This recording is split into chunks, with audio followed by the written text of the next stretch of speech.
Got any followers?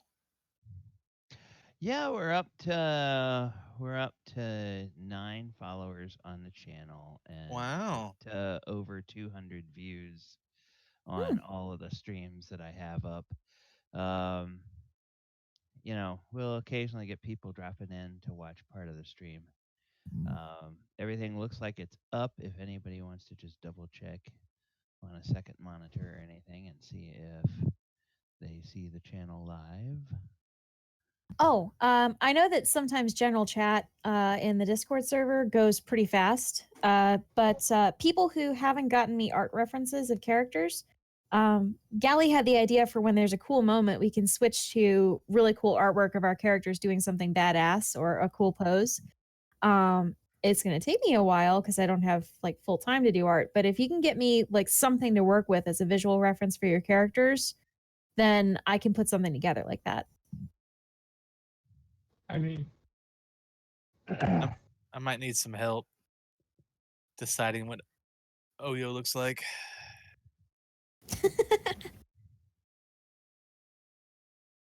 Well, if you don't have any pictures, you can give me just a written description and I can work with it. Yeah, I think. I mean, he's got. Go ahead. I think that's what she did with Galabar. No, Chris actually had a piece of art to go from. Oh, okay. Yeah. Then I stand corrected. Yeah, Ken, did you see that that finished picture? What is it? The one that I did of Xandri and Galabar sparring. Hang on, I'll link it to you. It's hard to keep track, to be honest with you. Yeah, I know.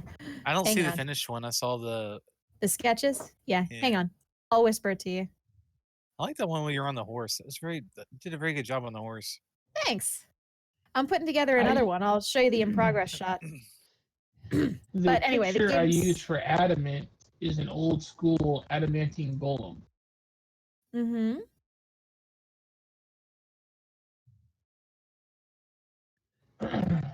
So is that like the official art?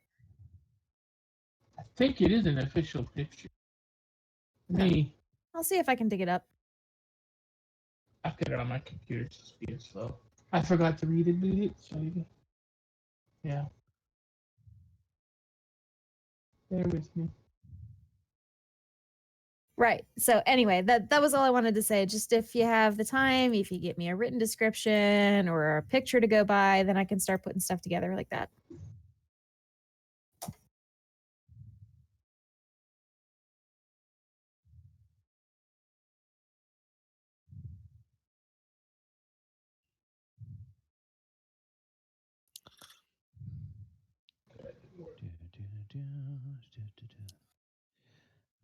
And I know we're at 2:30. I'm just finishing up, speaking of artwork, a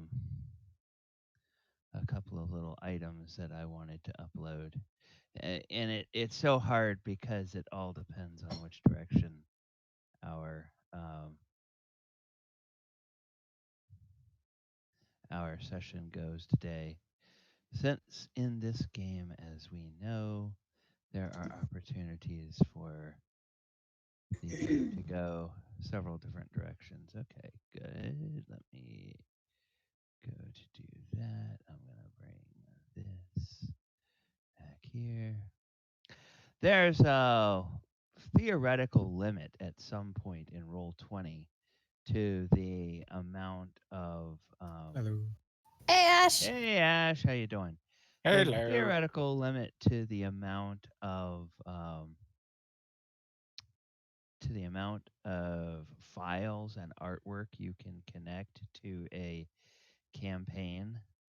And there's also, if you're doing something that's related to a campaign length adventure, it pretty much wants you to start a new game. So depending on how our game evolves, I may wind up creating multiple campaigns and just moving your characters to them as we go, and then cycling around depending on where we are in the multiverse. Because What do you mean? Well, because as the sort of uh, prelude to the game and the call for players indicated, this is one where we're gonna be going all over the place. And so if there's like um, resources that I want to pull in that are from a campaign length adventure, then when you start a new game and roll 20, you have to basically say, oh, start it with this stuff. Now, if you are putting in individual maps and bringing in individual characters and monsters, or even um, modules or pieces of modules, you can throw those in on top of an existing campaign and have that artwork be available there. Because you know I tend to like people at Wizards went to a lot of trouble to make a lot of great maps, and I tend to like to use those, even if I set them in a different location and populate them with different creatures. It's like, you guys did a great job making that map. I'm going to use it for my game. Why Right. reinvent the wheel? Exactly. Okay. This is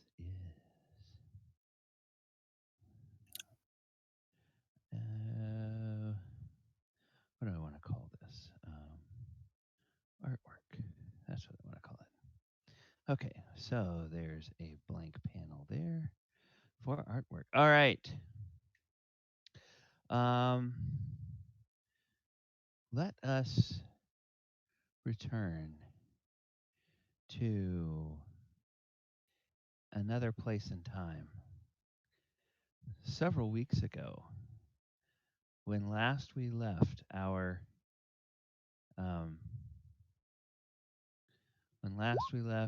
our heroes, they were uh, under a pile of rubble um, in an alley in Waterdeep. And they were unconscious.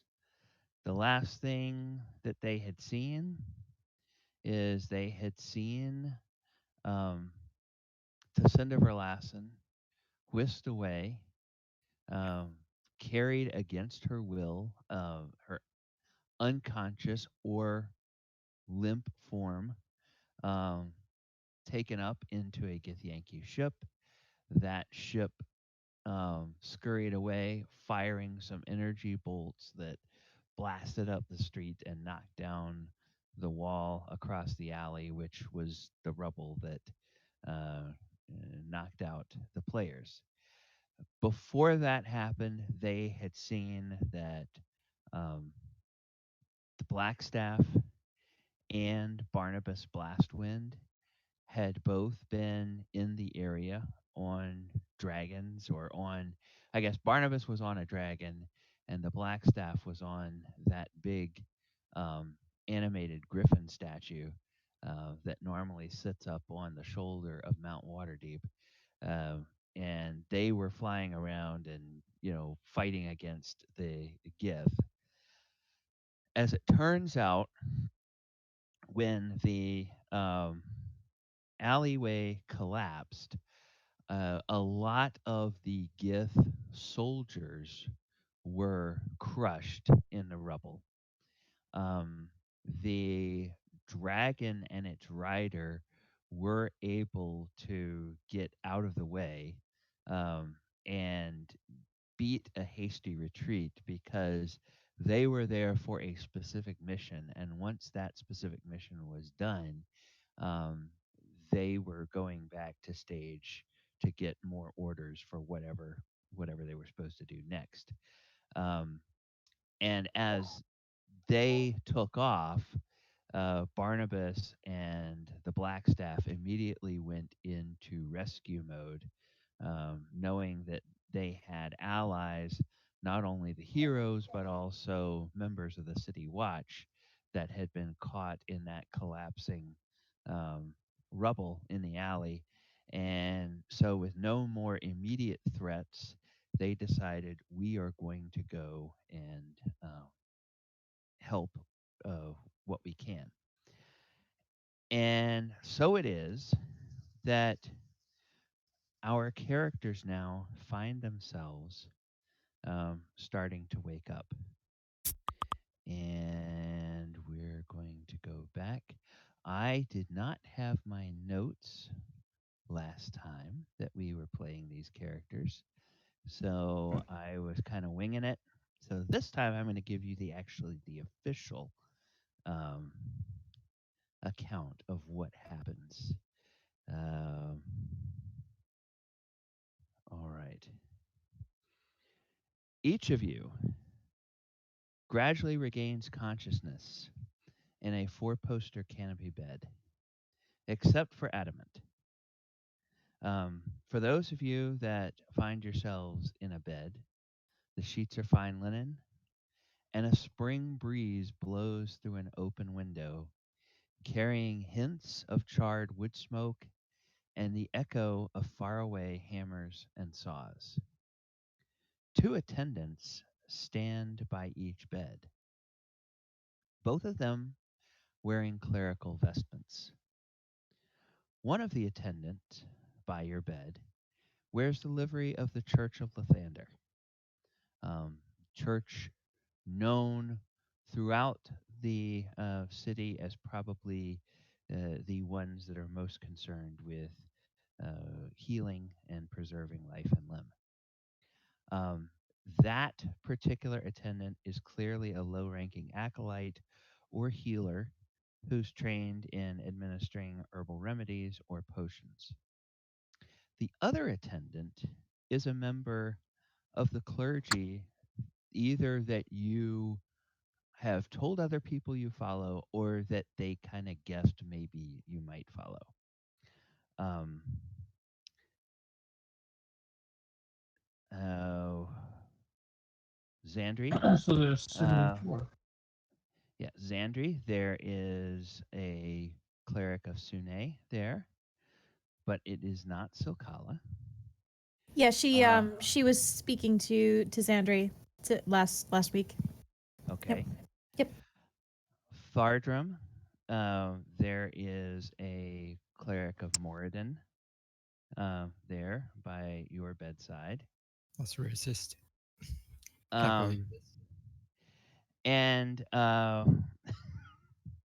and Oyo, while you weren't hurt, they they do send a priest of Cord at some point to talk to you to see if you need any healing or need any spiritual in the wake of this tragedy.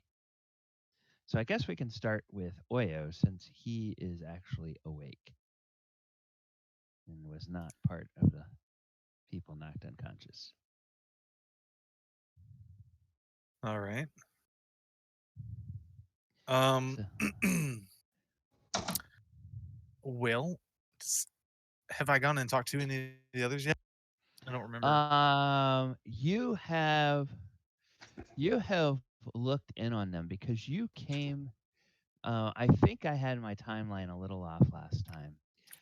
You came back um, and were guided to Laurel Silverhands, I believe, on the same evening that the attack happened, kind of mid morning, and Mm-hmm. by evening you were back there.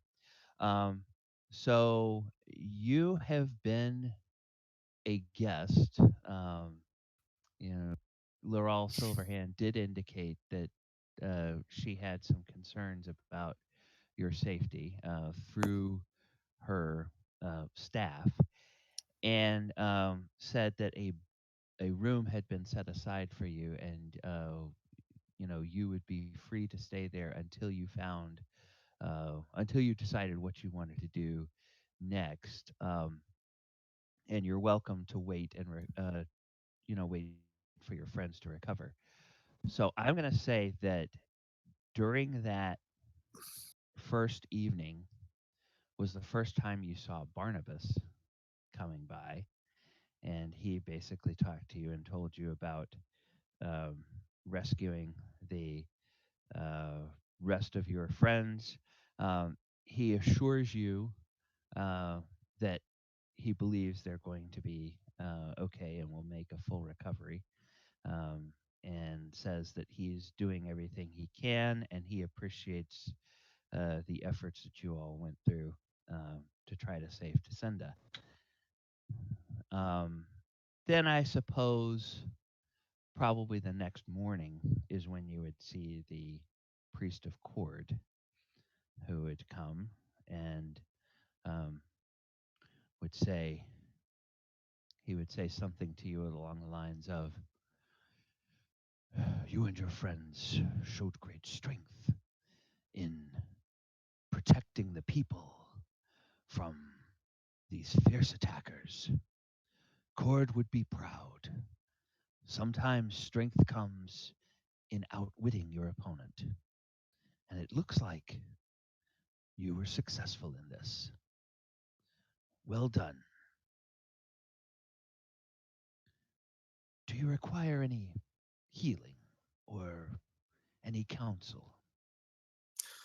No, I'm fine, but I'm a little concerned about my friends. Have you been to see them yet? I I will accompany you to check in on them. And so questions are asked and they say, "Oh, we should go and see about your friend the Warforged." And so they take you outside and um, they take you to a stable that has been converted into a makeshift workshop for the priests of Gond. So there's not one, but there's about 3 priests of Gond who are in the space where they have adamant. And adamant looks for all the world like an inert hunk of metal at this point. It's like they just is not moving, and he's there, and people are polishing some of his armor plating, and a couple of people have carefully removed pieces of his weaponry and are working on fixing those.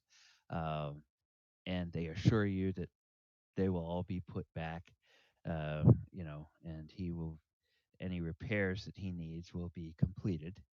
um, and they give assurances that he is in a mode that the um, Warforged have, where after a severe injury, it just basically goes into almost like a power down mode, Mm-hmm. and internal systems just verify diagnostics, and they're able to tell what repairs are needed to make sure that he's back up and able to get back up. But they think it may be another day or so before uh, he's back to his full self.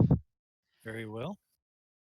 And then as you go around to the rooms where um, Minos, I guess Minos would be there, um, and there's an archdruid that's there with Minos, and says that he thinks the Minotaur will be fine, but he says that he's delved his spirit and thinks that he is gravely troubled and will need to talk to a member of the clergy when he awakes, because it's like he suffered fewer physical injuries than the others, but he seems to be struggling with a different kind of wound. Um, and then, of course, there's also a place where they have uh,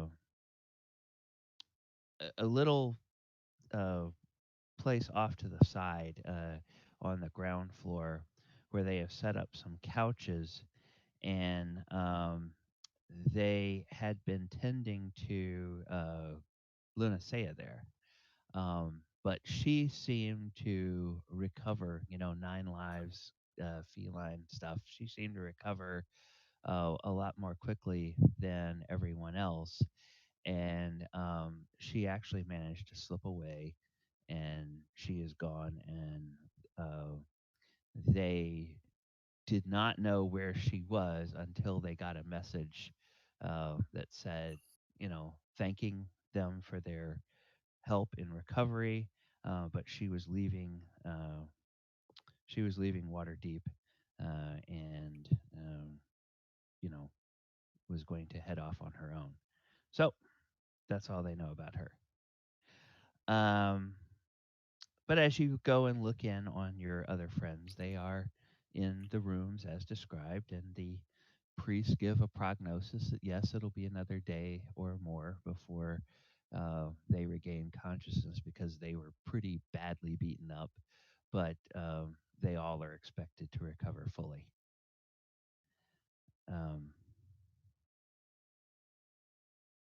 And then when the morning comes on the third day after the attack,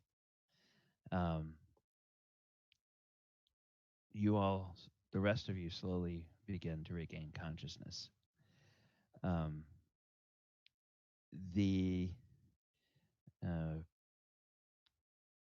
The attendants that are there,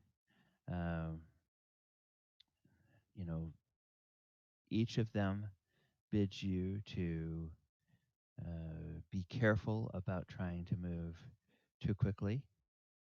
And I guess we will go down the list, and we'll start with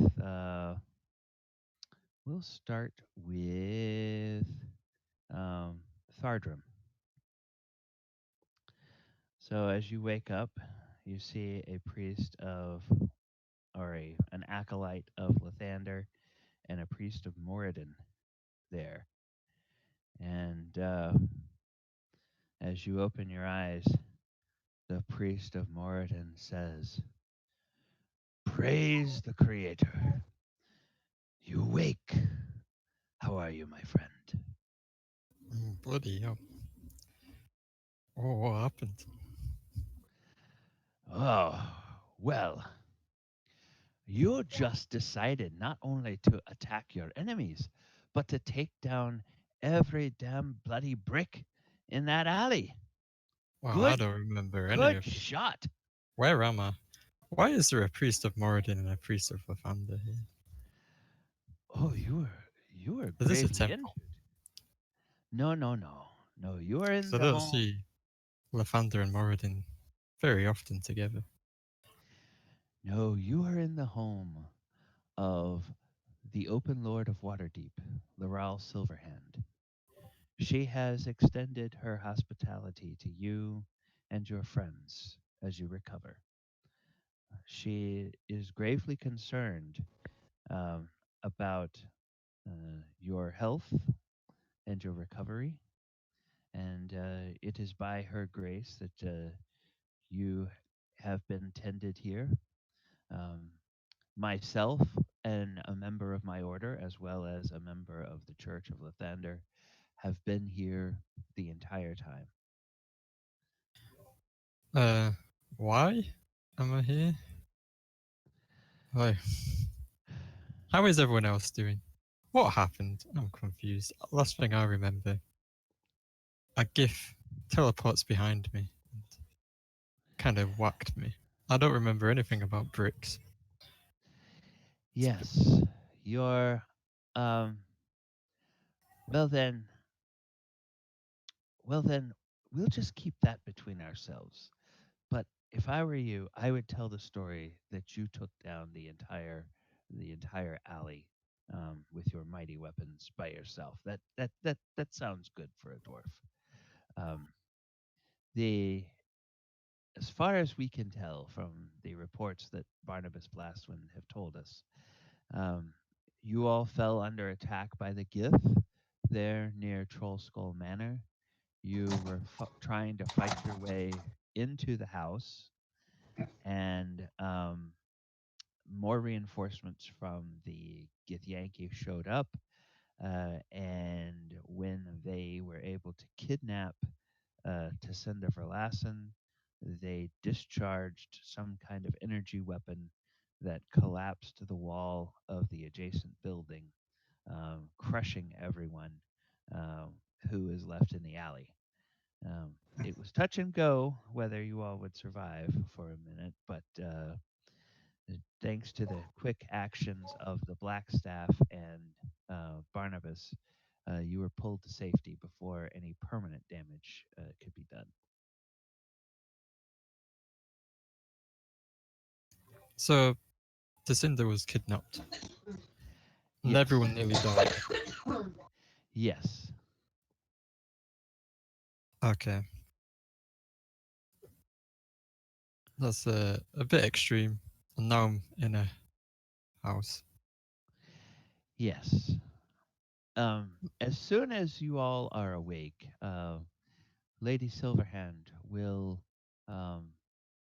have you all to a private dinner, and she will explain more um, of her reasons for having you here and the way ahead.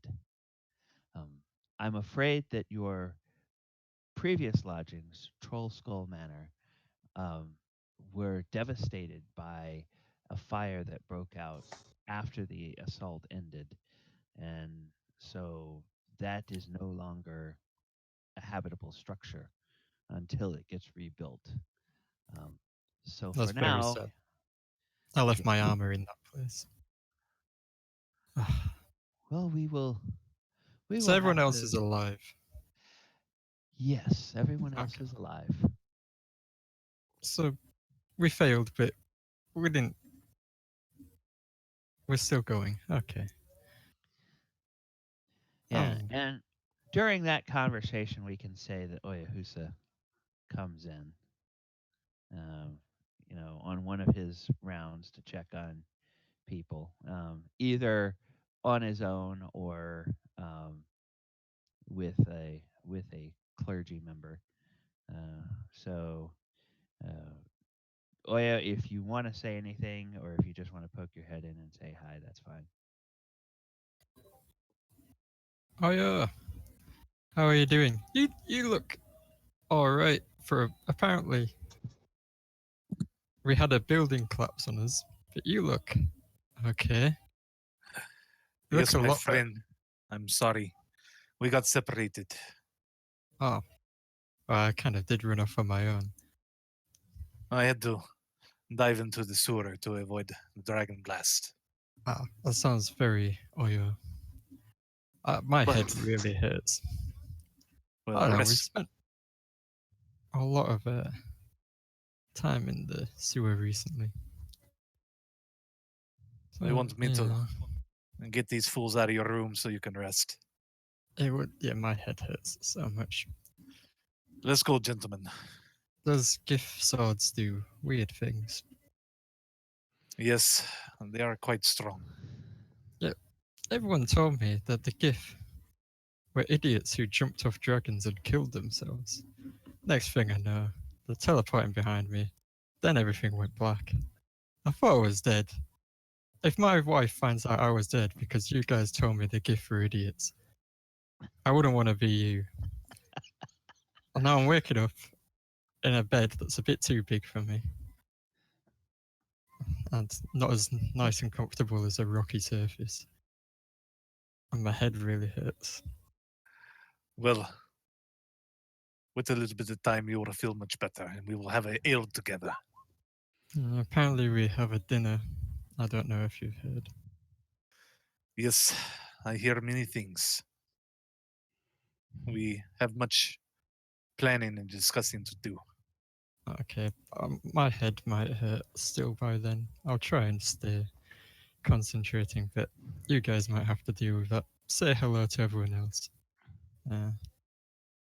If they're up and about, I'm gonna stay here for a bit until the dinner. All right, I guess. Oh, it would shoo off those other people in this room and Okay. get out too. And Fadrum slowly grieves about all the lost books he got and his armor. He's very Oh. upset about that. Yes, unfortunately. Oh. I He'll guess go back and have a look at some point. But I think he's going to be a bit depressed about the loss of his nice armor. the camera will pan through the walls in the manner of Hollywood and pans over to Xandri's room. We have touched a little bit on her conversation that she had with the um, uh, priestess of Sune that was there. The one change from what I think we said last time is that it is now the third day after um, the collapse, and you find that each day, at least once a day, Silkala has been by for several hours to sit by your bed, and the priest of Lathander or the acolytes of Lathander have been here around the clock as well, and they just keep going in shifts, and you basically get the same story. And I don't know if I'm going there's insane. I'm going insane. I need to get out of this bed. If that priest doesn't let me get out of this bed, Well, you will be able to get up soon enough. Once everyone is awake. I am going insane. I haven't been on a run in 3 days. Well, and one of the priestess of Sune kind of looks over at the acolyte of Lathander and says, "Well, if you would like to get up and try to walk a little bit, we can see to that." And Xandria doesn't even let her finish. She just jumps up. Okay, you jump up and roll me a dexterity check. Oh yes. Save or just a check? Just a check. 12? 12 is not gonna be good enough. As your feet hit the floor, you suddenly realize how much your muscles still ache, and you just sort of start to collapse, and you go to catch yourself on the bed, and one of the two clergy is right there. It grabs you by the elbow before you can hit the floor, and steadies you and lifts you back up and lets you sit back on the bed. Flops backward dramatically.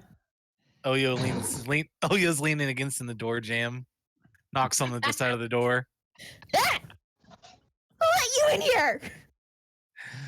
And Xandre, you have a shift or something appropriate on for its sake of modesty. Well, yeah, but it's more about the fact that he's here. Yeah. I see. You are still not practicing patience. Fuck patience. I want out of this room. Your body needs time to heal. My body needs to get its shit together. You must balance your mind and your body, or they will not work. Can I roll like a dexterity check to see if I can hit him in the face with a pillow? From across the room. Yeah. Yeah, make a ranged attack roll with a Okay. Is that just D20 plus my dex and no proficiency? correct. D20 plus dex.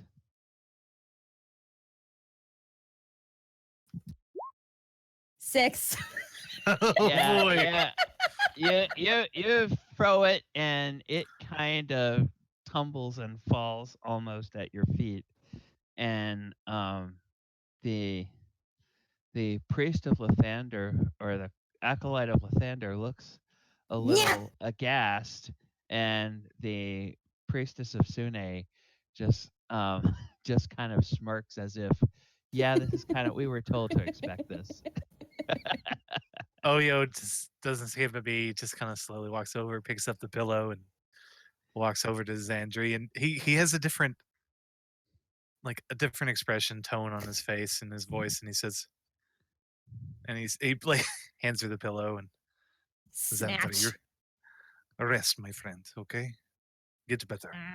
I need my sparring partner. And he just kind of like gently just, I don't know, just kind of like one of those weird, like kind of like just kind of half taps the shoulder kind of thing, and Yeah. doesn't want to deal with the emotional thing, and then he leaves. Don't give me that look. Whap. Not really actually trying to hurt, just kind of like just whap. Yeah. And then Oyo leaves. Yeah, check no, on- she does I guess not that's do well with bed rest. And then we will switch back to the stable and Moradin. Or I'm sorry, Adamant. Adamant. It's like, Adamant. Whoa, that's some good healing there. You come to and you realize you're in a stable, and you realize there's a couple of priests of Gond who appear to be polishing some of the armor plating on your lower leg.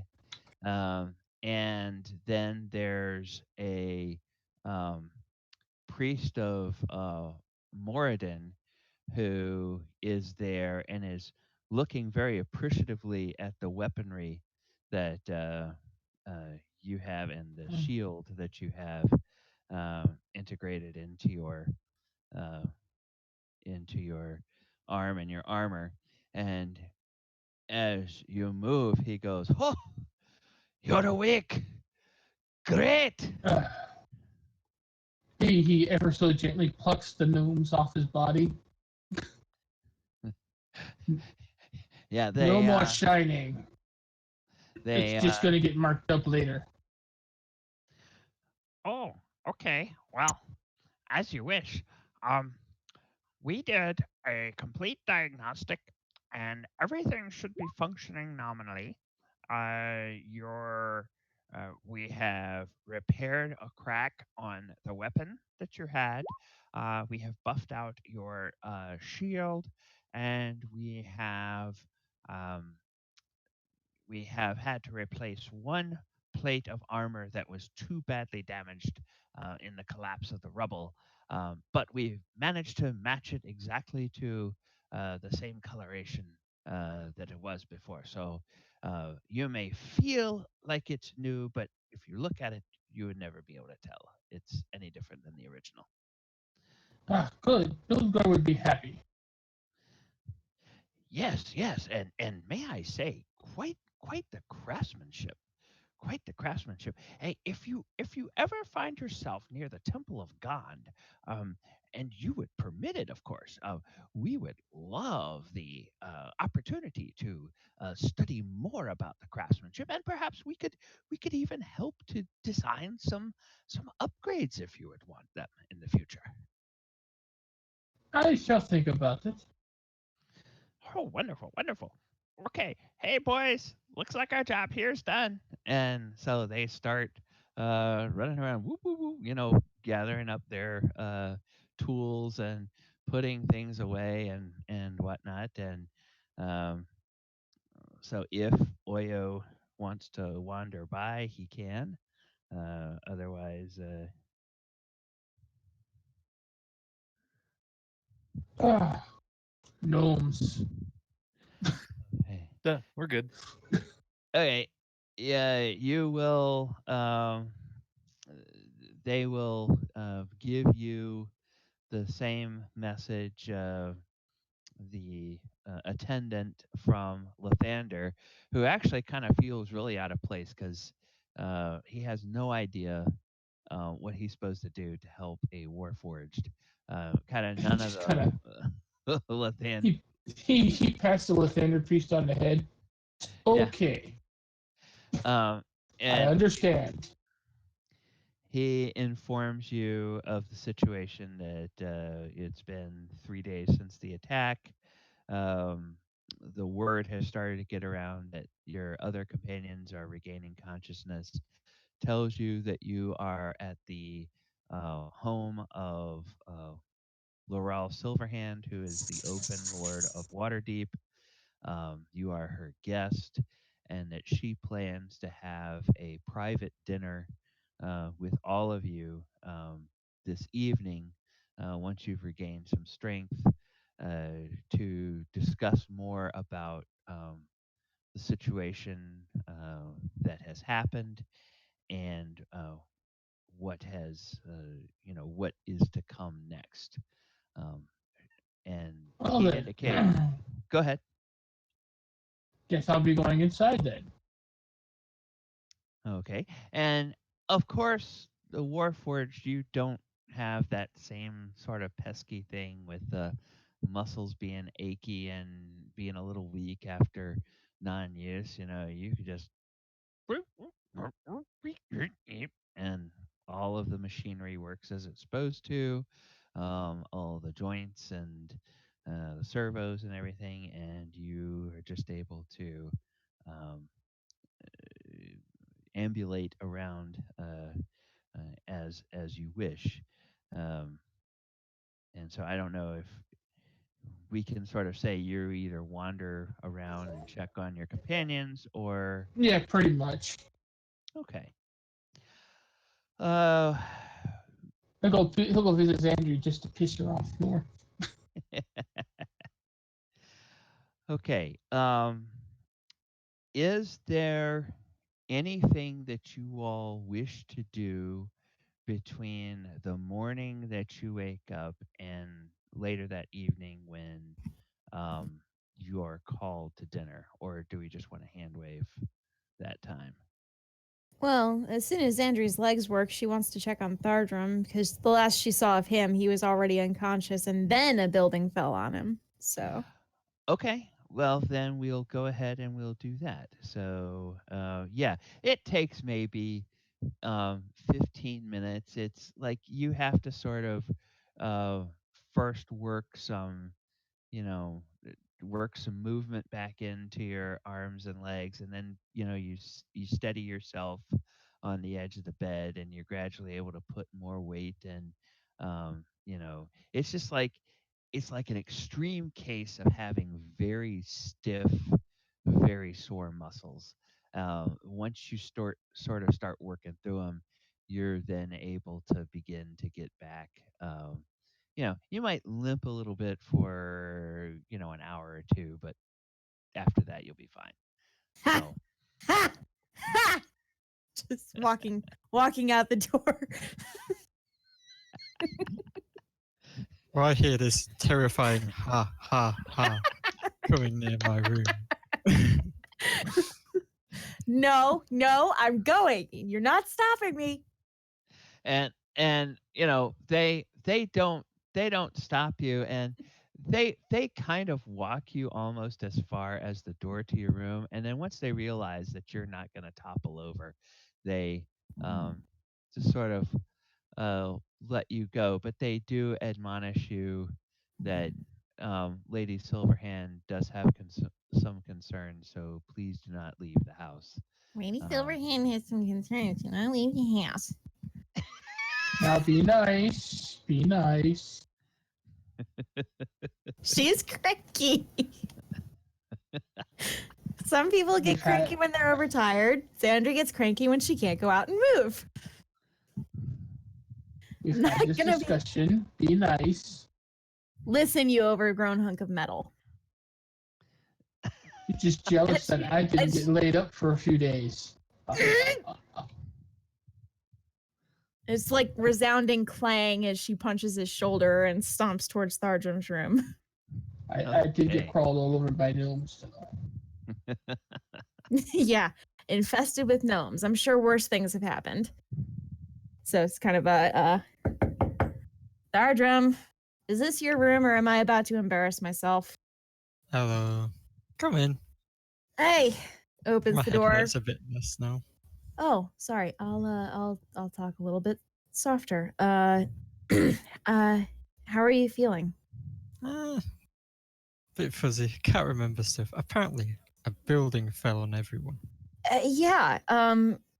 Adamant and I were trying to get to you. You just collapsed, and Yeah. before we could get to you, it kind of fell on you. So I I was a little worried about you.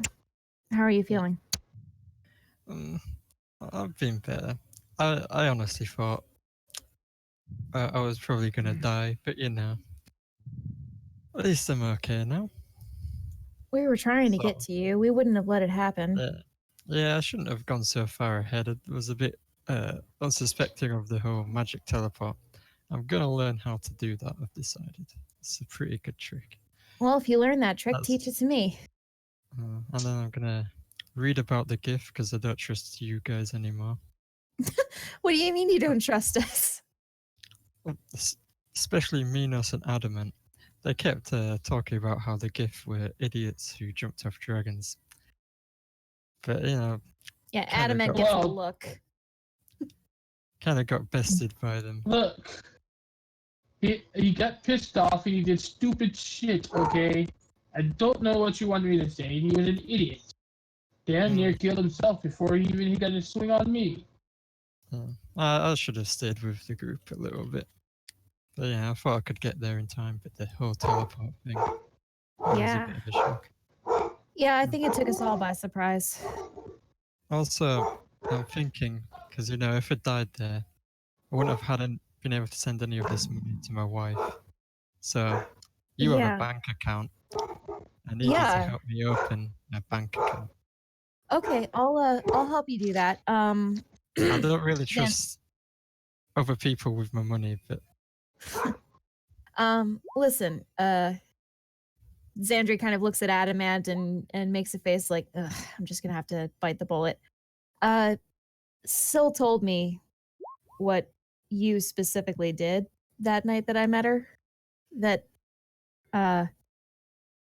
there really was a curse, and you Ah. spoke to her about it.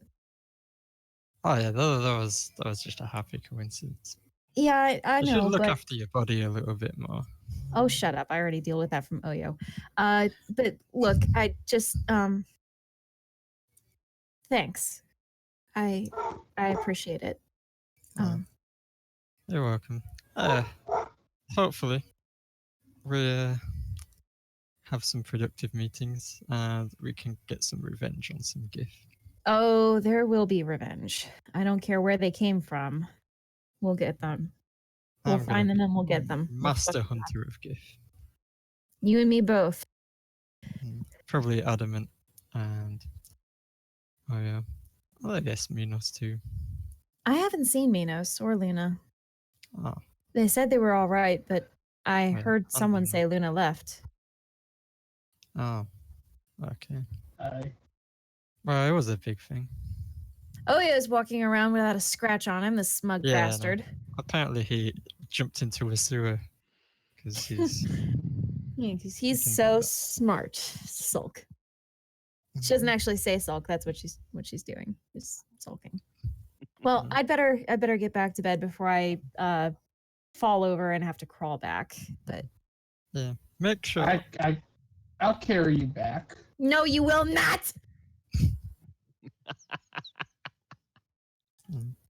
You'd rather fall? I can go by myself. Thank you. Turn and stomp off. Or stomp as much as you can. Adamant follows. It's kind of half stomp limp, half stomp limp, half stomp limp. Adamant follows. Can't you go bother Oyo or something? He wasn't too interested. He visited everybody but me. Well, it And- sounds like you have a bone to pick with him then. You should go talk to him about not that. Particularly. Not Ugh, particularly. why not? He did nothing wrong. What was he gonna do? Stare at me while I was motionless? I think he prefers staring at you while you were motionless than me. Don't be creepy. How is that creepy? It's just watching people while they're sleeping. That's creepy. He wouldn't do that.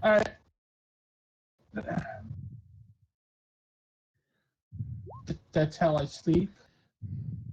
Yeah, all right, fine, but I'm sorry. he gets a look, half exasperation and half disconcerted. Well, Xandri and Ash and Adamant, in the spaces where the rooms or the chambers where you've woken up, you find all of the equipment that you had with you at the time you were in the alley. So, uh, Thardrum, of course, didn't have his armor because that had been left in the alley. But all of his other gear that he had with him was there, as was all of Xandri's gear and all of Adamant's gear that's not part um, of his person. If there was any kind of backpacks or packs or sacks or other things that Yeah, he says backpack and Adamant his would mace. carry, That's about it. those would be there as well.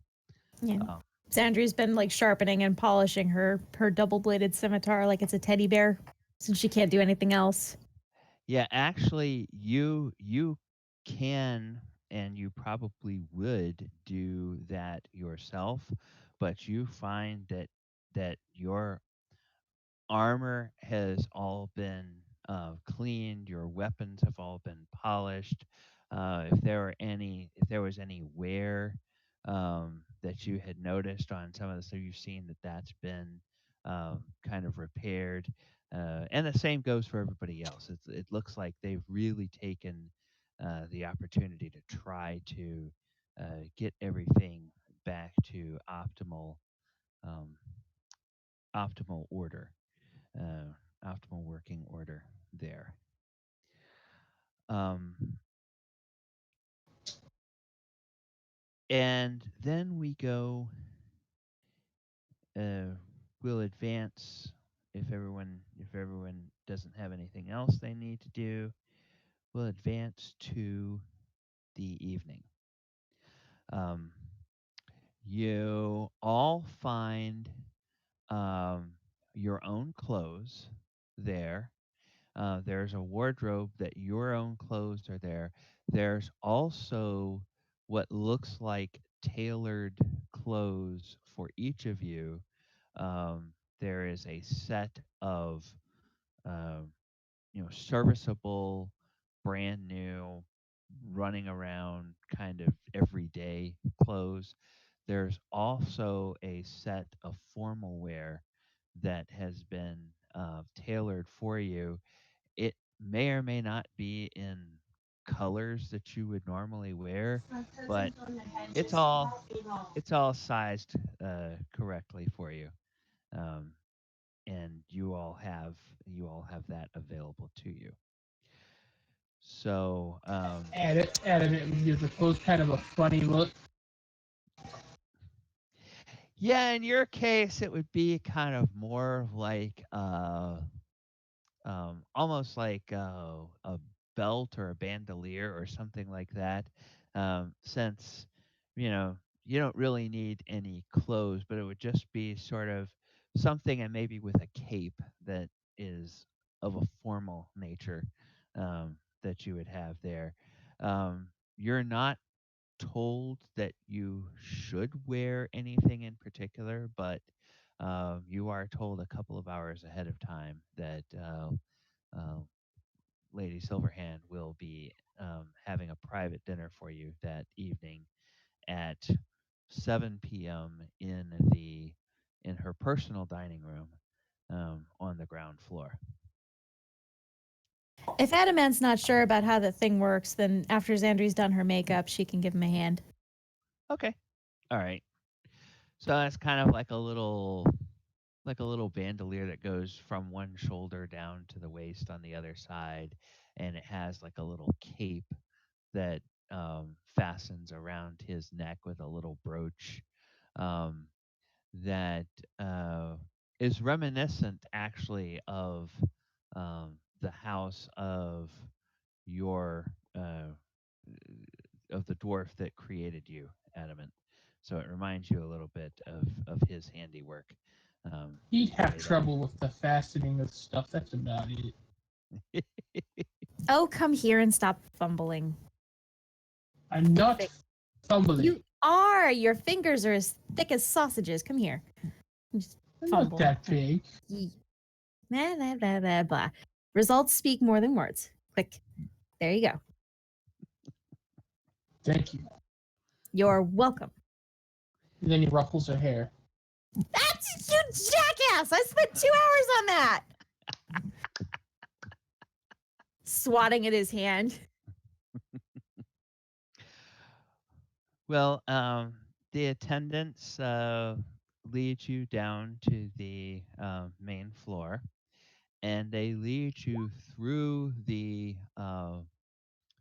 formal dining room, which Lady Silverhand, being the open lord of Waterdeep, her formal dining room is set up as a space of both business and entertainment. So um, she's got a dining table that's about 40 feet long and can seat a number of people. There are portraits and heraldry on the walls that indicate some of the past open lords of Waterdeep, as well as um, the flags of some of the city states that are part of the Lords Alliance and that Waterdeep has, um, has close diplomatic relationships with.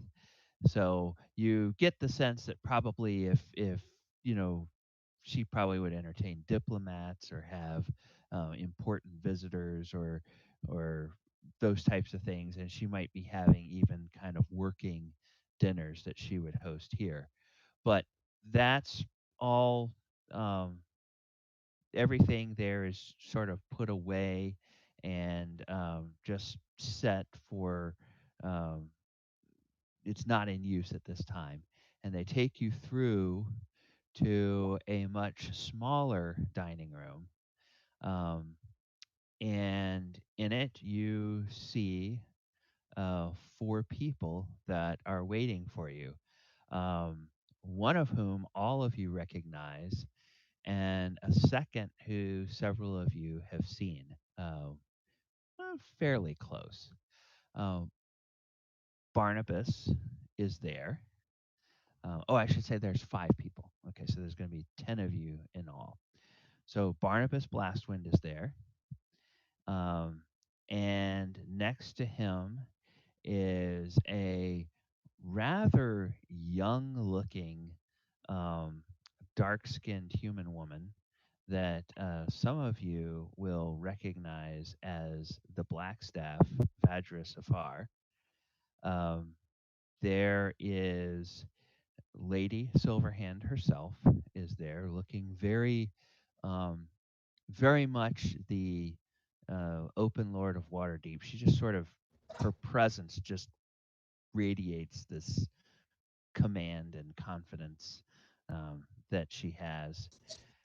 There is another human who is a little bit older, a little bit stockier, has kind of a bushy beard.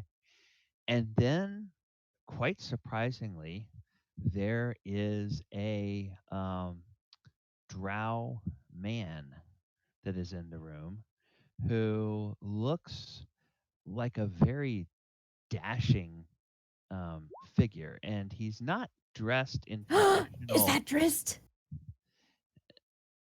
Well, you'll find out when there's introductions. Xandria is his biggest fangirl, I swear. Oh my god.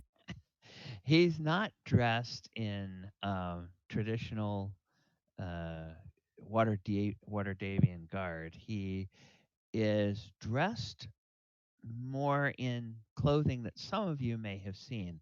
And this is a good opportunity to have everybody do a history check. Sure, I'll try.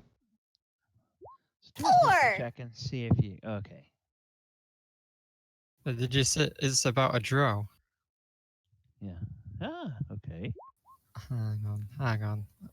I'm about Those to are taught get me to well. use a feature. I'm so excited. Go Ash. Oh yeah, that's a natural 20 because as a drow, he is my favorite enemy. So I have Okay. advantage on intelligence checks. To remember Okay. details about him. So yeah. Well, Adamant, Why is it going you. just to GM only? That's a bit weird.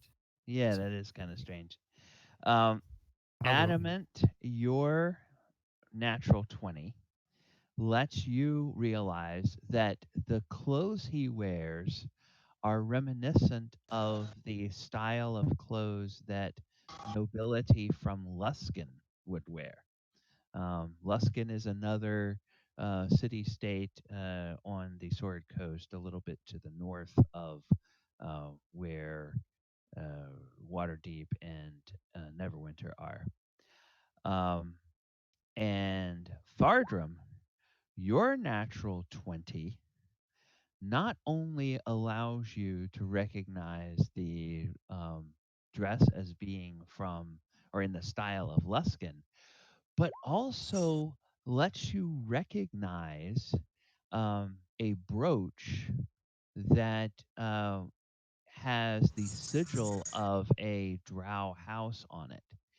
And you realize that this brooch is the sigil of House Bayenray, which is one of the most powerful of the drow houses in Menzo Baranzan. Is he bald?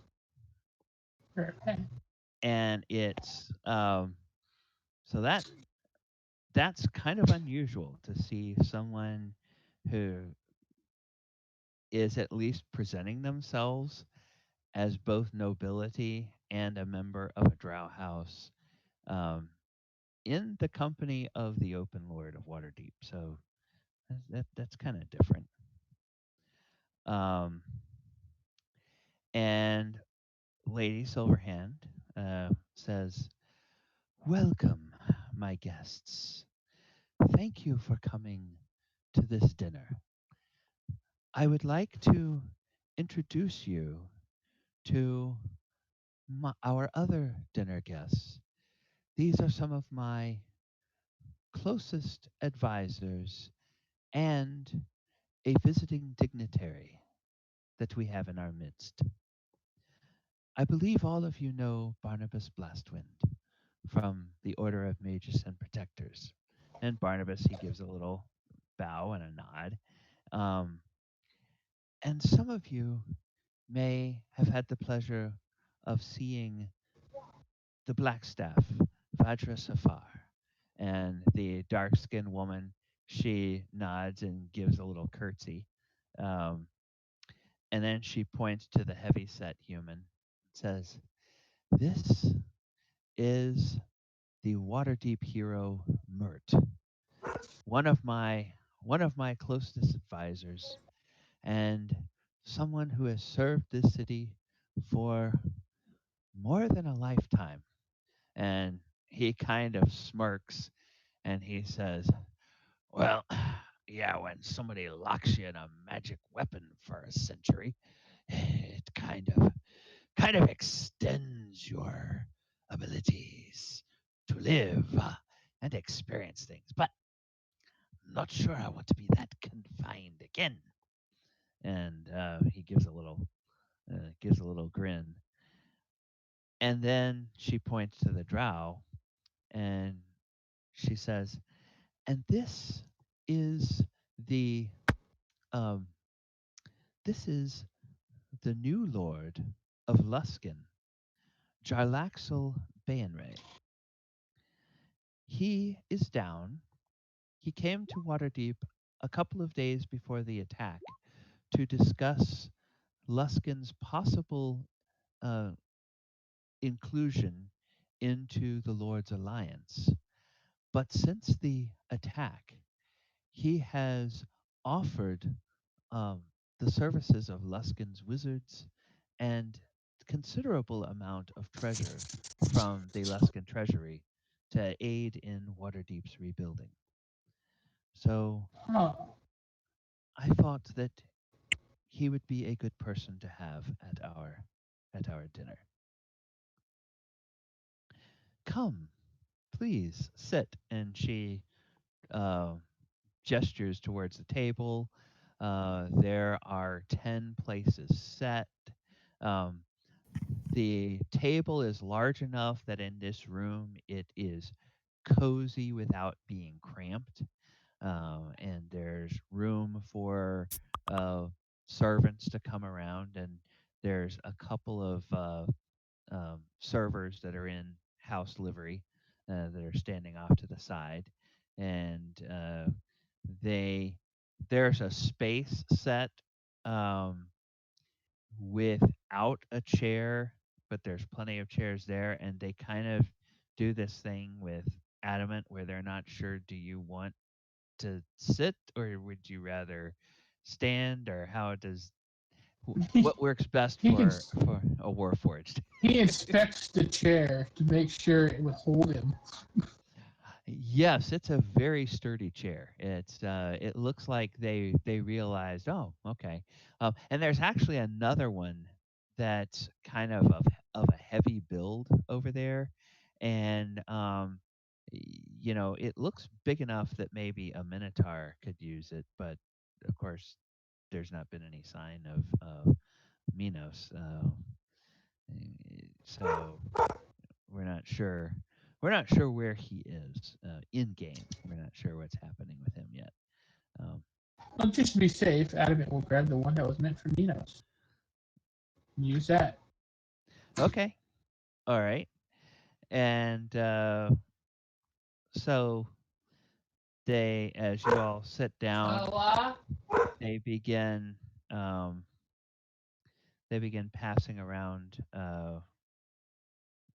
passing around food and pouring wine or water or ale for anyone as requested, and then you all can start to eat. And so, are there any questions you all have for any of the other dinner guests?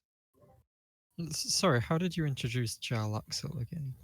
What did you introduce him as? He is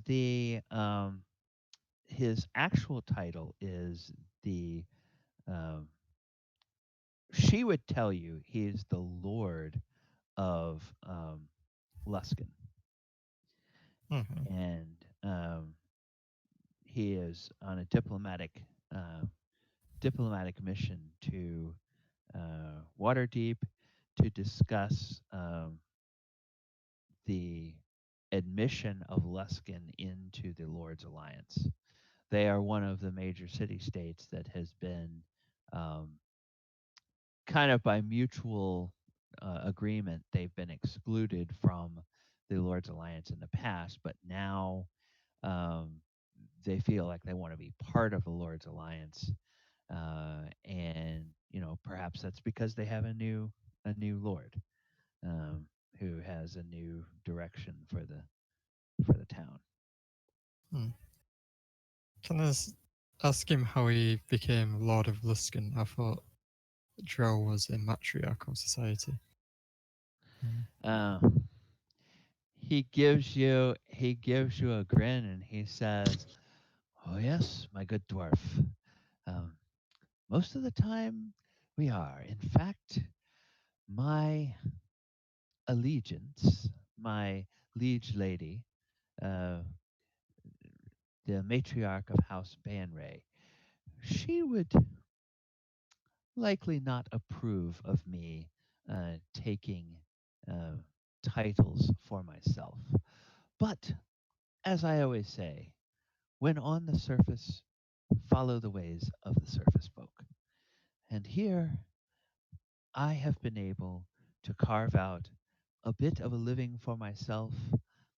I have I have distanced myself further and further from the ways of Menzo Barons, and I find the prospect of going back into the Underdark constricting, restraining, um, stuffy even at this point. The you know the sun, it's true, is extremely bright and can be quite bothering, but those priests of Gond have come up with these amazing uh, lenses that they shield out the uh, most harmful rays of the sun from your eyes, and I can be out in the sunlight all day, and I wouldn't want to get in a fight, but uh, it doesn't seem to hinder me from taking my day-to-day activities. So, yes, I helped out the Luskanites with some problems that they were having, and I told them my price for my assistance. And when we successfully uh, concluded that, I was named as a noble, and since then I was able to work my way up through the political ranks, and now I am considered the Lord of Luskan, and am charged with making diplomatic envoys on the city's behalf. The sun hurts your eyes. And he looks at you and he says, "Are you, may I ask, my dear, are you full blood drow?" She looks rather flattered. No. Ah, I thought not. Yes, for those of us who have the full drow heritage, being out in the full sunlight is not only painful, um, but actually it can be somewhat debilitating if we are called upon to have to fight in those conditions. The sun does not agree with us, and some say that's part of the gift, and he puts in air quotes, the gift of Our Lady.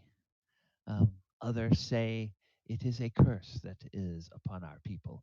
Um, but it is true that if you were full blood drow, it would not be to your um, best advantage to try to take on an enemy in full sunlight. There's something She wrong seems with that. she seems to be considering that, but she's also a bit starstruck, so she's keeping her mouth mostly shut, which is unusual for her. I know you have more questions. Go ahead. Legisandry, I know you have more questions. She actually blushes very slightly and glares at him, but says absolutely nothing else. This is like she is sitting at dinner with the Open Lord of Waterdeep, which is basically like the king of the city that she's called her home for like forever. So yeah, she's a little bit overwhelmed at this point. They've done the impossible. Okay. Does anybody else have some questions?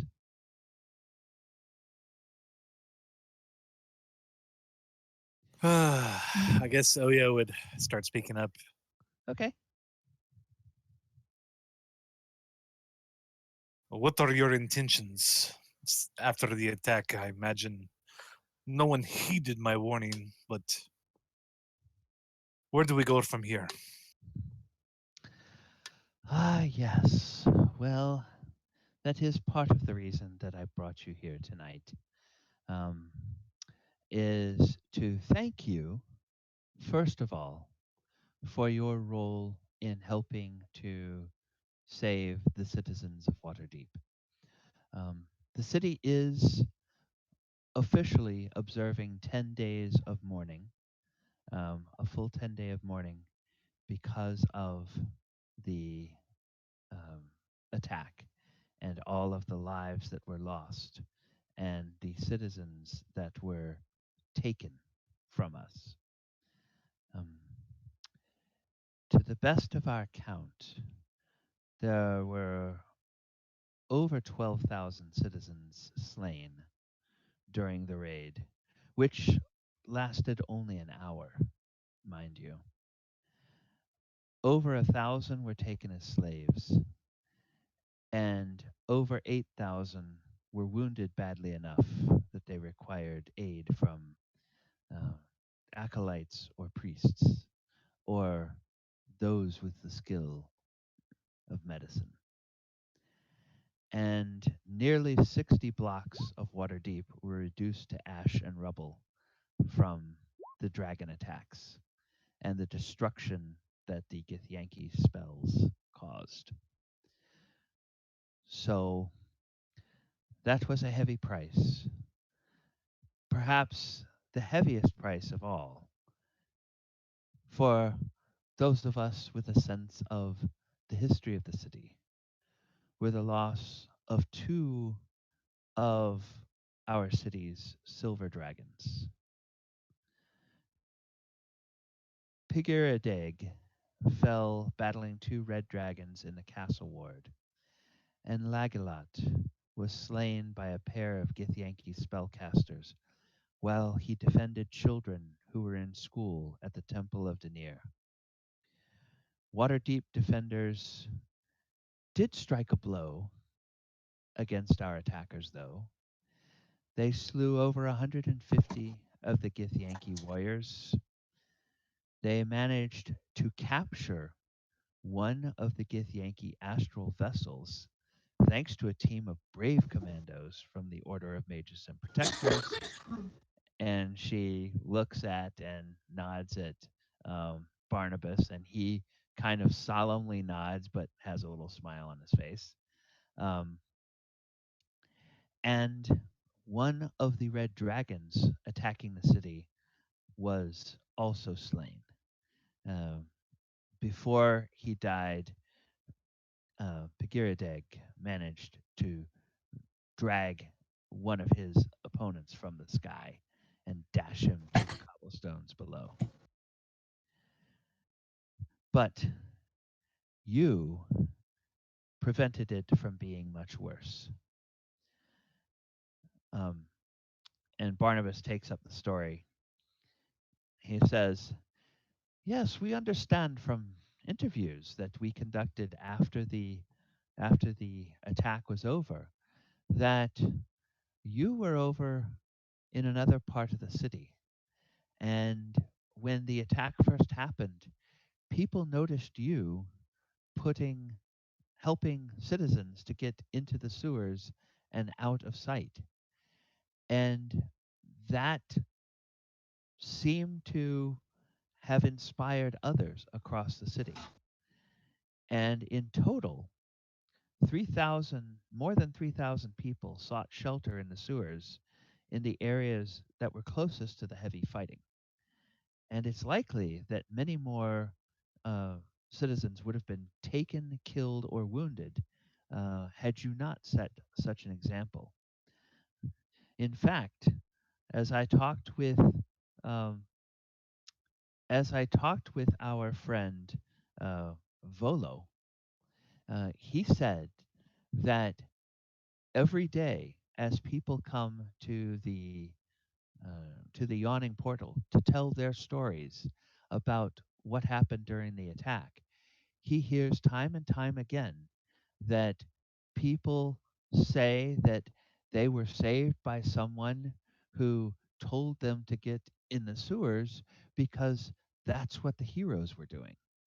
And if they, as a commoner, could not pick up a weapon and strike a blow against the Githyanki, at least they could follow the example of the heroes and help other people to get to safety. So you have inspired quite a number um, of our fellow citizens, and that is very, very good work, my friends. And then they all acknowledge, they nod, and they give you words of encouragement that they appreciate what you've done uh, to help the citizens of the city. Um, and then Mert speaks up, and he says, "Well, one of the bad things that happened is that the bastards got that gold that Lord Neverember embezzled from the city. But it doesn't mean that the coffers are dry. And this is where I come in." And he snaps his fingers, and a couple of footmen come in, and one of them is carrying a serving tray that has 5 um, leather sacks on it that are of moderate size, and 2 others come in behind bearing a rather large trunk. And so the one with the serving tray goes to each of the heroes and takes a sack and places it down on the table next to your plate. And as he does so, there's the distinctive clink of coins. Um, and Mert says, "We probably cannot give you what you deserve for the work you did during the attack, but I hope you'll accept this gift of 500 gold coins each um, for the heroism that you showed and the special valor in helping to save the lives of some of our citizens. This is a collection that comes in part from the Blackstaff Tower, the Order of Mages and Protectors, and from my own men who admire what you have done. And also, we have for you some more useful items." And he turns to Oyahusa and he says, "Oyahusa, for you, we have these." And they open the chest and they pull out a pair of boots. And these boots have a design on them that looks actually like wings that run up the legs of the boots and appear to be molded into the sides of the boots themselves. So each boot has 2 wings, one on the outside of the leg, one on the inside of the leg. And as they bring those over to you, Mert says, "These are winged boots. When you have an hour, put them on and meditate upon the magic that is in them. And once you have, you will find that for some time each day, you will be able to command them, and they will fly you at your normal rate of movement. I believe it's up to an hour that a flight that you will get. And you can use that all at once, or you can use it in shorter increments as you have need. I hope that these boots will serve you well. Thank you. It's most kind of you. This is an honor. And then they pick up out of the chest. They pick up a very small little velvet box, and they walk over and they place that down next to Adamant. And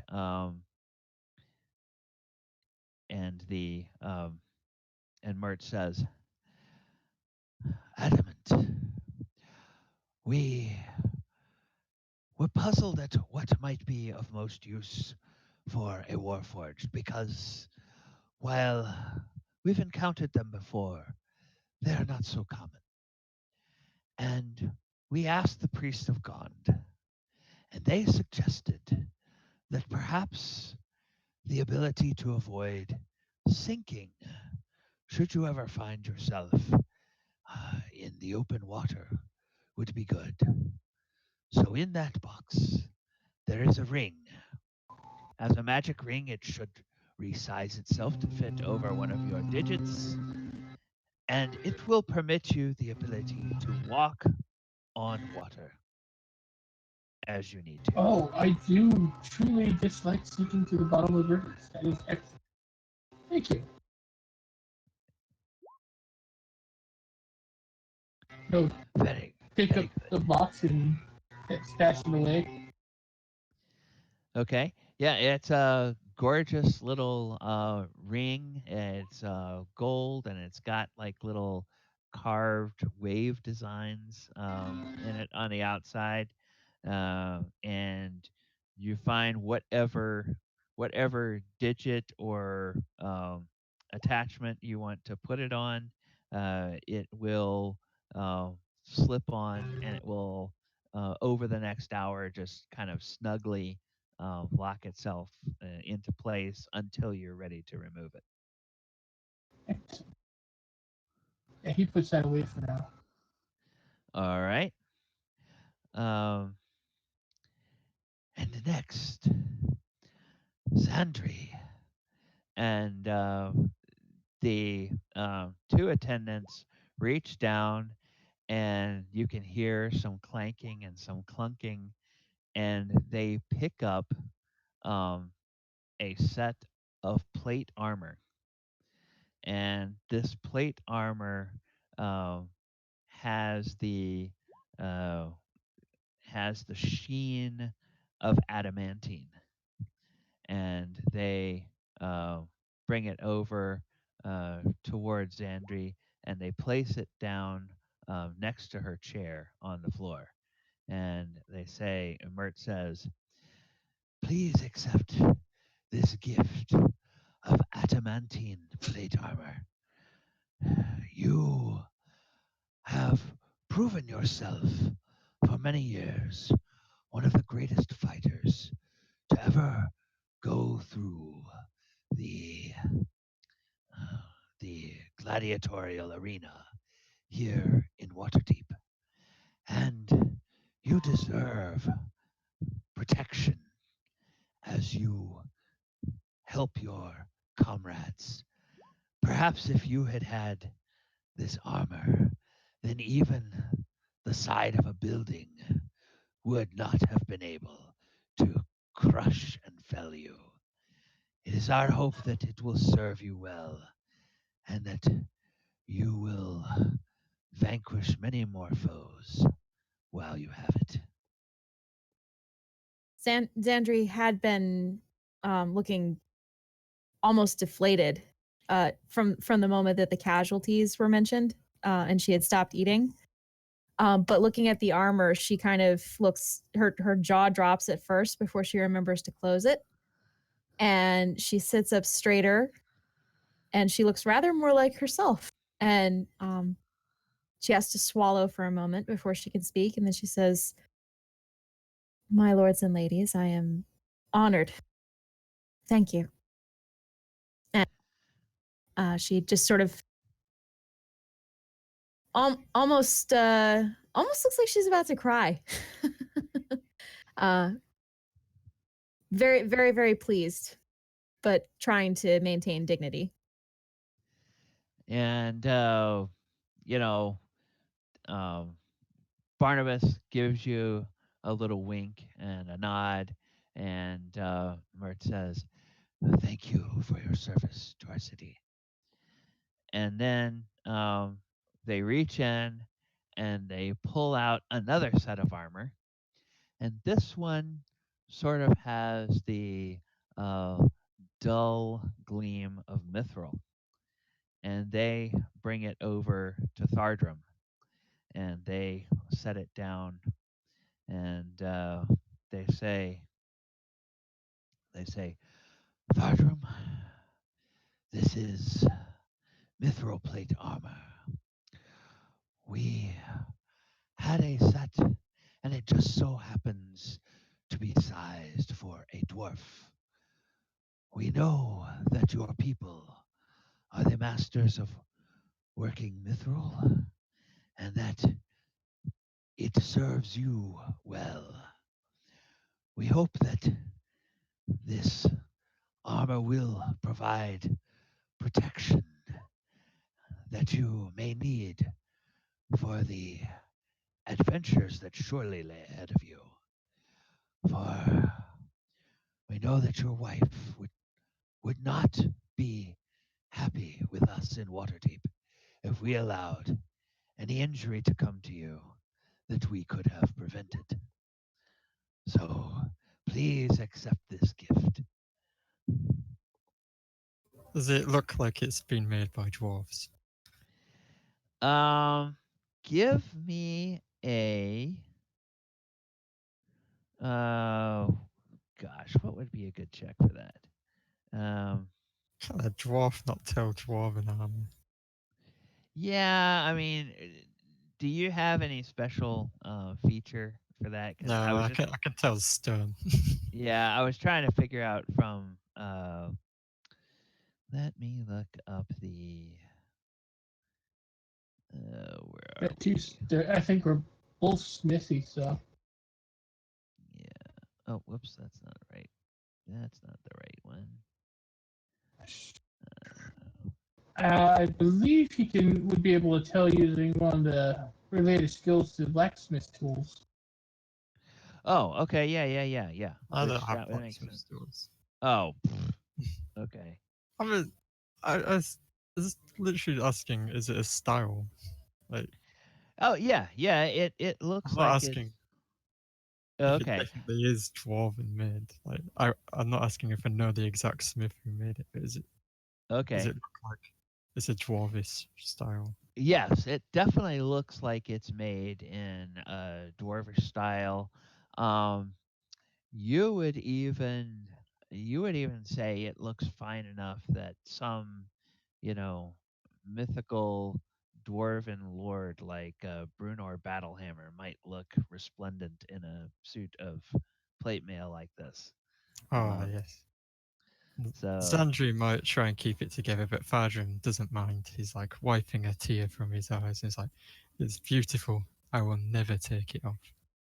Never." Um, well, I don't have a nose, so I'm good.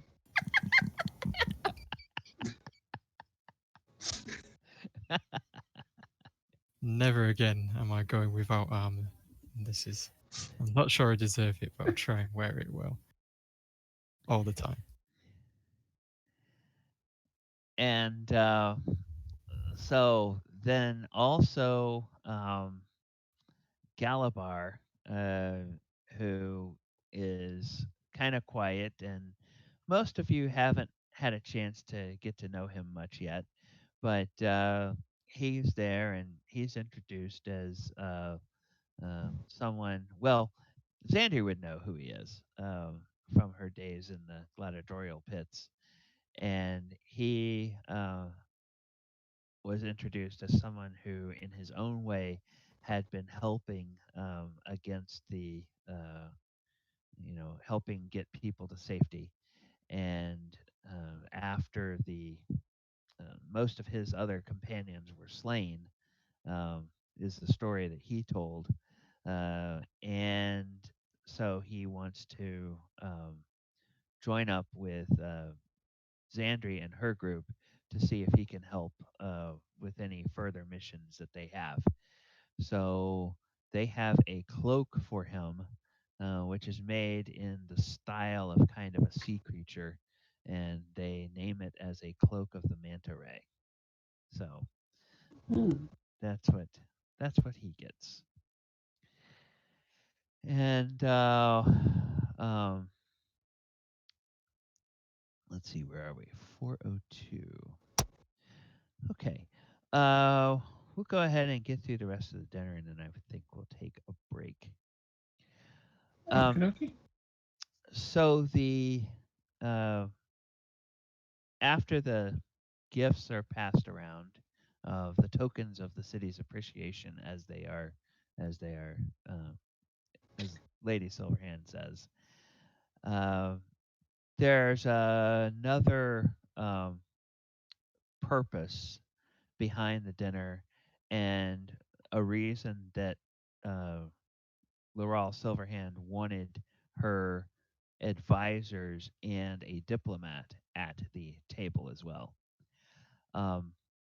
Barnabas had filled in the gaps for Lady Silverhand about the relationship you guys had with Jacinda Verlassen, that she had hired you, you had been doing some work for her, and now even in a short time, a couple of days since the attack happened, the masked lords of Waterdeep are under pressure to find in air quotes, a simple answer to the question of why the Githyanki chose to attack, and why Jacinda Verlassen was singled out to be kidnapped among the more powerful wizards of Waterdeep.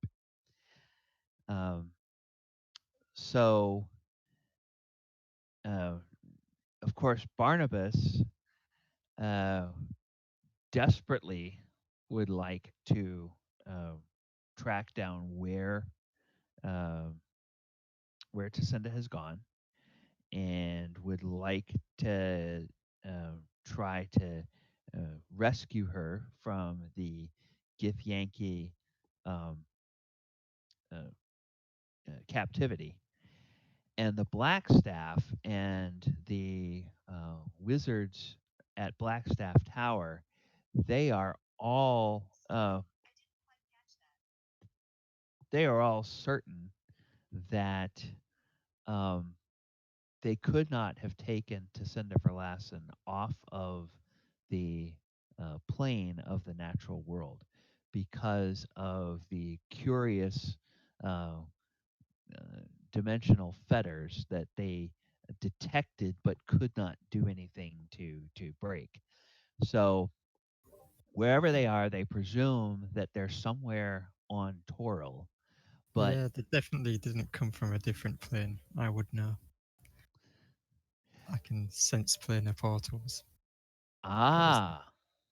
Okay. So that does confirm something that they had suspected, that it was more of a teleportation type of portal than a planar planar type of portal that was used to bring those ships in over the skies of Waterdeep. So they have been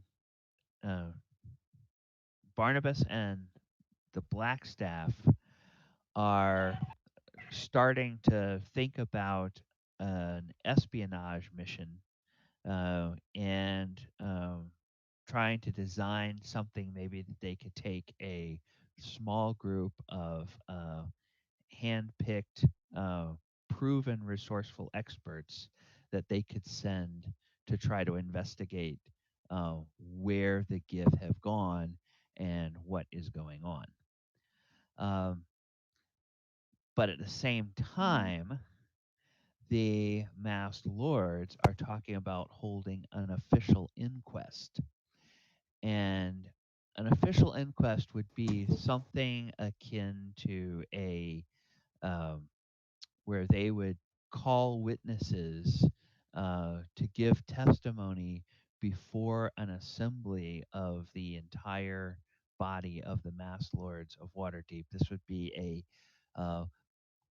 private hearing, but it's done kind of in a public forum, um, so that there would be the expectation that um, all of the records would be taken from this, all the testimony would be taken down, and then it would be a matter that courts could uh, look into, and there could be additional legal cases, and it could be grounds for additional legislation and all kinds of other stuff. So it's a big to do, and in their experience, once the Mass Lords start something like this, they tend to drag it out for months and months.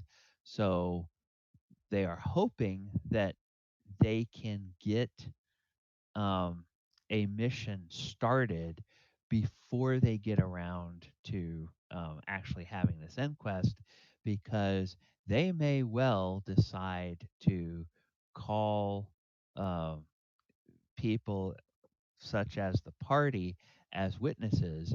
But if those people are out of Waterdeep and somewhere else in Toril, well, they'll just have to wait for their testimony until they get back. Um, but if you are in Waterdeep, then by the code legal, the Mass Lords can compel you to testify um, under penalty of being arrested um, if you choose to ignore such a summons. Um, there's also some kind of disturbing undercurrents with this official inquest. Uh, there have always been masked lords that are conspiracy theorists. Doesn't matter what generation, doesn't matter how long people have been around. And of course, with the way the masked lords regalia works, you never really can tell who the masked lords are. But some of the conspiracy minded masked lords installed today have started to speculate whether Tassinda Verlassen may have known about the impending attack of the Githyanki, um, and that she might have somehow led the Githyanki to the secret vault where Lord Neverember had squirreled away his embezzled gold. Um, and as often happens with conspiracy theories, they tend to grow more elaborate and more complex. Um, and now some of the mass lords circulating these theories have started to wonder if any of Tassenda's known associates might have had knowledge of the Githyanki before they attacked. And Barnabas reveals that in the questioning um, that they did of witnesses, there was one disturbing report that he and all of the guards that were present at Trollskull Alley um, firmly deny, but it's a report that was taken in a different precinct, and since then it started to kind of make its way, you know, doing the telephone game sort of thing from person to person. Um, there is a bard who is known as a reliable source.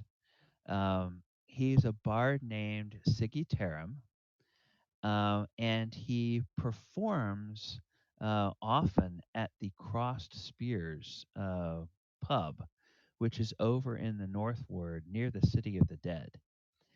And he swears that he saw um, known associates of Tassinda Verlassen, namely your party, in the presence of a large number of Githyanki in the streets before Trollskull Manor on the day of the attack.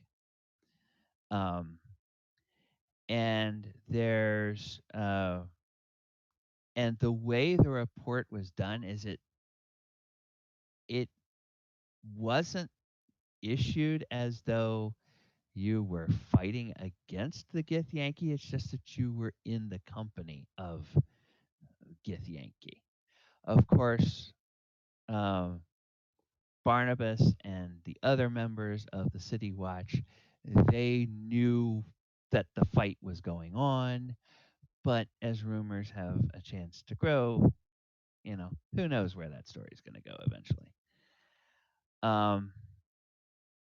And so this is something that's kind of troubling to them. The mass lords behind all the conspiracy theories are pushing hard for the formal inquest. As I said, that means they could compel testimony. The mass lords are clamoring to look important and seem official. One of the best and easiest ways that they can do this is to point the finger of blame at someone other than themselves for bringing this calamity down on the city. Tasenda Verlassen is a particularly easy target because she's not here to defend herself, and because she's a foreigner, and because there is an undercurrent in the city council or the mass lords, there's an undercurrent not only of thinking that everyone who's not from Waterdeep is somehow lesser, but also kind of a humans first and a bit of a bias against non-humans. That when they find people who keep the company of large numbers of non-humans, well, they must be, you ought to be suspicious of them just because of the fact they don't associate with humans all the time. So Laurel and her closest allies are doing everything they can to forestall and divert the mass lords from the folly of a formal inquest, because they all know that these mass lords will waste time chasing ghosts and snarks and grumpkins while the real work of rebuilding the city and making a counterstrike against the Gith just withers and nothing ever gets done. And that brings them to the reason that Jarlaxle Bayanray was invited to the dinner. He is the relatively new, as they give the name, the Secret Lord of Luskan, a city-state that's been something of a pariah among the respectable cities on the Sword Coast. But Luskan is rich and teeming with powerful wizards, and Jarlaxle has come to pledge Luskan's support for Waterdeep's rebuilding effort if he can assure assurances from Lady Silverhand that she will push the Lord's Alliance to have Luskan admitted as a full member of the allied cities of the Sword Coast. And as a diplomat, he kind of can offer some insights into maybe some of the best ways of forestalling and misdirecting without actually misleading the people that would like to waste their time on nonsense like having an inquest to blame somebody for this attack instead of actually doing the stuff they need to do, which is starting to rebuild the city. I see. Yes. So while we ruminate on that, let's go ahead and Few take a more little. likely. Let's go ahead and take a little break. I have 17 after. normally take kind of a short break, but let's go ahead and come back at the bottom of the hour. And So 4:30.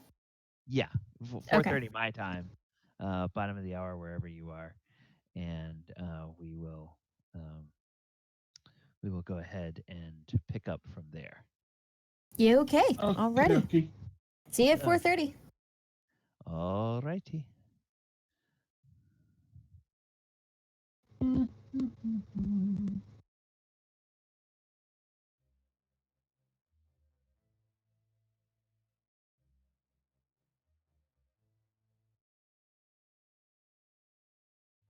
I think it's so funny that Adam is happy that he's not going to sink in the water anymore. Meanwhile, he's thinking, I don't have to open up to release water anymore. Huzzah.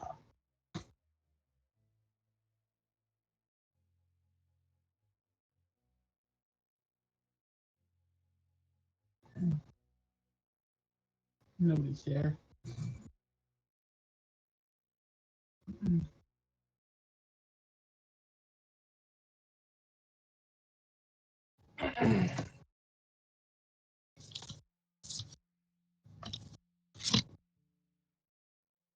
Oh.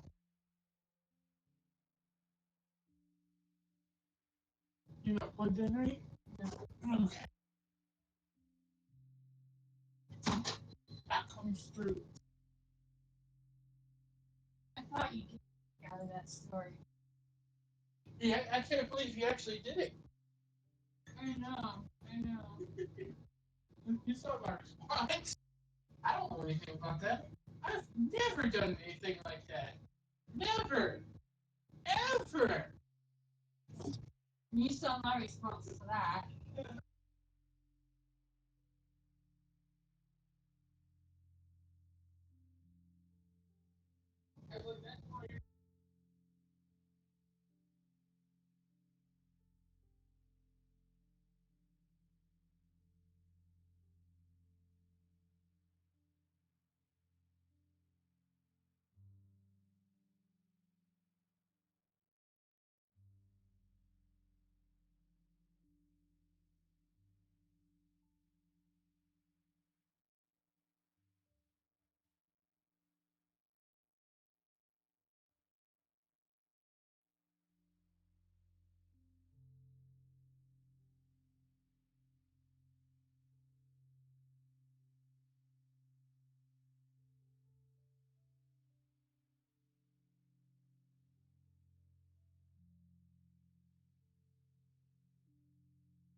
Oh, sometimes I think people be, you know.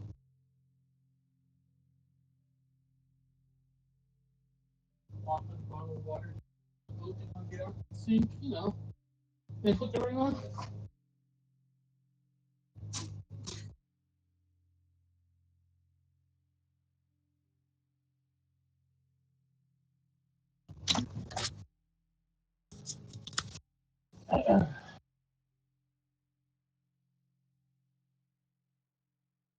No.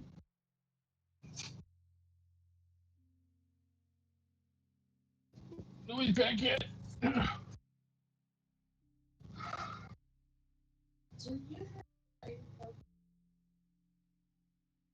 Somewhere, right?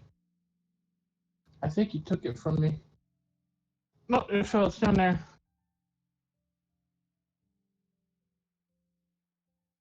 It's right there next to the guitar. Is there a guitar and a Gatorade bottle?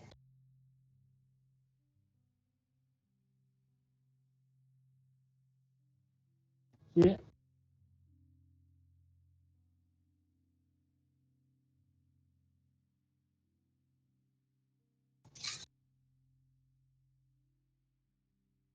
Hey, can you scratch while you're standing there? Oh, not scratch, but that feels good too. Mm.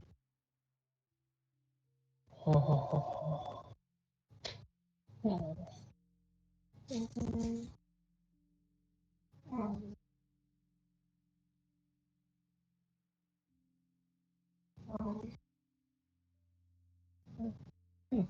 Oh. Thank you, honey. I love you. I love you.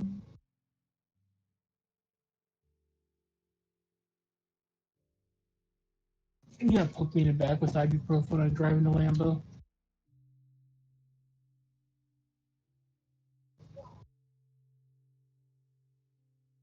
By the way, the reason I pointed and laughed at the screen, the guy in first place had run into a building and I flew by him.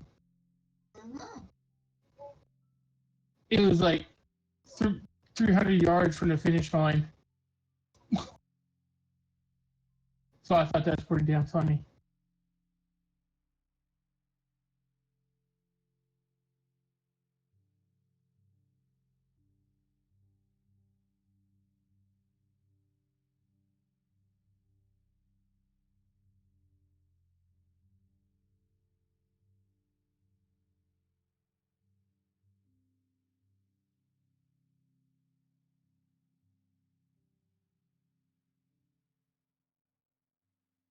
Click, click, click, click.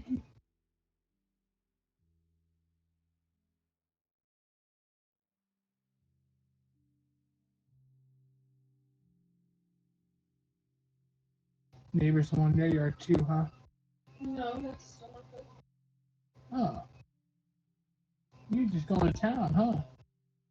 Well, he's cleaning up after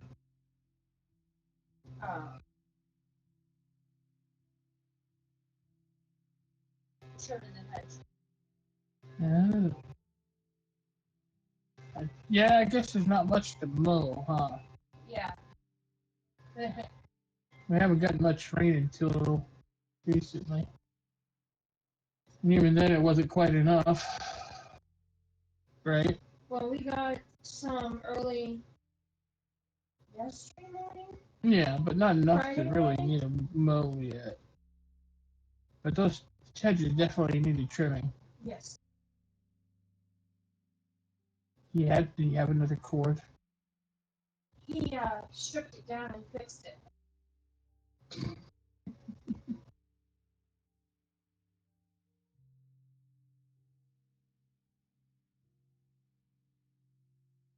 Now hold on a dang minute.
Oof, cheese and crackers get. I just had a piece of red velvet cake. Ooh. teas. Yes, so good. With the cream cheese icing and everything. Oh yeah, Oof. it's the only way to have it. It's the only reason my wife doesn't like it because it's got cream cheese icing.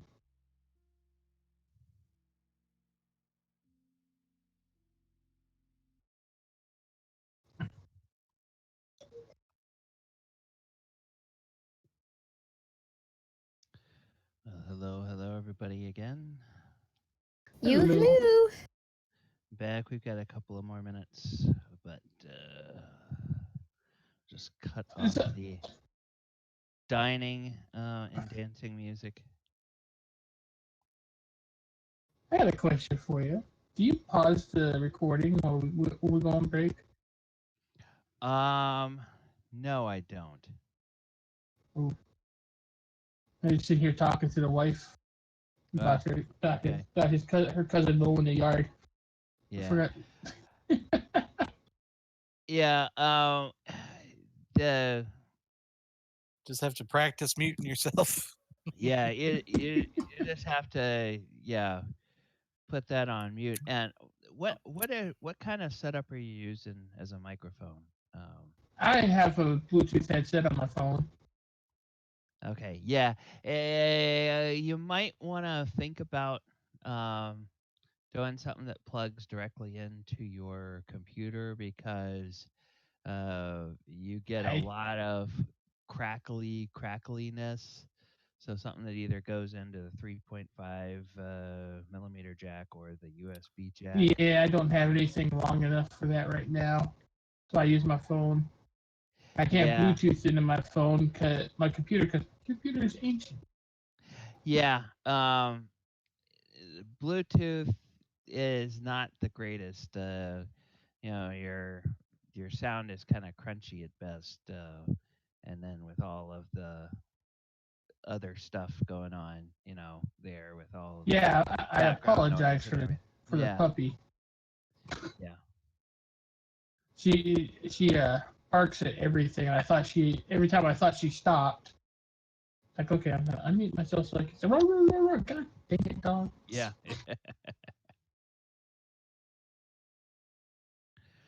Well, all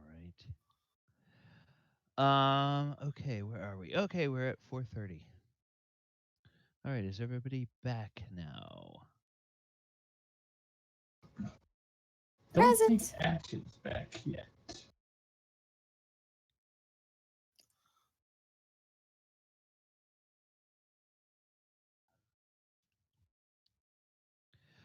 Okay. We'll start with this.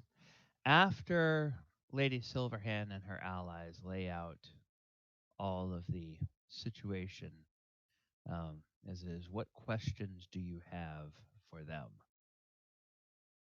Well, what's the plan going forward? Barnabas says, well, largely that's what Vajra and I are working on right now. We are going through a list from the last year of any reports that either Blackstaff Tower or the Order of Mages and Protectors have had about Gith activity outside of Waterdeep. There are routine reports that traveling wizards and allies and others that we are doing correspondence with will send about different activities. A lot of times that gets filed away, and under normal conditions, when something seems far away from Waterdeep, unless it seems to pose an immediate threat to the city or to the Sword Coast in general, we simply file it for future reference. But now it may be worthwhile if we can find any pattern, if there are concentrations of reports of Gith anywhere that we might be able to act upon. Did Tasenda tell you about the Githyanki that we encountered long before this happened? Yes, she told me, if I believe correctly, that there were 2 confirmed encounters with the Githyanki. One was outside the city, um, over when you were investigating that Netherese burial crypt, and another was down in the docks district, which, of course, that was worked by some of the constabulary, cleaning up Yes, after that incident. that was the dumb one.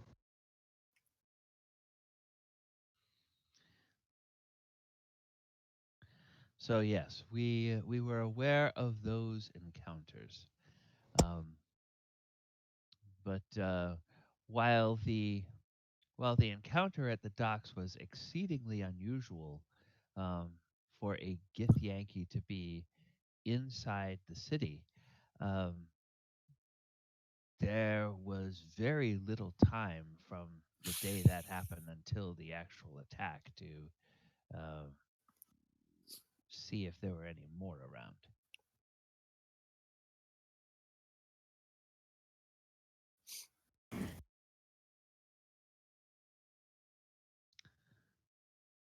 They kind of wait to see if anybody else has any questions. This inquiry Yes. with the city guard, vouching for the veracity of our statements, there's nothing that we need to be concerned about, is there?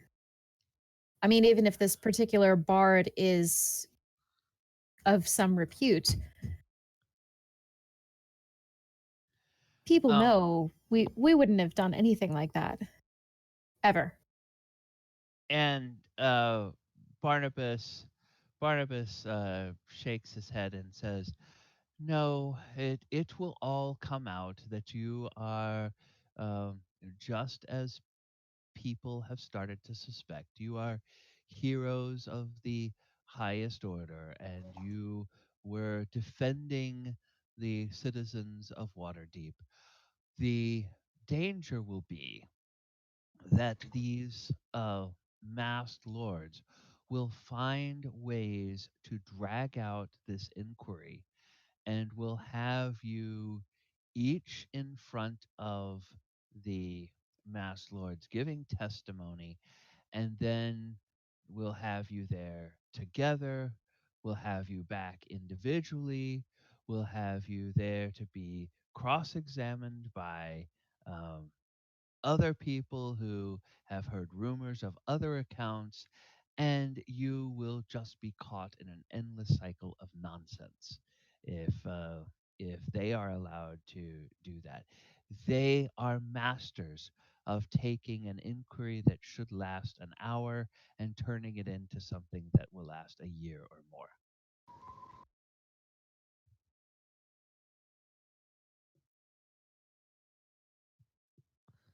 So She we kind should of make ourselves scarce for a while.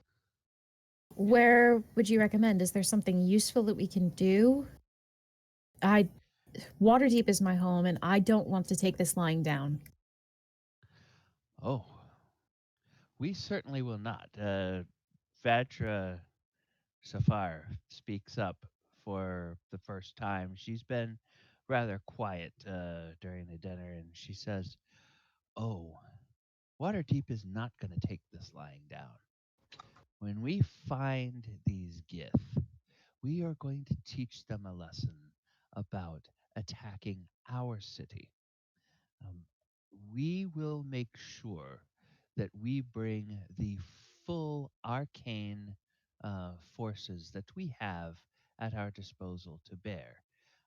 Not only do you have those of us within the Blackstaff Tower, but there are dear old friends of Waterdeep that are in their own towers throughout the world. And several of them have already reached out to me to pledge their support. Um, and they are beginning to conduct some magical research of their own on our behalf. So we hope that we will have something actionable soon, But as of yet, we are still in the preliminary stages of gathering the intelligence and beginning to sift through it to see what sort of patterns and data emerge. For now, um, well, Lady Silverhand, and she turns back to the host, and Lady Silverhand says, I understand that you were staying at Trollskull Manor, and as you probably have heard by now, the place is a total ruin. You are welcome to remain here as my guests. Um, it you will know that being here, you are surrounded by allies, and that uh, should the um, should the Mass Lords decide to try to make your life um, uncomfortable, uh, this can always be a sanctuary where you can come and escape uh, their more vociferous lackeys or mouthpieces, as you will. Um, and until such time as Barnabas and uh, Vadra have something to go on, then if you have any leads of your own or any inquiries of your own that you would wish to conduct, we can see about uh, letting you start to do that. But probably that would be best for the morrow. Um, it is late now, and I know that you must still uh, feel some lingering effects of the uh, injuries that you suffered a few days ago. Um, but by the morning, I think you will be ready to be out and about. Uh,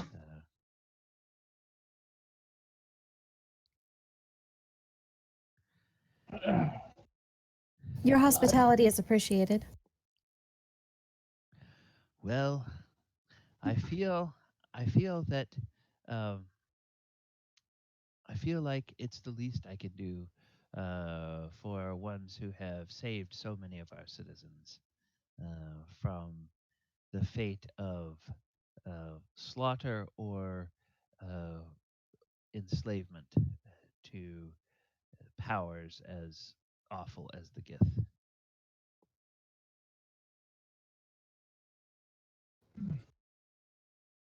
I would very much like to go see if my home is still standing. Would I be able to do that tonight?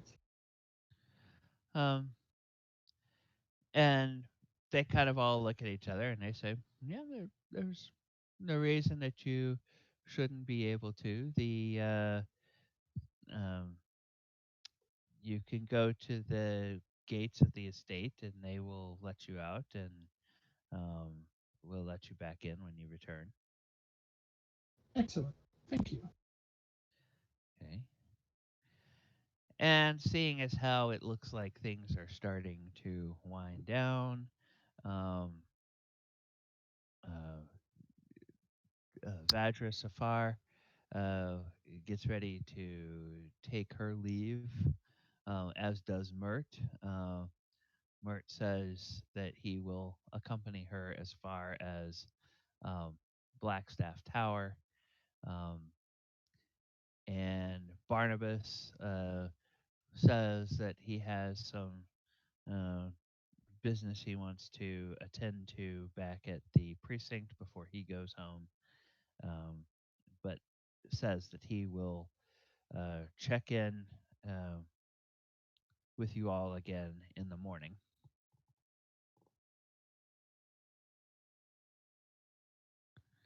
I'll quietly Okay. tell him, kind of in an undertone, as he does, don't worry, we'll find a way to get her back. And he gives your hand a little squeeze and he smiles and he says, "Oh, I know you will, lass. I know you will. I have faith."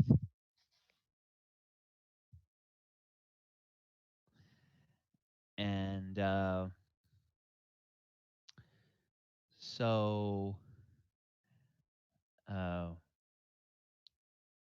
anybody want to do anything tonight other than Adamant? Nah, that was a lot to take in. Fadron's going to say goodbye and go to bed. Okay. All right. Okay. Adamant. Yep. Okay, you are in the castle ward, and you're leaving the estate of Laurel Silverhand. What part of the city is was your master's home in? I imagine the home would be attached to the forge. Okay. All right. So that was that back in the trade ward? Yes. Okay. So, let us take a look at And you would tell them if anybody wants to join them for the walk, they can, if they're up for it. Okay. What was that, Adamant? He would invite anybody who wanted to come along for a walk at night in Waterdeep. Xandri's gonna jump all over that. She has cabin fever. Okay. So, They can't object and tell her it's not safe if there's someone with her. Yep. Okay. You guys make your way down over towards the trade ward. You're coming from the castle ward over kind of in this area. So you come down Waterdeep Way. You pass by a number of buildings that look like they have scorching and scarring on them, not necessarily from dragonfire, but from more concentrated discharges. So maybe like some sort of arcane lightning or some kind of other damage that may have been done to them. There is a you can kind of see in the gloom as you pass by Warrior's Way here. Way up over here, there's a place where the entire street has been blocked off, and it looks like it's several blocks down. And kind of thinking about the orientation, that's sort of where you saw that real heavy fighting with multiple dragons over in that area that were fighting during the assault. And then as you make your way down, there's parts of this look like they're completely fine. Of course, everybody is being a little bit more quiet than usual. And you notice that probably well over half of the people that you see are wearing a black armband. And that's just something that you all would register as a typical sign of people in mourning in Waterdeep. And so, as you know, as your host was telling you, there's an official period of mourning going on. A lot of people are taking to sort of wearing a formal sign of that as they go about their daily lives. And in the evening now, they're either probably going home from their shops or from their places of work. And then you get over towards the trade square, and eventually, Adamant, you do find the the forge, and everything seems to be intact. Doesn't look like it's been ransacked or burned or attacked. Um, are you expecting that there would be somebody there that has carried on your creator's legacy? No. I was his, I don't know, would have been his only assistant, so to speak, and Adamant's not allowed to use the forge or to sell anything until he has seen the world. Okay. Well, it seems to be just how you left it, and everything seems to be in its place. Um, any other This is place that you all would like to go? this is your home? Yes, where I was created, and where I learned. Who lives here now? Nobody besides me. What happened to your creator?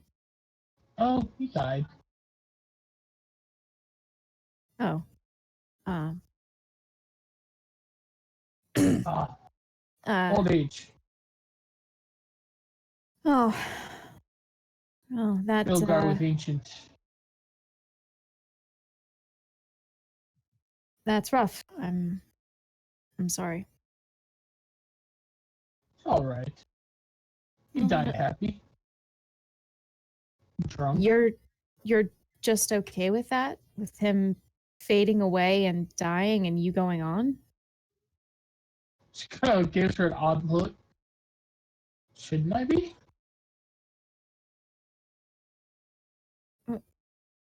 He was important to you, wasn't he? Of course. That's why I follow his instructions to the letter. Well, shouldn't you be upset that he's gone then? I'm not judging, but I'm a little envious.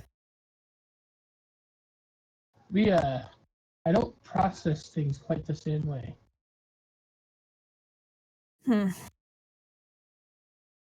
You're a lucky bastard. Or unlucky. No, really, you are.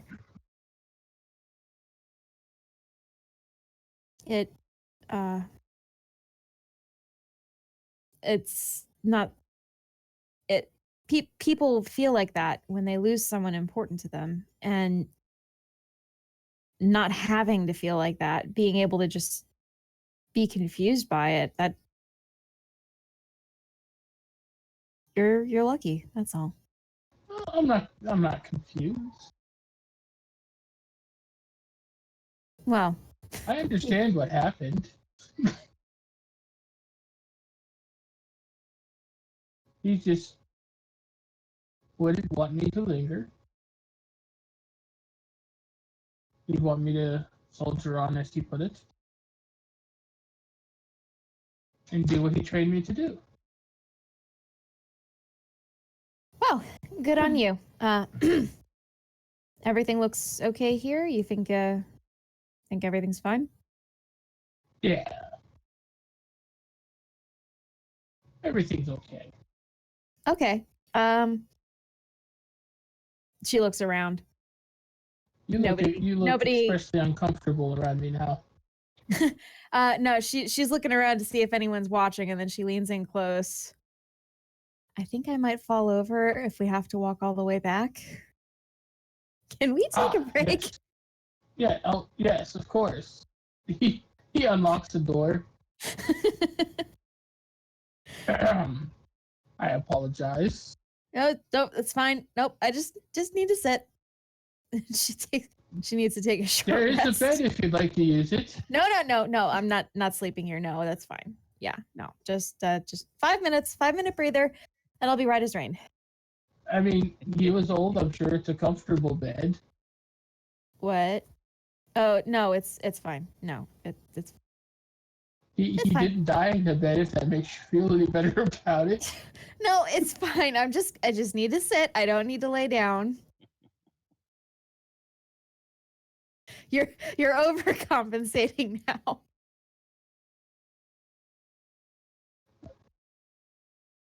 So she'll take a short break and then she'll be ready to get back up. Xandri's a bit disconcerted at being this stiff. Okay. You like to drink? Yes. Not particularly, no. No. Wonder if I could bring old Bilgar's liquor to. Well, there were incidents in the past that have given me a healthy wariness of getting completely smashed. In moderation. All things in moderation. Well, while I'm here, starts gathering up old Bilgar's bottles of liquor. I don't drink it. We'll take it back to the dwarf. I'm sure Thardrum will appreciate it.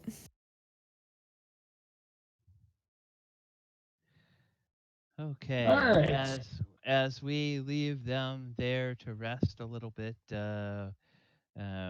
Ash has shuffled off to bed, or I'm sorry, Thardrum has shuffled off to bed. Oyahusa, did Oyo want to do anything during the evening? Probably just as usual. You know, his tea, his meditation. Maybe meditate on his new boots. Sure. Okay. All right. Well, those work just as boots of flying, and I need to just double check.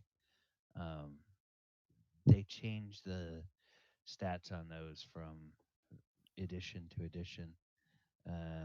Boots of flying. I'm fully wait. aware of how they work. Good to go. Okay, up to 4 hours all at once, or in several shorter flights.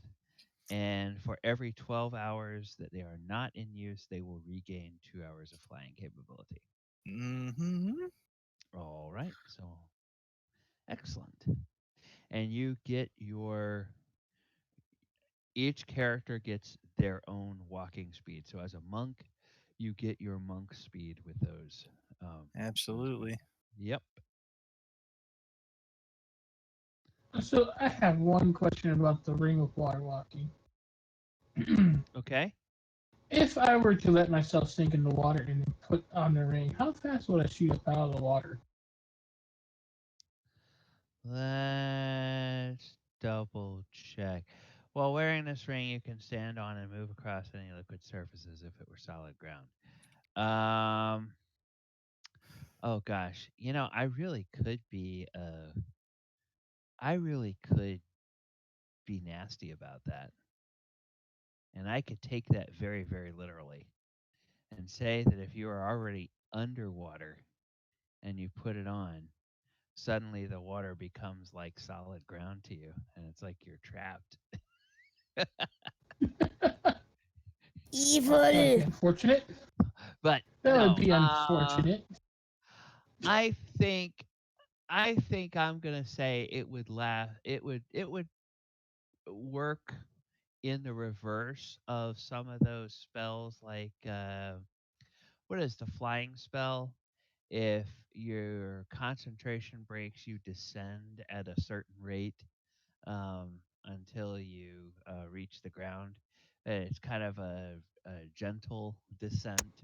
Or if the duration ends and you haven't landed, you come down at a certain rate.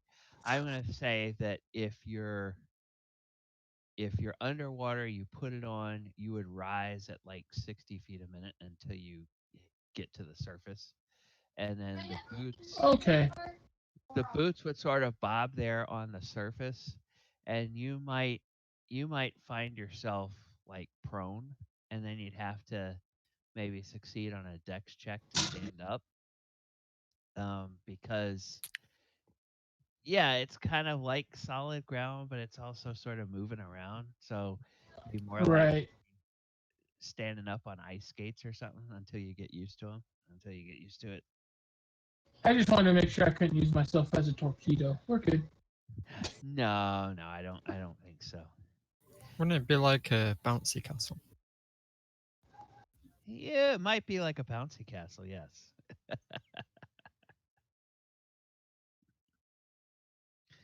Okay. All right. So, we will then go back to our cityscape of Waterdeep. And the morning comes, and as you all are coming to consciousness, there is a knock on each of your doors. 5 more minutes. The door handle opens and pushes in a little bit, and the face of a servant is in the doorway and says, "Oh, pardon, my lady, pardon. Lady Silverhand requires you downstairs. Uh, please, I'm sorry." She I said was you- only joking with you. I'm already up. I'm on my way. Okay. And each of you gets a knock and a servant telling you that Lady Silverhand needs you downstairs as soon as you can um, get dressed and come down. Um, and when you all get dressed and come out into the corridor, your rooms, with obviously with the exception of Adamant's stable, are all on the same hallway, and you are led by servants in house livery down to the library. And in the library, you see 3 people. You see Lady Silverhand, you see Jarlaxle Bayenray, and you see an obsequious little man wearing a very formal um, outfit. It looks like an outfit of office. Um, he's got a powdered white wig on.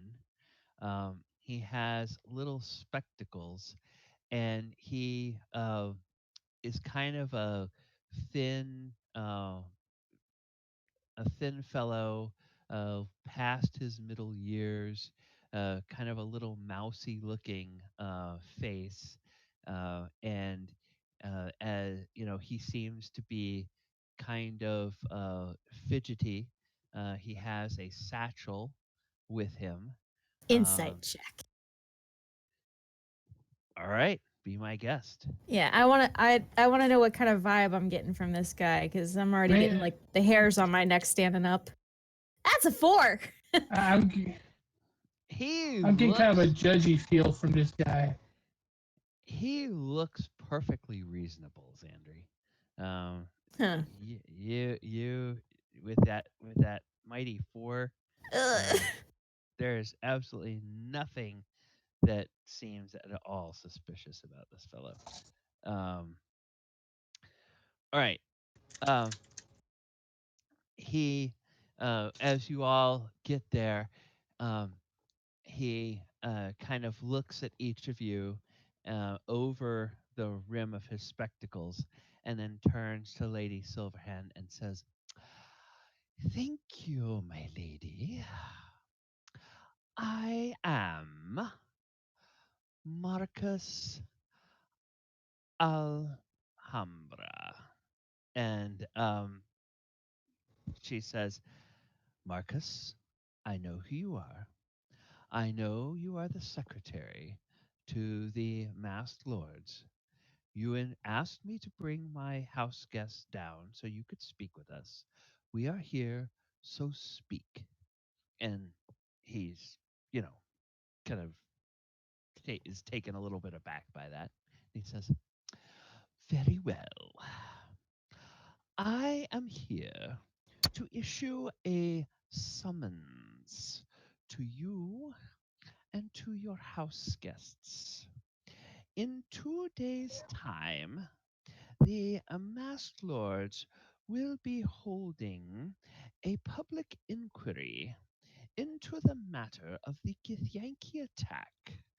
They wish to start by questioning the personages who were in charge of leading the city's defenses and who have been accounted as being the most responsible for saving the lives of Waterdeep citizens. So it is our understanding that, of course, you, by the nature of your station, and these guests of yours will come and make yourselves present to us." What if I said no? And he Xandre gives him a look like, "Holy shit, fuck! What did you just say?" he looks at Lady Silverhand, and then he turns and he looks at you, Adamant, and he says, "The summons that I give you comes with the full force of the Code Legal. You are compelled by force of Waterdeep law to respond to the summons and appear before the masked lords to give the testimony such as is being asked of you." And with that, there is. Okay.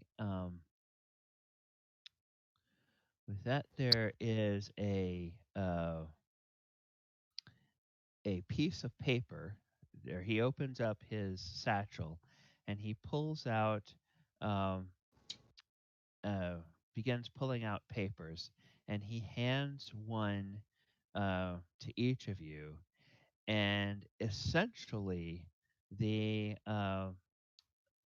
summons says that um, you are invited to give a full and complete accounting of your whereabouts and your actions leading up to and during the Githyanki attack, and it gives the date, um, and it mentions, um, you know, the trade ward where you were when you were helping people get into the sewer, and it also mentions um, specifically Trollskull Alley um, as a place that they are interested in finding out about um, with their questions for you, and that the time is supposed to be 9 o'clock in the morning, um, and it will be 2 days from now. And I'm gonna have to double check the calendar and tell you guys exactly what day that will be. But I'll put that in the session notes. Adam, Oh. Adam kind of makes a show of focusing his eye, turning it left and right. Uh-huh. This says we're invited, which to me says that we could turn down the invitation. Xandre kicks Adamant's ankle. And Jarlaxle, Jarlaxle Bayanray, at this point, he steps in and he says, "You little toad," uh, he says to the man. Um, you are a brain-addled idiot, and you are too incompetent to see that you are the one who is being manipulated by the masked lords of Waterdeep, who want to pit their factions against each other and waste the valuable time and the valuable resources of this city on pointless inquiries when what needs to be done is the rebuilding of the city. You go back and you tell your masked lords that I, Jarlaxle Bayenray, am invoking my privilege as a visiting diplomat and a neutral party in any inquiry within Waterdeep, Waterdeep's internal affairs, that I will serve as advocate for Lady Lady Silverhand's house guests. If they have questions, I will decide when they come and answer the questions, and I will use every bit of the letter of the law of the code legal to make them be reasonable in this. And his his delivery kind of has this sort of sense of being some kind of formal verbiage, and you can tell by the reaction that this guy um, really wasn't expecting um, to have that thrown in his face, but he is such a creature of uh, process and protocol that when he that when Jarlaxle finishes speaking, he says, "Very well. I shall return and I shall inform the um, masked lords of this new development." And then he turns back to Lady Silverhand and he says, "I noticed that that the diplomat did not offer to be your advocate. So we expect you to answer the summons and be in front of the masked lords at 9 a.m. sharp. What shall I Indicated. tell? What shall I tell the masked lords?" is your reply. And she looks at Jarlaxle, and there's kind of this, you know, there's kind of this considering look, like you don't think that she expected him to do what he did either. And it's almost like she's trying to figure out whether what he's done is good or not good. Um, but then she finally turns back to the little man, and she very formally and very carefully says um, that she will respond to the summons as requested, and she will appear before the masked lords, and she will be very exacting in the answers to their questions. And so he seems to be kind of satisfied with that. And he sort of gives himself a smug little smile, and he um, thanks Lady Silverhand um, uh, for seeing him, and he turns around, and a servant leads him out of the room. And when the door closes, you can just see that her hands are clenched and she just snarls at the door. And she says, "My own house. They sent him to me in my own house and in front of my guests. Humiliating. At every turn, there are those among the masked lords who wish to try to show that because there are more of them, they hold the reins of power. Well, there is a reason that Waterdeep has chosen this dual system of government. There is a reason they want an open lord who is known, and that they want masked lords who are unknown. I do not know which way this will turn out, but my friends, I will warn you now, there are those that would like to see me torn down from my post and thrown out of the city as a pauper, rather than to be led by a woman. And um, and she just sort of stands there and fumes a little bit. And Jarlaxle says, well, perhaps some of them would do with a day or two in Madame Bayenray's house. They might learn a thing or two about the proper respect for women. And he gives a little grin at that. I do apologize if I had made things worse, but Bilbar always believed that you should treat people the same way they treat you. Give them a dose of their own medicine, so to speak. And she waves your concerns away, and she says, oh, no, Adamant. Uh, it was in poor taste, and it was intended to embarrass me, um, in order to serve this summons while I was in my house and while I was hosting you.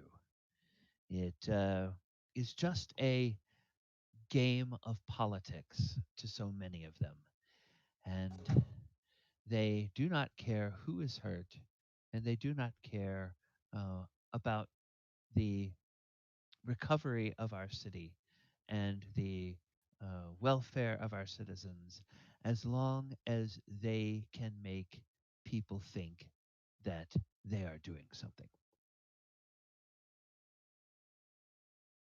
That seems pointless.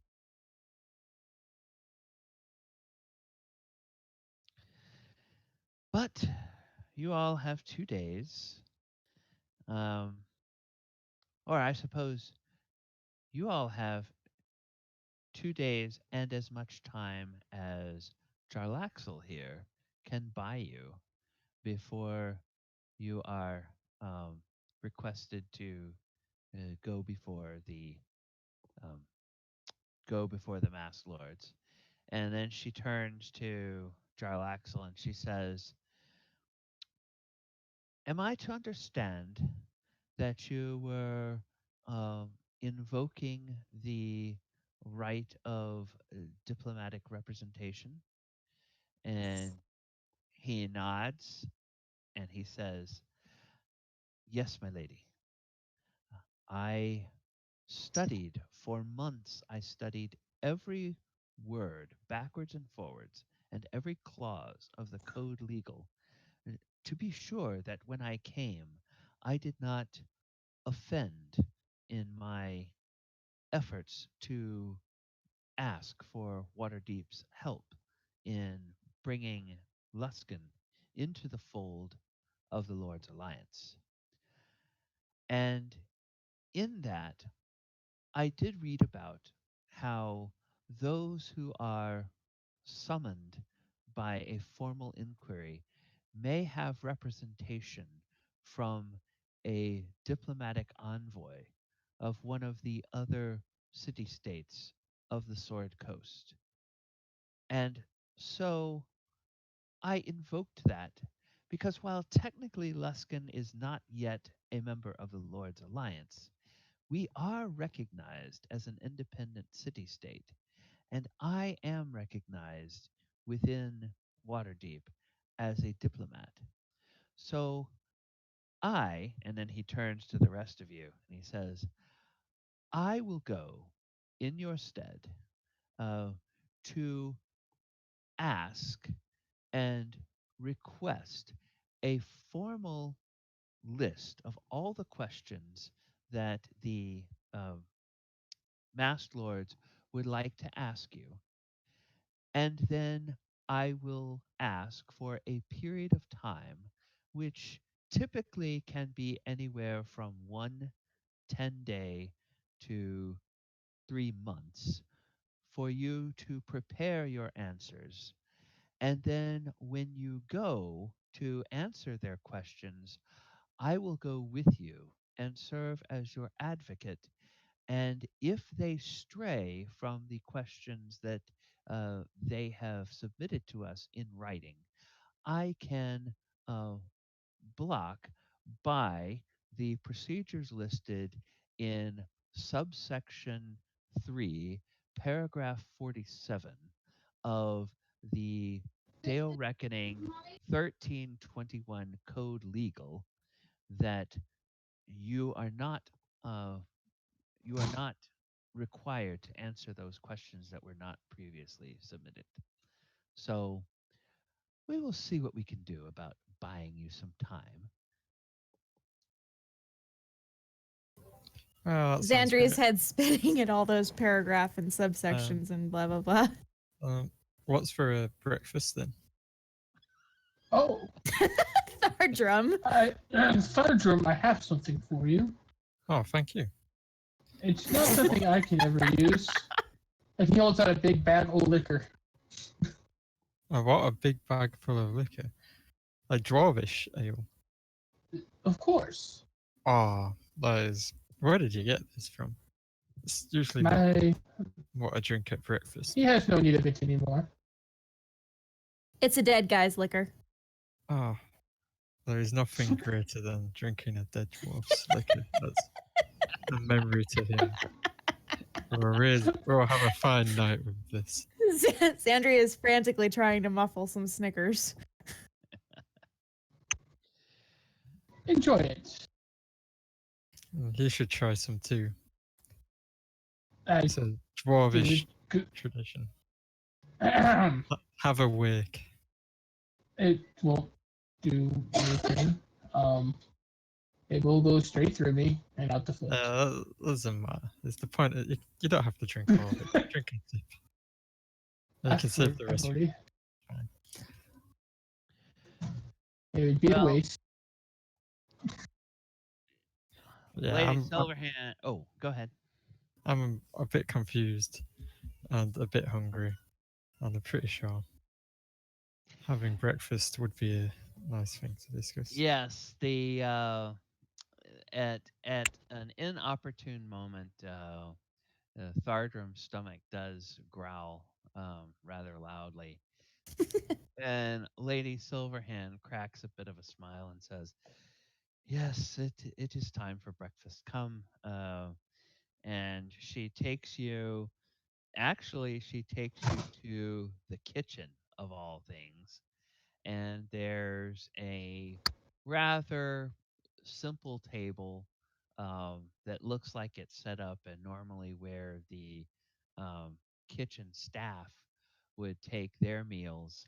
Um, they don't seem terribly surprised to see Lady Silverhand in there, but they do seem very surprised that she's bringing um, Jarlaxle and her house guests in there. But Lady Silverhand, have you ever had a smoothie?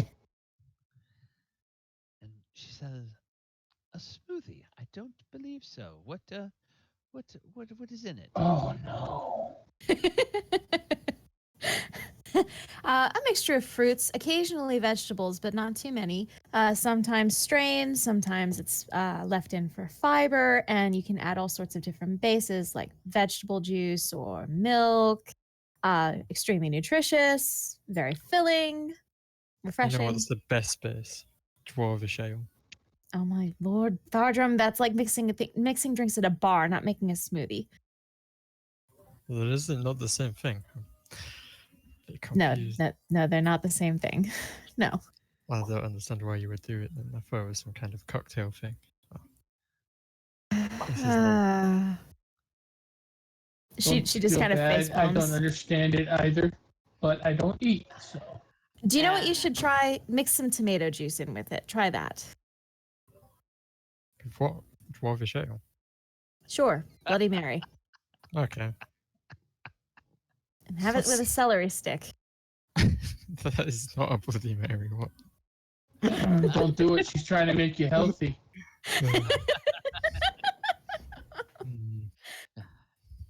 Well, just Logar think. never touches vegetables. Yeah.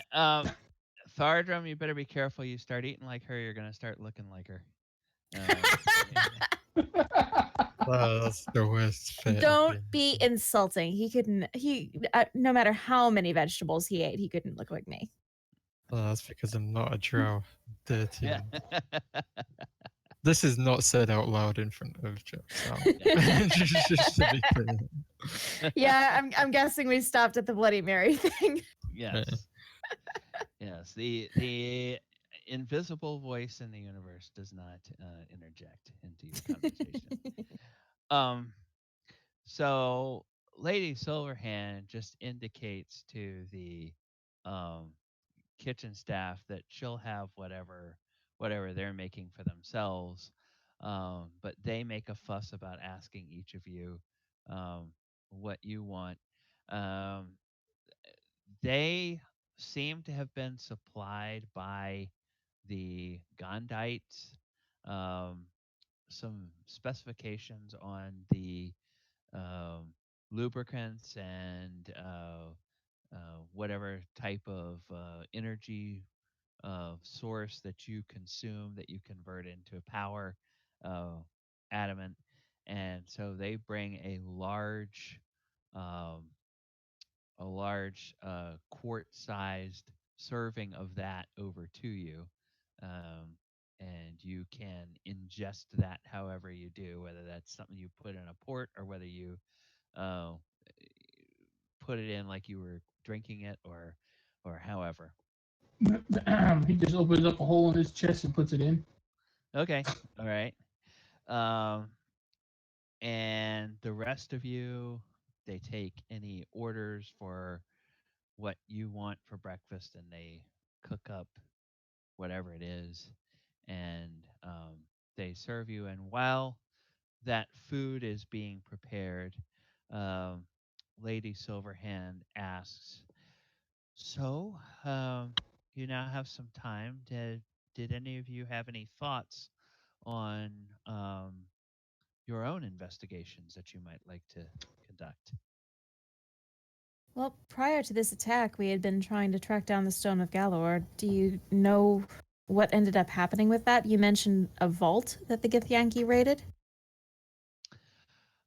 Yes. Well, unfortunately, the Stone of Galore fell into Githyanki hands at some point, and they had enough time to attune to it and learn that uh, Lord Neverember's secret vault was underneath the Pink Flump, which is a theater in the castle district.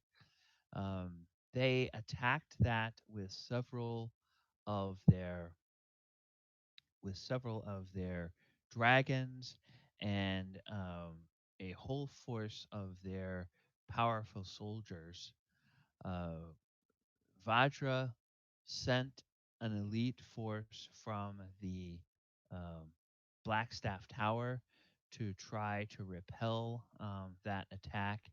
They met with some success, but in the middle of their fight, the Githyanki brought reinforcements in the form of a couple of more dragon riders, and the Blackstaff defenders were overwhelmed, and they breached the vault, and they were able to steal the gold dragons um, that Lord Neverember had secreted away down there. So unfortunately, they did get away with that, and the Stone of Galore, no one has seen it since the attack. So perhaps they still have it with them, or perhaps they have disposed of it. The gold dragons, are they actual gold dragons or are they coin? It's coin. It's coin adamant. Yeah, it's He kind the of tilts his head to the side. Yeah, they have weird name for Well, coins over here. Why? Jarlaxle will actually pull out of his pocket. He will pull a kind of a squarish gold coin, and he holds it up to Adamant, or he hands it to Adamant if Adamant wants to take it Yeah. and look at it. It's on the front. It has Waterdeep, and it has a crest of the city, and on the back it has an image of a dragon. And Jarlaxle explains, these are the gold pieces that are minted in Waterdeep and are legal currency here. As you can see, Oh, because I it should have has known the this. it has the image of the dragon on it, it is called a gold dragon, as Right. opposed to a simple gold piece. Now, why would they go through all that just for the? I think it was a distraction, maybe. Well, Because they bring a bunch of sky ships and dragons for coin. I just a bit overkill. well, the best we can tell, Lady Silverhand says, they had three objectives in their attack. The first objective, as you all well know, was to kidnap Tasenda Verlassen. For whatever reason, we still do not know. Their second objective was to take slaves, um, possibly for the Githyanki Empire, possibly, um, possibly for another purpose. We do know that their concentration of the slaves that they took were basically uh, women of childbearing years and children um, who were in their young teens or younger. Um, Most of the men that they encountered were uh, were simply slain instead of being taken as slaves. However, we do know uh, we do know of uh,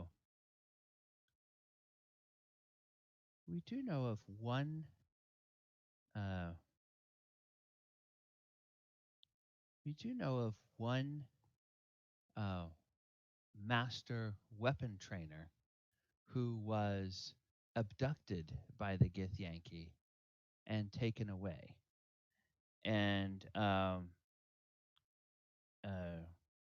she turns towards Xandri, and Oh no. she says, "Were you aware of a weapon trainer named Dorafil?"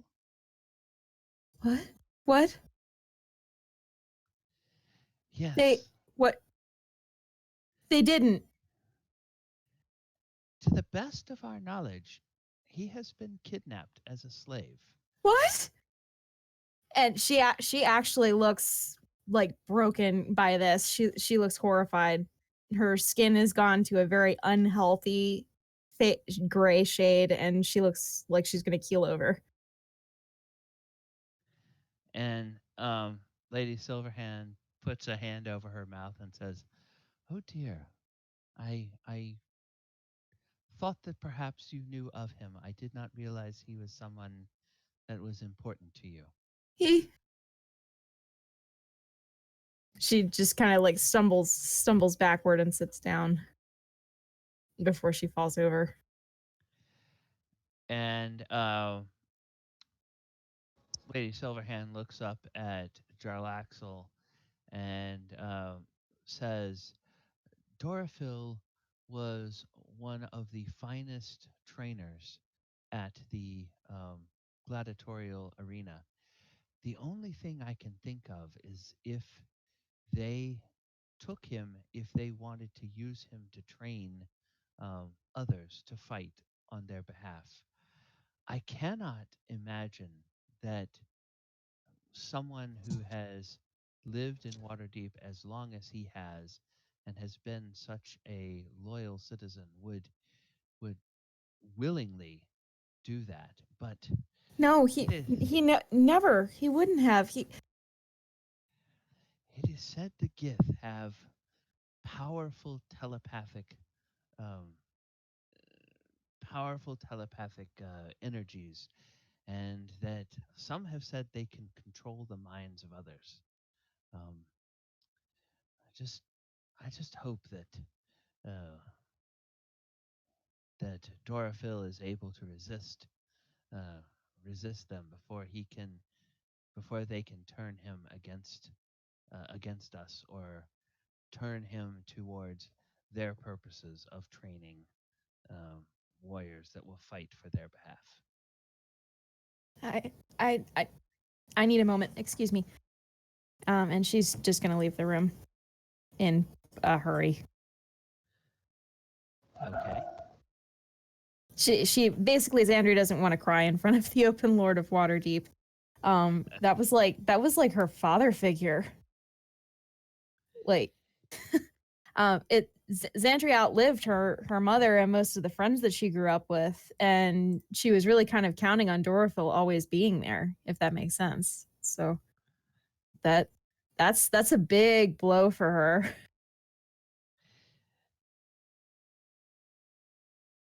Yeah, it's now. Yep. Now apparently there's more people to go and rescue than just Jacinda. At least for some of the people in the party. Have a more personal reason for. As if she needed more reason to hate the Gith. Oh man. Oh boy. I'm really upset Chris isn't here. Yeah, because he will want to, or Yeah, Galabar Galabar. will want to be in on doing that as well. Yeah. Going after the people that took Dorifil. So then, as Xandri goes off, she sort of looks at each of the rest of you expectantly to see if there's any thoughts that you had on investigations that you might want to undertake. You said that there was a ship captured? Yes, that was one bit of good news. The Order of Mages and Have you? Protectors were able to send a group of skilled commandos that overtook one of the Githyanki vessels, and were able to bring it back um, to our side, if you will. It is now over at the Temple of Gond, and the Gondites, along with the Order of Mages and Protectors, and some wizards from Blackstaff Tower, are crawling all over that ship, trying to understand something about its technology, how we might be able to use it, and also seeing if there can be any traces of residue to tell us where the Gith were immediately before they came to Waterdeep to attack. So hopefully we will find some insights from their investigations there.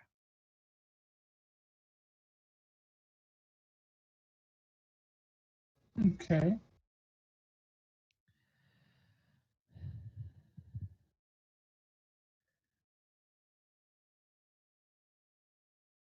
And then she looks at Thardrum, see if Thardrum has any thoughts.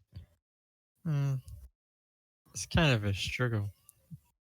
I don't really know why I'd want her to cinder. So, we're kind of working on stuff to help her get back to her own plane. I don't know why I did want to go to where she was from. Maybe that's what the gift wanted her. Maybe it's like another place for them to attack. I have no idea. Yes, it's a real mystery. Tasenda, from what I understand, had lost a great deal of the memory of years in her life.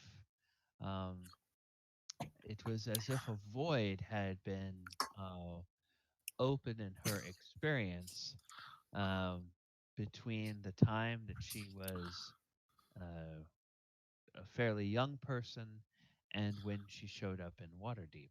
So perhaps there's something that she did or something that she knows from those years that the Gith were interested in.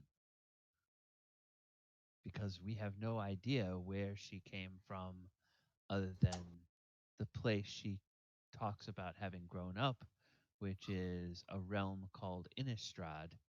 Um, and from what I gather, um, there's not much known about that plane. Um, and so there will probably be some investigations going to Sigil to see if we can find any sort of portals to that world and what might be there.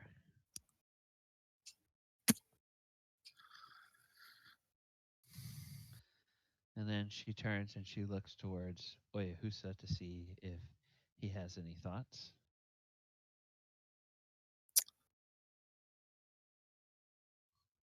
Do you have an archive about the GIF? Who they are, what they do? I would suppose that the libraries within Waterdeep would hold any such records. As a race that has some innate magical abilities, I would presume that there would be some records at the Blackstaff Tower. Vajra and her people will certainly be going through those. But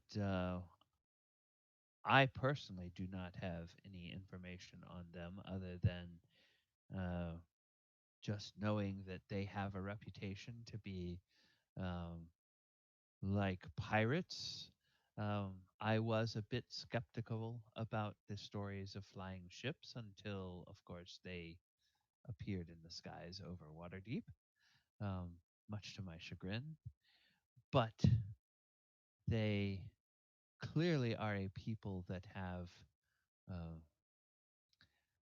that are very martial and very warlike and very effective um, in their raids. Yes, it is indeed true. Well, I imagine when your order finds a way how the ship works, perhaps that might be a vessel we can use to our advantage and start following the Gith. And Lady Silverhand, she nods. She says, "Yes, I hope. I hope perhaps that we can. I'm sure that that will be one of the avenues that Vadra and the wizards at Blackstaff Tower will be looking into. But by all means, if you have any thoughts on the matter, you should definitely go and talk to them um, and see what insights you may be able to provide them." Well, I do not have much experience hopping between planes. What abilities do your mages have for that? Well, there are all of the usual magics for traveling between planes. I think that the primary method of travel that they use is actually the simplest one, which is a portal to Sigil. Um, are you aware of Sigil, the city of doors? I have heard many stories of it, but I have never been there myself. It Ah, sounds wondrous. yes, it is said that it sits at a nexus of sorts where there are portals to every known plane and even hidden portals to planes that are yet unknown. And so by traveling to Sigil, theoretically, you are supposed to be able to get anywhere.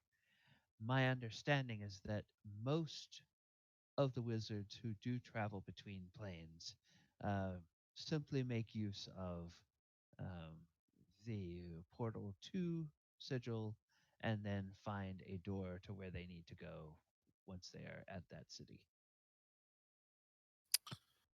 Hmm. Do you have an established embassy there? That we do not, but it probably would not be a bad idea. I will need to ask the Blackstaff if she has someone that has any diplomatic experience that we might um, try to set up. Of course, I will have to get a majority of the Mass Lords to approve of opening an embassy there. And right now, I don't want to think about dealing with those people. I think it would be wise. And if my instincts are correct, I feel that we will be going there in the near future. Oh, I don't doubt it. I don't doubt it. Once we find out more about the Gith and where they have been, if they have come here from a different plane, uh, we will want to find out where they have gone.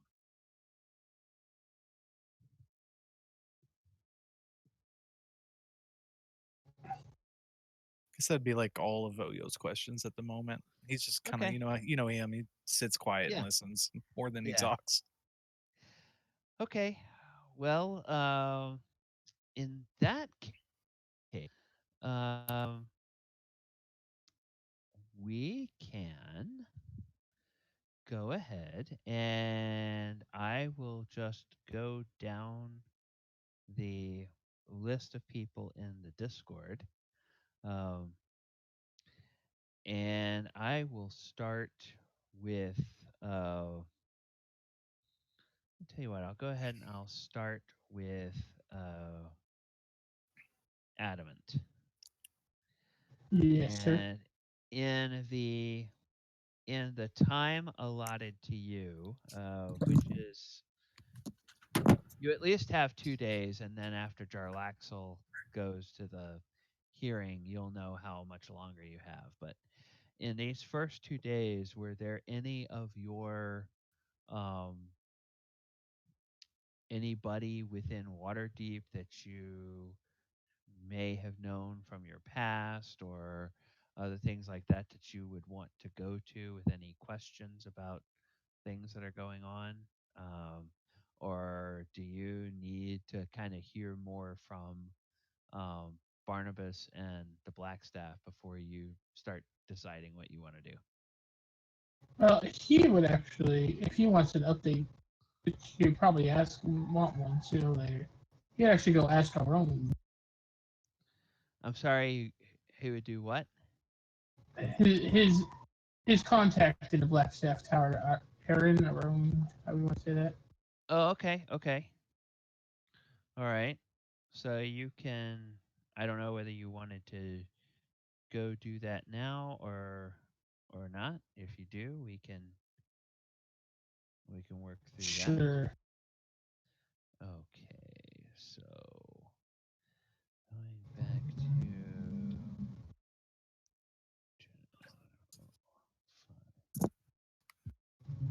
He'll drag Xandria along so she has a distraction. Oh, Xandri's already gone. She left the house. okay. Okay.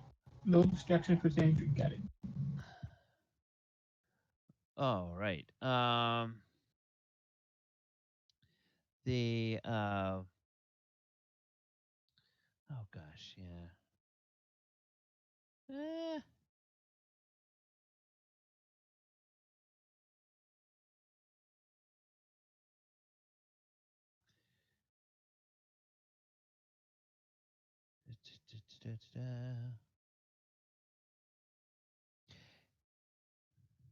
Okay. So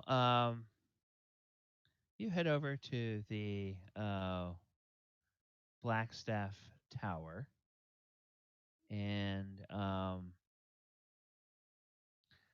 just going back to the notes we created at your character creation to grab the right name. Um,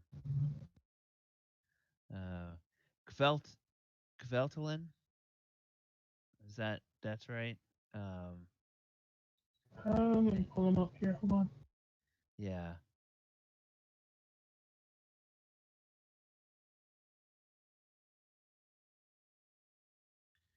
If you have it, just dump it in the Discord to make sure that we're both thinking of the correct person.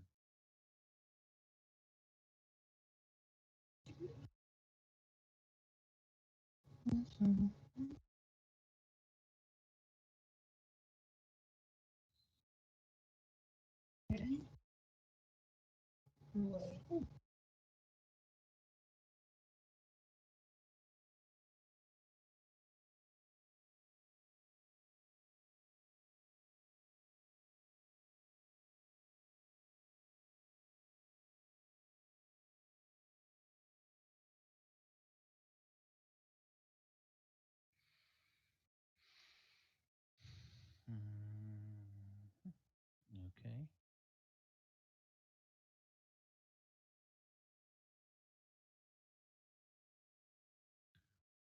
All right. There we go. Yeah, it took a second. For a minute, I thought I was getting a blank sheet. Yeah. Okay.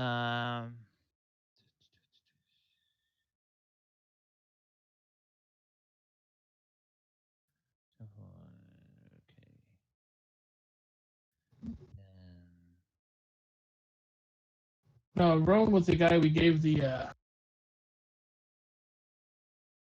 apparatus to when we found it. Oh, okay, okay, okay. Okay. Um. All right.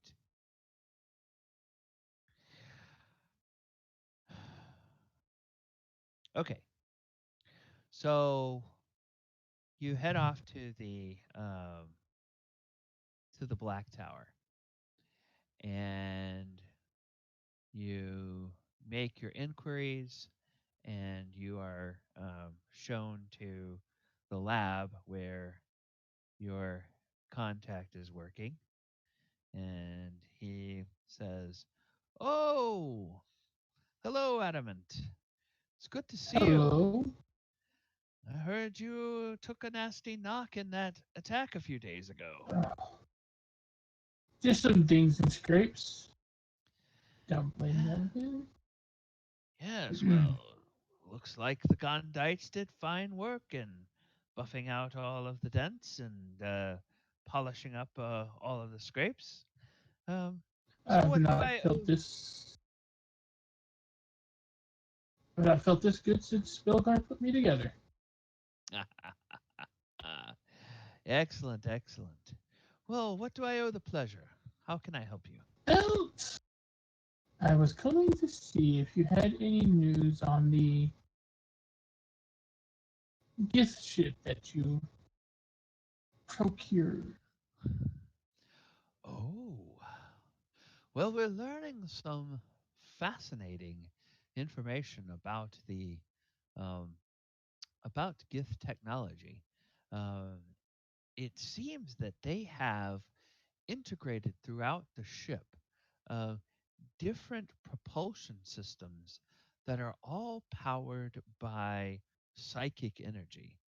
Um, and if one is born with the ability to channel psychic energy, one can simply focus their attention and the ship will respond just like a helmsman with a tiller and the sailors raising and lowering the sails on a traditional vessel. However, Interesting. if one does not have that native ability, there appears to be a device that our commandos found where one can wear it around their uh, temple and on their wrists, and it will help to channel their uh, thoughts into psychic energy that can be used to guide the ship. It takes a great deal of concentration, um, and a lapse in concentration will cause the ship to simply stop where it is until concentration can be found again. But uh, in our early test, it does seem like people who spend some time can learn to have at least some rudimentary control over the vessel. I see. Tell me, have you found anything that indicates where they may have gone? Any charts or Ah, anything? well, we do not have information on where they have gone, but we may have found something about where they came from. Um, it seems that the middle deck of the ship is the crew quarters, and we found in the crew quarters uh, several sets of boots that had a very specific kind of mud on them. And there were also uh, some fruits that look like they are native to Toril. Uh, but they are exotic. And uh, upon first seeing them, I was not aware of where they are from, but they are being analyzed and taken over to the botanical gardens so that the gardeners can look at them and determine what type of fruit they are and where they natively grow across Toril. So perhaps we might have some indication of where their base in the world may be. Do you have any more of those? I do not, because I was not um, part of the crew assigned to examine the crew quarters. I was more um, assigned to look at the helm and the propulsion system. So Uh, by the time I I heard was about it, thinking those had I all could been. take one to the trade ward. Oh, going to the trade ward. Well, uh, I suppose that the botanist will probably be able to tell us everything we need to know, but that's a good idea. If they run into any trouble, I will suggest they try the trade ward because, of course, as we all know, everything from the face of Toril eventually makes its way to Waterdeep. Um, it is Oh, the yes. jewel of the North, after all. All right. Thank you for your help. Oh, you're quite welcome. You're quite welcome. And then there's actually. Oh, where did I put this? Where did I put this? Oh, okay. I need to make a. Actually, I need to ask you, um, Adamant, to make a uh, percentile roll. So roll a D100 for me. D100.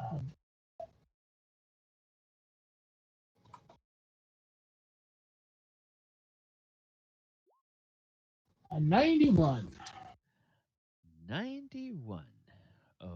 It's Okay. either really good or really bad. Okay. All right. A 20. So let us see what that gives us. He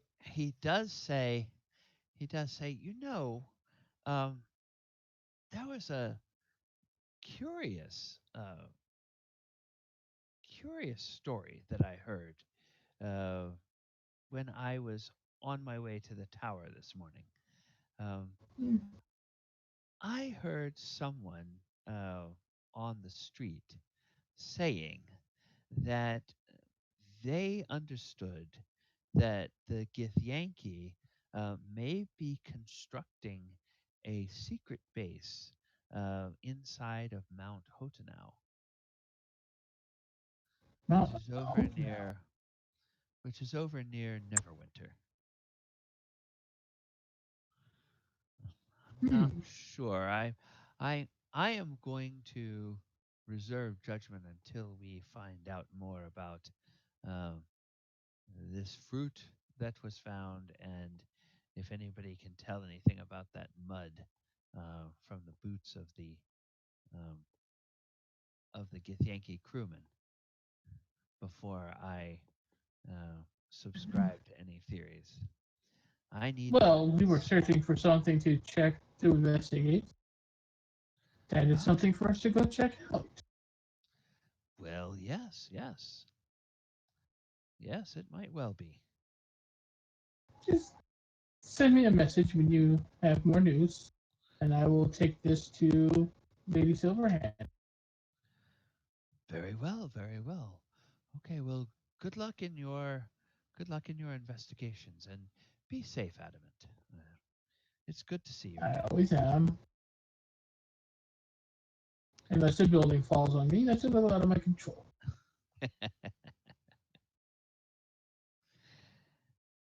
Okay, Have a nice day. thank you. And And then, he will head back to the castle. okay. And as Adamant takes his leave, we will pan over to Thardrum. So Thardrum, you have a couple of days. Um, is there anyone that you might want to go um, talk to within Waterdeep, or any sort of investigations you might want to do um, while you're waiting to find out what Jarlaxle learns from the his meeting with the council? Uh, I'd probably take off the dwarven ale I got and go to the dwarves. Probably try and find my smith friend at some point and show off my fancy new armor, which I am Okay. wearing everywhere all the time. Okay, Uh, you are making good on your promise that that is gonna be on you at all times. Okay. uh, yeah, and then I also want to open a bank account at some point, but I don't know how long that will take. Um, okay. Um, okay, let's see. And this would this be Jolmeter that you're interested in going Yeah, to see? I just kind of want to make sure it's okay. I want to see how the dwarves that I know in general are doing. Okay, But and then ask about the armor. I just like Oh. show him. There's, sure. I'm not doing any actual serious investigations. Okay. So, as when you go over and you uh, find Jolmeter, he is his shop was spared destruction. However, there are two buildings on the block where his shop and home are, that took some damage, uh, probably in the attack. One of them looks like it had a facade that is missing the third story of a three-story building, and the upper floor has partially collapsed. And another one looks like it had a fairly extensive fire damage to it. Um, and so there's a lot of smoke and soot and everything on that particular building. And um, he is in his shop, and there were several other dwarves there with him, and they appear to be uh, turning their tools and their uh, efforts into creating creating other things to help rebuild uh, the block here. So they're forging some stone cutting tools, and they're forging some hammers, and they're creating a whole bunch of new nails and all kinds of things. And of course, they're doing it the way a dwarf would, which means that um, it's takes about twice as long, and it's about three times as sturdy as it actually needs to be in order to do the job. So they're being very thorough with this, and um, he seems to be putting all of his focus and all of his energy into this effort. So as you walk in, he's just banging on his hammer on an anvil on this, and he kind of halfway looks up and he says, "I'll be with you in a minute." And he goes back to pounding the pounding on his anvil. Okay. I'll just wait here when you're ready, Mr. Stronghammer. Don't you worry. And uh, he stops and he looks up and he says, "Fardrum, Fardrum, oh, Hello? you're all right." And Yeah. he comes over and he looks like he's about to uh, perhaps give you a hug, and then he stops and he says, "Wow, that's Yes. fancy armor you have." A lot has Woo! happened in the past few days. How are you doing? I see your shop is Woo! Well, okay. the old shop is busy. Uh, thank thank Morden we didn't suffer any damage in the attack, but you see the bastards, uh, they got a couple of my neighbors, damaged their businesses and their homes, and so the rest of us, we're all gathered together and determined to get this block rebuilt. Oh, sounds like a worthy pursuit. Do you need any help?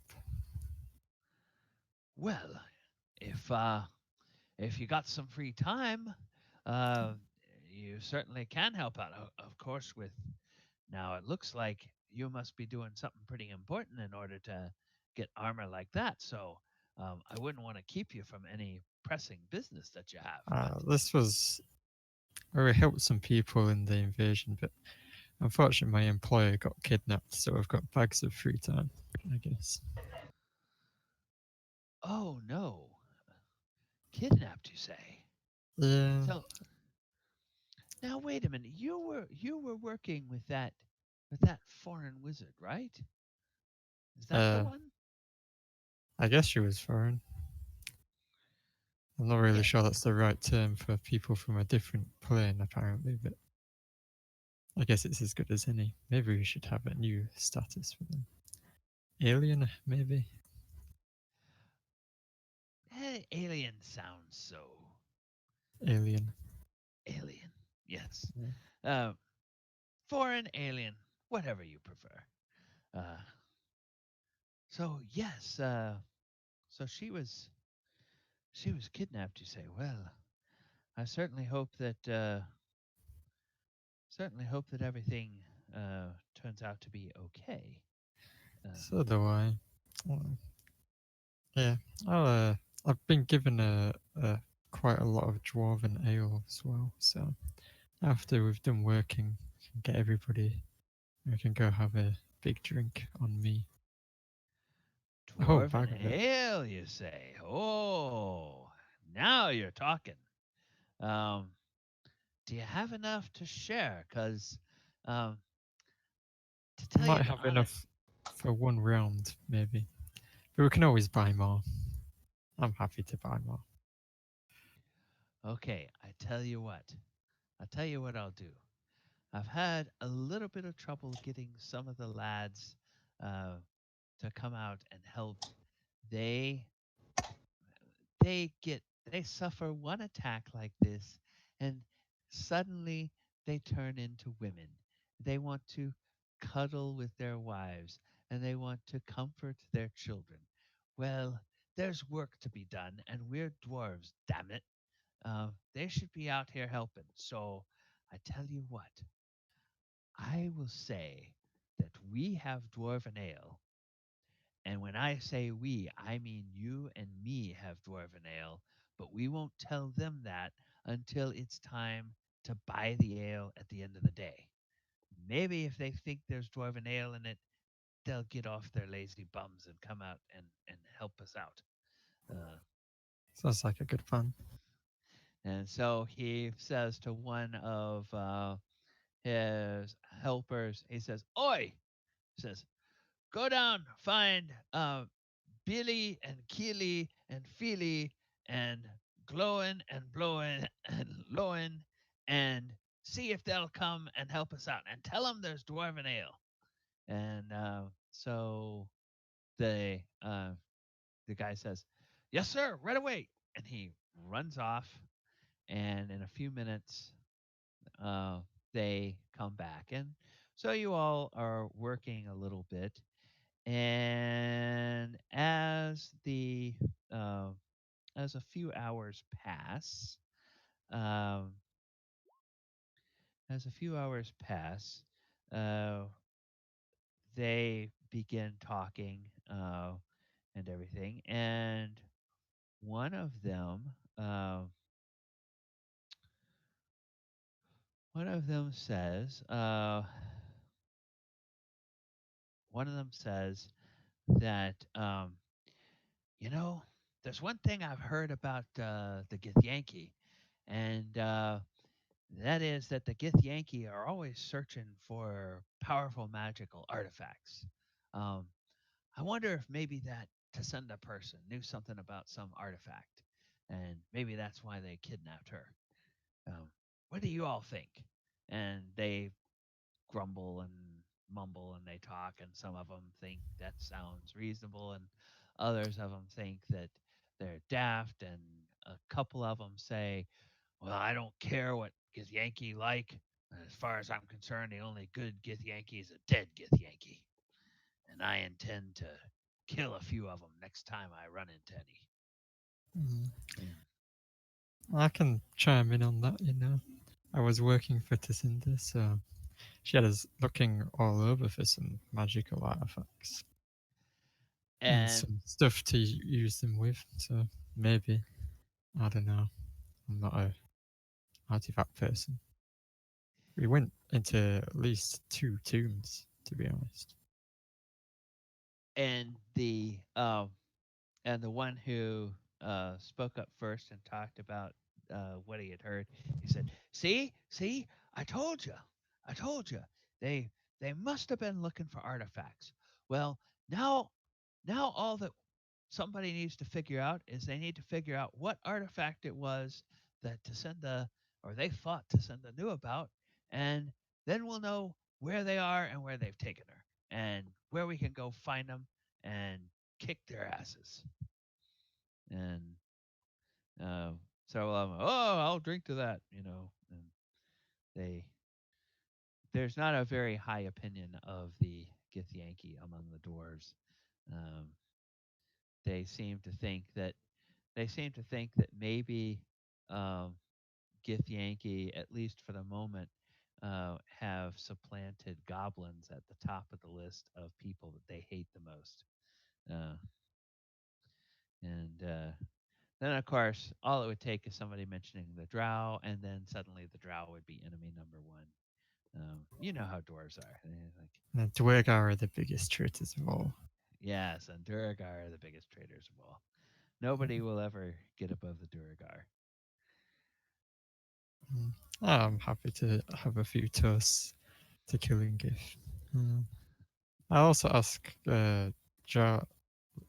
whatever his Jormatier about the adamantium that went missing. Was the crime ever solved? And he says, "Oh, you know, we talked about that a while back, and um, since then, I kind of I hadn't dwelt so much on it. You helped me put it into perspective. So, you know, maybe someday it'll turn up. But I just realized I had been beating myself up a lot about something that I really couldn't control, and so hopefully, it'll turn up. But I really just had kind of felt better that I had some peace of mind after we talked the last time. Okay. Well, maybe it'll turn up. I'm not so busy now. Maybe I can go looking for it. Who knows? Okay. And anything else in particular? Okay. Not really. I'll So, probably just any day nothing is happening. I'll probably just go down there and help rebuild, okay. carrying things Well, around because I'm trained as a brewer, not a carpenter or a smith. So I'll just lift things casually. well, at the um, at the end of the day, uh, everybody goes for drinks. Um, you and your friend split some of the dwarven ale, which is very fine, finely aged dwarven ale.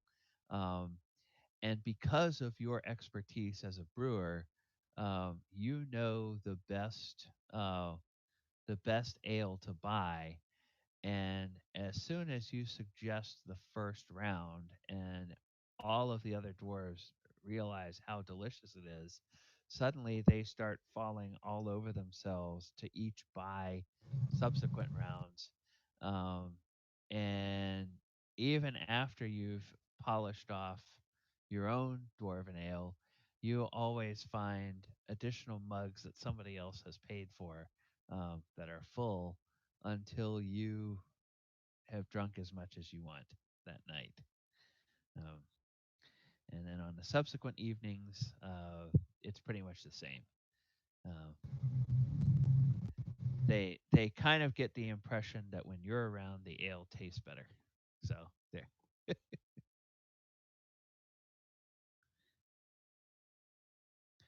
And really, it's just your special knowledge as a brewer. You know uh, which drafts to ask for, when the bartenders tell you what they have available.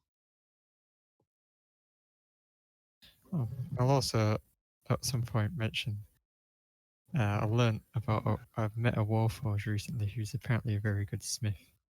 Should introduce him to everyone. Oh, he would be fascinated to meet a Warforged, because he's always been curious about them and how they use their integrated armor, and wondering if there's anything he could learn from how their armor works when he's creating armor for other dwarves or other customers of his. Well, apparently he's a very good smith himself, so he should probably just be able to teach you a thing or two. Excellent, excellent. Mm. All right. And so then we will go on to Oyahusa. Um, you have a couple of days that you can use to do any kind of asking around or anything that you might want to do. Um, is there anything that Oyahusa would, anyone that Oyahusa would like to go to during this time? Well, I had looked for somebody prior to coming to the mansion or whatever, right? So, Yes. and I couldn't find them. Right. Yeah, it looked like they had left in a hurry, um, but all indications were they got themselves out of town. It wasn't um, like the place was tossed or anything, but it was clear they had taken some possessions for the road and gone. Did I go And by and see my friend at the magic shop? I I don't remember. believe so. I think it was only the one person you went to. So let me go take a look here. And we will. Okay, so okay,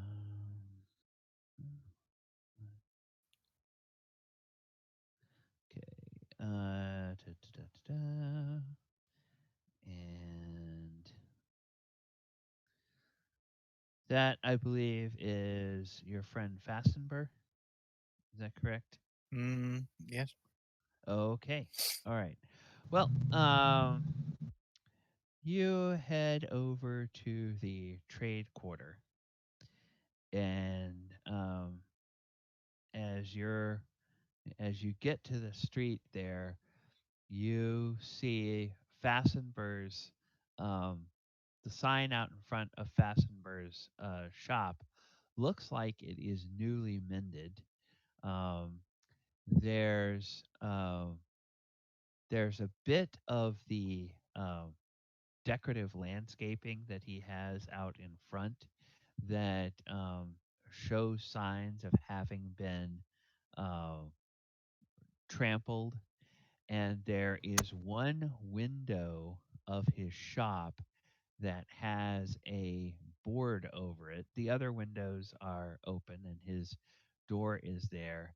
The um, building immediately next to his shop looks like it was um, clobbered by something very heavy that possibly fell out of the sky and landed on top of the building, and it was sort of like splash damage a little bit that got onto Fastenberg's shop.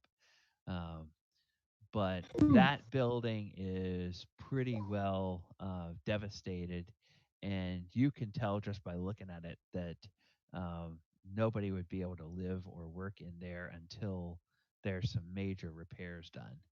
Um, and it looks like it's kind of been roped off so that if anything falls, it's not going to hit anybody that's walking by. But It's you know, it's in the very early stages of anybody trying to do something to repair it. Hmm. Okay. So you walk in, and um, when you walk in, you see Fassenber. He's towards the front of his shop.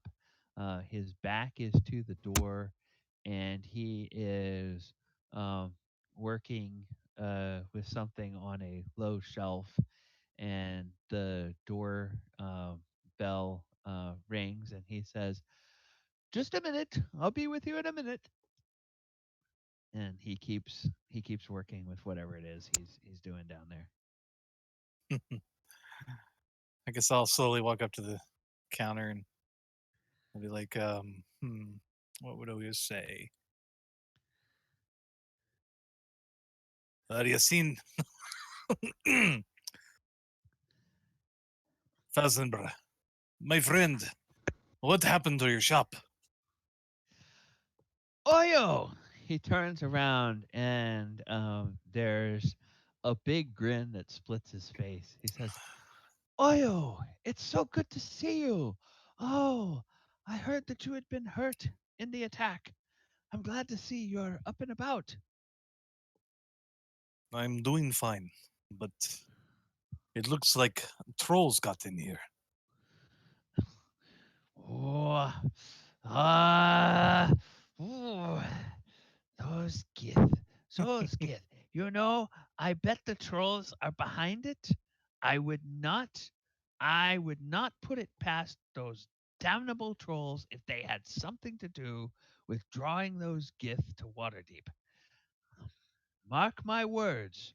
When they get to the bottom of this, they will find that trolls are involved. But oh, yes, what chaos! Where did they come from? What did they want? Apparently, they plane shifted here using their ships, if you saw one. Saw one. Oh, how could I miss it? This big shadow in the sky above. And then the dragon started. And I just ran to the cellar, locked the door, and prayed that nothing was going to fall on me. I heard an almighty crash. And after all the sound stopped, I came out. And do you know what I saw laying on the roof next door? Do you know what I saw? Probably a dead dragon. Yes, it was a dead dragon. It was one of the reds that had fallen out of the sky. Uh, Sadly, very sadly, there was also a silver that had died. But that bastard red fell right on the shop next door. You know what it could have done to my shop if it had fallen on me? Those damn trolls. I swear I will make them pay every last penny. I don't guess you have any special weapons designed to cause trolls additional damage and torment. Oh, oh. I have, well, I don't have anything for sale. It's my own personal protection, you understand. But I have a dagger that when you stick it in a troll and you twist it, it squirts both fire and acid. That Oh, that really eats up the bastards. it sounds like it. Yes. And I'm just waiting for the day that one of those trolls dares to come into this shop and I will give him the what for. Well, hopefully the district will be repaired soon and business will keep on going. I hope so. I hope so, my friend. It's a, it's a real, it was a real shock to us all, and so many people dead, so many people hurt. Um, you know, I get angry at what happened, but I have to remind myself how fortunate I was that there was not more damage here. And the neighbors next door, they were in their cellar, and fortunately, um, even though their shop was destroyed, they were not injured. So the gods are sometimes good. I took to the sewers myself, and I tried to save the civilians that I could. Oh, well, so you must be one of the ones that I hear about. I heard there were I heard there were many heroes that uh, helped to get people to safety in the midst of the attack. You were involved in that effort? I mean, yes and no. I basically just was a tour guide to some scared citizens, and I led them underground in the sewers to the docks. Ah, well, that's very good. You know, the people the people who have the people who are saved, they are very thankful to their fellow citizens who did not freeze in the face of danger, but instead took action and helped get people to safety. So, um, You know, they captured one of the ships. I heard, and I heard that the Blackstaff and her people are looking into it. Indeed, I wish I could have been on this mission. It sounded very difficult. Yes, if I understand correctly, it was the Order of Mages and Protectors that we have to thank for that bit of daring. Um, Special Commandos. Um, I particularly like that commander in this. Now that is a leader. yes, he certainly sounds like he was cool under fire, and kept his people on their task enough to get enough to get control of the ship. Certainly. Um, but now that we're talking about these Gith, um, there's something quite curious. Uh, you mentioning that skyship brings it to my mind. But the other day, uh, one of the uh, people I know who is a functionary at Blackstaff Tower, he was in yesterday uh, making a purchase, and he told me the most fascinating story. He says that as he was researching um, any strange occurrences within the last year, that there have been several communications from wizards in Karatur, and they have mentioned that ship captains sailing east of the continent have reported strange lights in the night sky to the east, headed beyond the horizon. Karatur. Now, why would the people in Blackstaff Tower give two rats about what's happening all the way over in Karatur? That is very peculiar. What do you think? Well, I don't know, but do you recall? And when the Gith first arrived, how there were those flashes of light in the sky. Yes, I do. Yes, it's very strange. So I don't know. Maybe it's nothing, but just seems lights in the sky. That's certainly for the next 10 years. When somebody says lights in the sky, I'm gonna have nightmares about those Gith. And I'm going to have nightmares that it's trolls coming out of those ships. Oh, gods. Well, I'm glad you are all right. And thank you for your information. And I hope that your business is repaired and fortune shines upon you.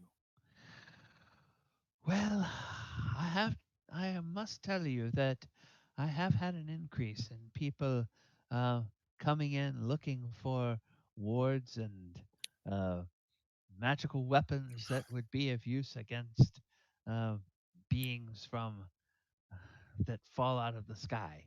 Um, I don't know what they think I stock in here, but it has been able to allow me to sell some particularly um, older pieces of merchandise that I've had around. Things that deal radiant damage and things that uh, help out with. There was one very, very, very expensive sword that I had that nobody in their right mind I thought would ever buy it. But some damn fool noble came in yesterday and bought it from me. Spent 80,000 gold for it. What? Um, it's supposed to when you hit something that is here that is not native to your world, it's supposed to send them back where they came from. My, you've never told me of this sword. Sounds wonderful. Who made it?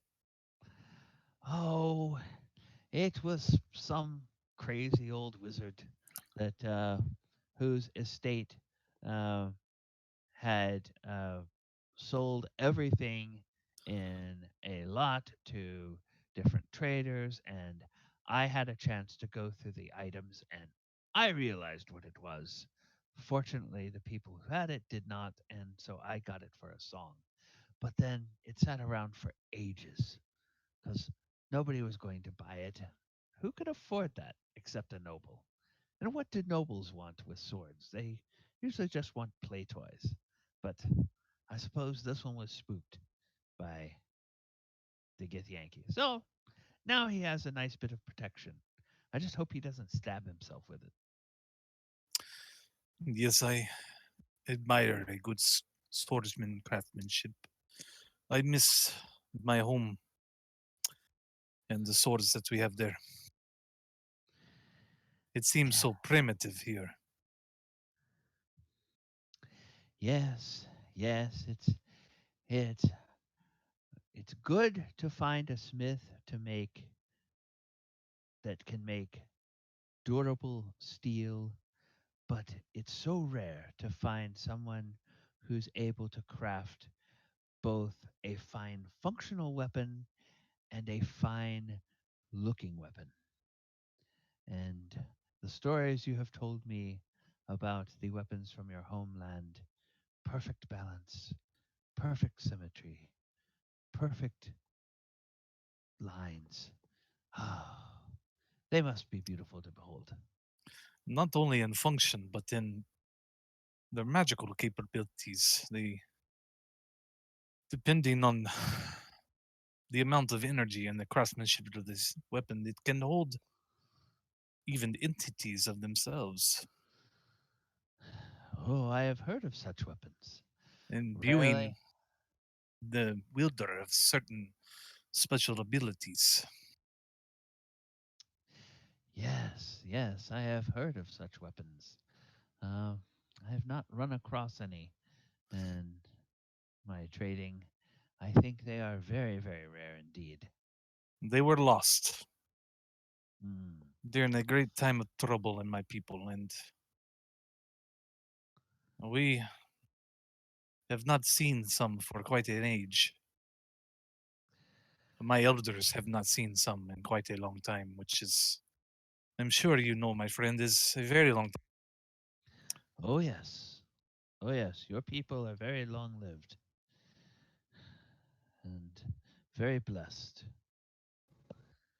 Well, may the gods bring you good fortune, my friend, and perhaps they will put a weapon worthy of your heritage in your path. We shall see. It would take a special deity indeed to pick me as a follower, but you know how I feel about such things. I'm a man of spirit and body and mind, and I just hope that whatever I'm getting myself into currently is worth it, if you will. But I will take my leave, and I thank you for your time talking with me. Please, reach out to me sometime, and we will have tea. Ah, I look forward to it, my friend. I look forward to it. Well, Oyo, take care of yourself. I will, and if I find anything that I think is particularly of use to you, I will send word. And I guess Oyo will just leave. Yay! And Okay? probably just head back to the mansion or whatever. Okay. Head back to Lady Silverhand's estate. Mm-hmm. Okay. And the last we saw of Xandri, she was rapidly leaving the kitchen after getting some upsetting news. Um, where did where did she go, and what is Xandri's state of mind as we see her again? Well, she started off walking quickly, but then I think she probably ran all the way back to the arena to where Dorofil had been working. Uh huh. Um, just to kind of, see for herself that yeah, it really happened. Um, and then probably had some angsty time there. Uh, and then she would go to find Terrawin, the last friend she has from like when she was younger, the blacksmith, and make sure if he was okay. Um, is he okay? As you go look for him, you do find him in his shop. He is working, but you see him a little bit differently than you've seen him before. It seems like he's having a hard time focusing. Um, Normally, he loses himself in his work, and he just sort of gets caught up in the rhythm of the hammer and the bellows and um, examining the right uh, bit of curve he wants to put into a plate, or just the right way he wants to fold a piece of steel as he's forging a weapon of some kind. But he seems to just be pounding on what almost looks like a shapeless mass of metal on his forge. And um, as you walk in, he doesn't notice you at first. She doesn't And, walk in. She like as soon as she sees he's there, she runs straight to him and pulls him into a hug. oh, okay. Well, he is like in the middle of raising his hammer, and he kind of notices movement, and he looks at you, and he just sort of drops the metal to the floor and lays down his hammer, and he steps around the anvil as you run up, and he gives you a big old bear hug, and he says, "Oh, Xandri, child, Xandri, you're well, you're well."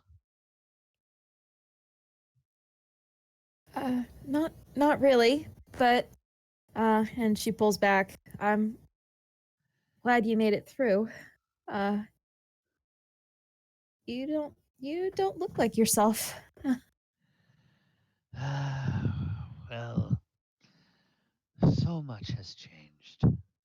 So many people dead. And I don't know. Did you hear the news about Dorofil? She can't really speak, so she just nods. Yes. Yes. That that man was one of the dearest friends I had in the city. And to think that those bastards have taken him and they may try to turn his talents, even if they can't control his mind enough to make him fight against Waterdeep. If they can make him train people on their behalf, and those people go and take up arms against other cities in our world, I know it will kill Dorafil if he ever finds out that that's happened to him. He's a I know. very proud and very good man. I never thought of him being vulnerable before. He always knew what to do or what was right for a situation. I didn't think this could happen. Yes, child. Well, in every life, we face many enemies. And if we are fortunate, most of those enemies fall before our blades. There will always come a time when we face an enemy that will fell us with its blade, even if that enemy is simply old age or time itself. But the worst fate, possibly the worst fate that can ever befall, is when an enemy uses you to hurt those that you love. And that's all I hope, is that somehow Dorafil can escape that fate. I hope that he can be brought back safely to us. But if not, I trust that he will do everything in his power to resist anything that the Gith may want to make him do. Um, I may not see you for a while. Oh? I want to go look for him. There Well, are some people in the city. They're trying to put something together to go after those creatures, and I want to help. well, if you are going after Dorafil, then he has a better chance than I thought that he may be returned to us safely. That's the best news I've had in days, ever since I heard that he had been taken. Of course, I will have concern for you and your safety, but it looks to me, and he points to your armor, it looks to me like you may have already found some powerful friends to help with this mission of yours. Yeah, it was it's new. I just got it yesterday evening. Uh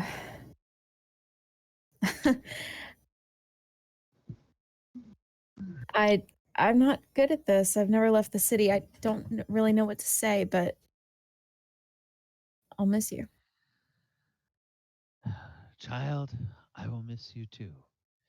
And I do not know whether these words are the best words, but they're words that I always take comfort in. When parting from those that are dear to us, and we know that it may be a time, I prefer not to say goodbye, but to say good journey.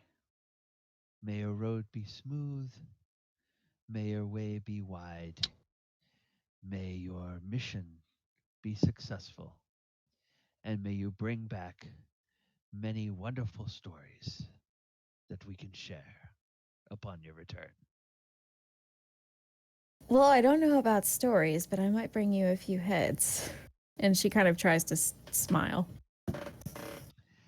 And he picks up his hammer and he kind of flexes his arm and he says, "Oh, I think I would know what to do with a few of those heads. And I'm sure you know what to do with them as well. But if you bring back any trinkets that might be of use to a smith, I'll gladly take them." I will definitely keep that in mind. I'll try to bring you something. I'm not sure what, but I'll think of something. I have a few other people to say goodbye to, but I'm glad you made it through. Are you gonna be okay? Did anything happen to your shop, or did you lose anything? Well, what I lost mostly were friends. In addition to Dorafil, there were a number of the current gladiators who took up arms and went out to try to defend the city. And about a score of them were cut down. A few survived, but the arena will not be the same. Um, it will take a long time before we can replace the talent that was lost. But they died defending the city, and they will be honored as heroes. We shall not see their like again. If you lost any of your help, there was a few days before this all started, there was a little boy up near Trollskull Alley. He's getting to be about the age of being an apprentice. He had some friends who were injured and killed in the attack. I don't know if you heard about it, the fireball. Oh, yes, I had heard something about that. And Xandra gives him the name and the home Okay. location of the boy that she spoke to. And she says, he's getting to be about an apprentice age, and I don't know if he came through this, but if you're looking for help, he seemed a decent sort of boy. He might do well. Well, I will certainly send word and go speak to the lad. We'll see if he has any interest in taking up the hammer. Um, Certainly, I could use the help. And if smithing is not his forte, then I know many craftsmen who could use some help in these times. Hopefully, we can find him something productive to do, and maybe he can honor the memory of his lost friends with helping to rebuild the city. One can hope. I have a priestess to see, but I'll send you word if I can. And she pulls him into another hug. And he returns the hug, and he says, "Be well, my friend. Go and remind them of why Xandri will always be a legend of Waterdeep." I'll do that. I will. All right, my friend. And he smiles and gets a bit of a wistful look on his face as you take your leave. And then, as you get a few steps down, you start hearing the hammer on the metal again. And this time, it just has kind of a ring to it that it sounds. Better. It sounds like him. Yeah. Sounds like he's making progress now. Like he's found a way to focus again. With that in mind, she'll head over to the Temple of Sune because she's got some things she wants to ask about. Okay. Well, Don't know if we have yeah, time for that tonight, but yeah, we have a few minutes. I tell you what, we can at least start it and probably get it to a point that we can pick up with next week. Um, if I know anything about Silkala.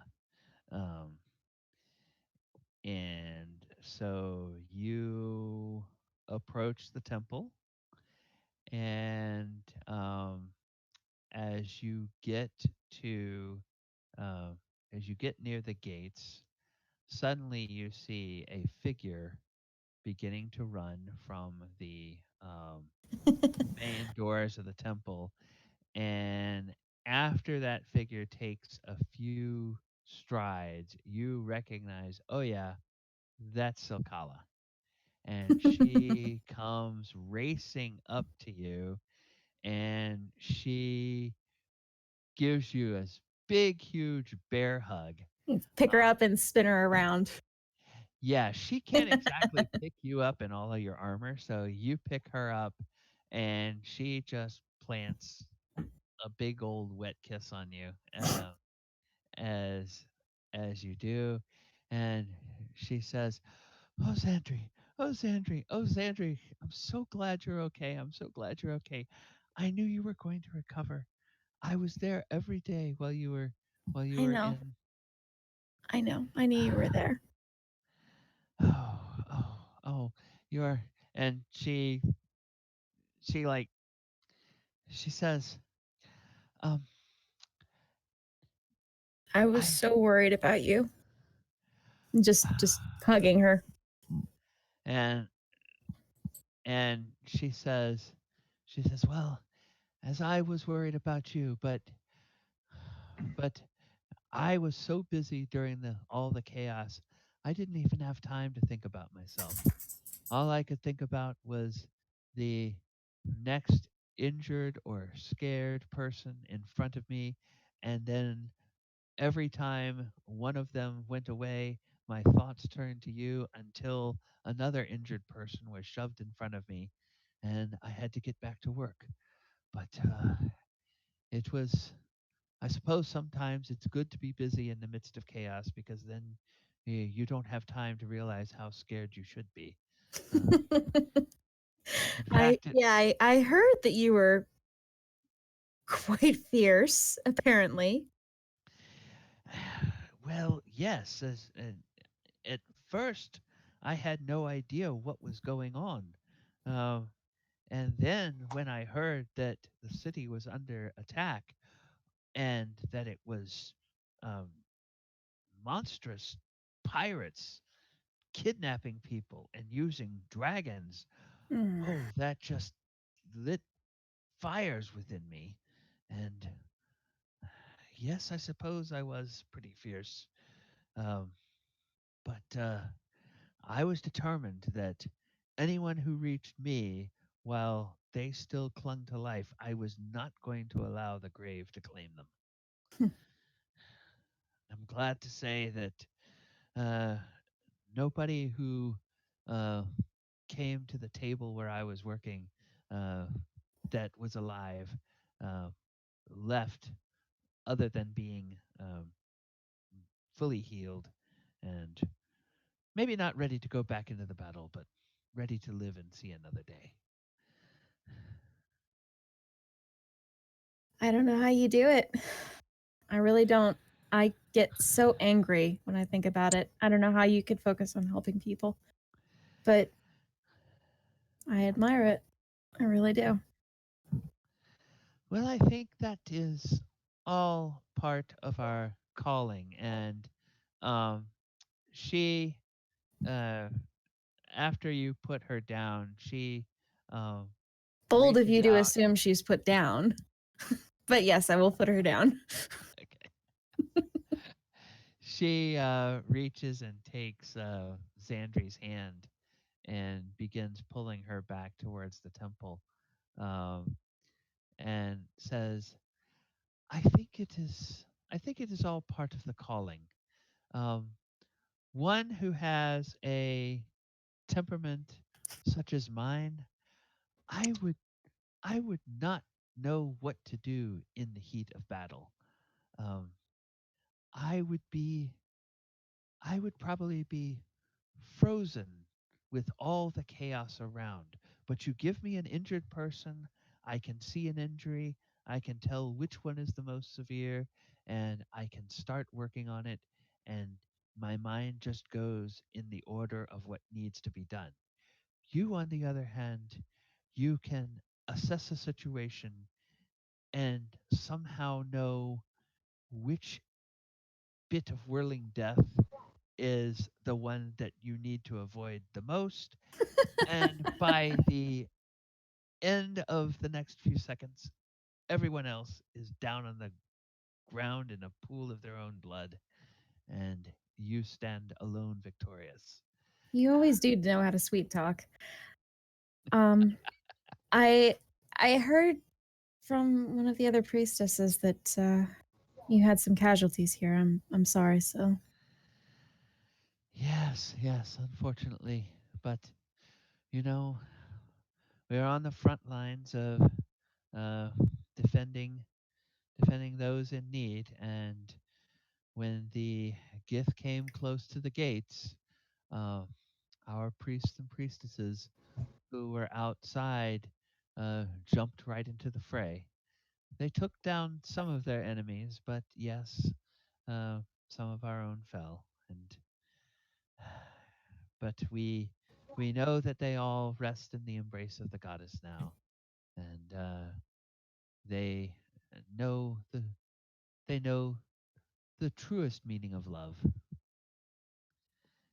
And then she kind of says, "Speaking of love," and by this time she's got you inside, and you can tell that she's pulling you towards her private quarters.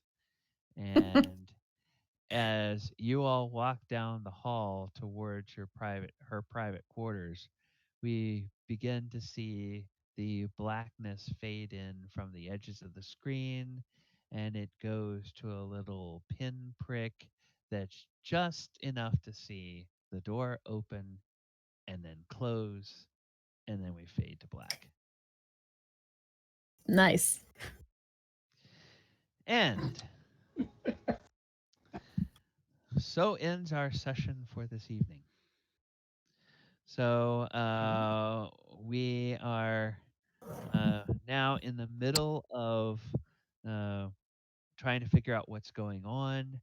Uh, we will start next time with any additional questions that Zandri has for Sakala related to the attack and the current line of investigation.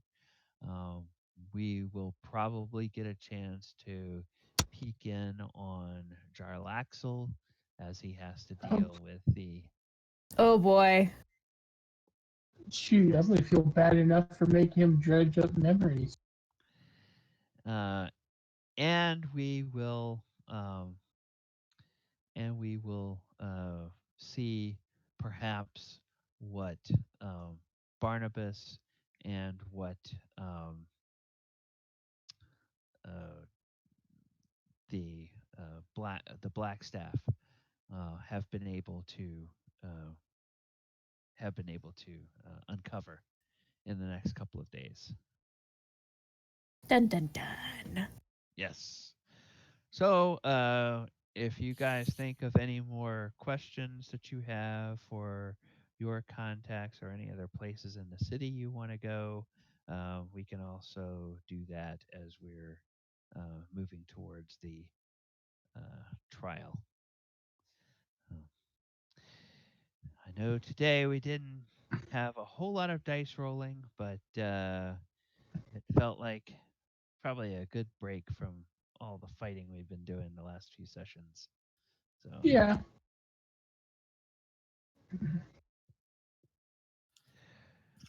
me I as a gotta- player is gonna be real bad bringing up. Hey, so we gotta go to Mount Hope now. Um, Say, DM, I have a question. Yes. Are there any priests or priestesses in the Temple of Sune who have the scrying spell? Scrying.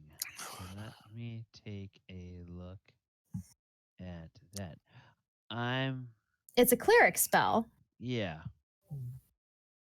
I assume like the Barnabas would be able to also scry. 5th level spell. Oh yeah, I'm sure because 5th level you need to be what? Level Is 9. that 9? Level 9? Yeah. There's bound to be a level 9 high priest around somewhere. Oyo's feelings are so self-guarded. He's got to find a way to be more social to you guys.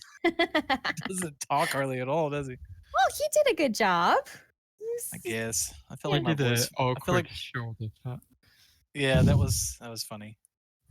Yeah. I feel like my voice was off today. Sorry, It seemed okay to us, or at least to Okay. me. but It was I gotta go. fine. It was fun. Are we playing next week? Yes. Well, as far as I'm concerned, I don't have any more interruptions that I know about between now and the end of the year. One thing I will say is, as we start thinking about getting, at least for those of us in the U.S., thinking about getting towards things like Thanksgiving weekend, or Christmas and New Year's around that time, if people are going to be traveling or if you're going to be hosting family or friends, and if there's a number of people that aren't going to be available for one of those sessions, I think it's perfectly reasonable to skip a session on one of those weekends so that people don't feel like they have to choose between what they'd be doing with family and wanting to not miss a session. So um, we'll think about that as we get closer and everybody knows a little bit more about their travel and holiday plans. All right, gotta go. Had fun, everybody. Take it easy. Later, All right. Ken. Take care, I'm Ken. gonna go to bed. Yep. Yeah. Okay. And I'm going to go ahead and end the stream. All right. Thank you. I do have a everyone. quick question for you, Gally. Yeah. Are you using the events from the books at all as references? I'm sorry. Are you using events from the novels as references at all? Specifically events from specific novels.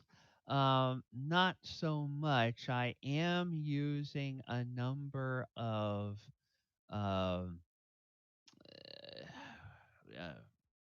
fan curated uh, sites that have lore about um, the Forgotten Realms, and a lot of those Okay. sites will make references to some of the published novels. Um, and then, of course, there's also been a lot of crossover. 5th edition has been really good, and I think one of the reasons it's drawn a lot of people either back to the hobby or into the hobby in the first place is that They they have actually use mined, those they've characters. mined a lot of the D&D extended universe, if you will, stuff that was created and introduced in various novels, and woven some of those events, creatures, items, places into some of the adventures that they've done for 5th edition. The only reason I was asking is our new bald Huh? friend has been to What? Mount Houghton now.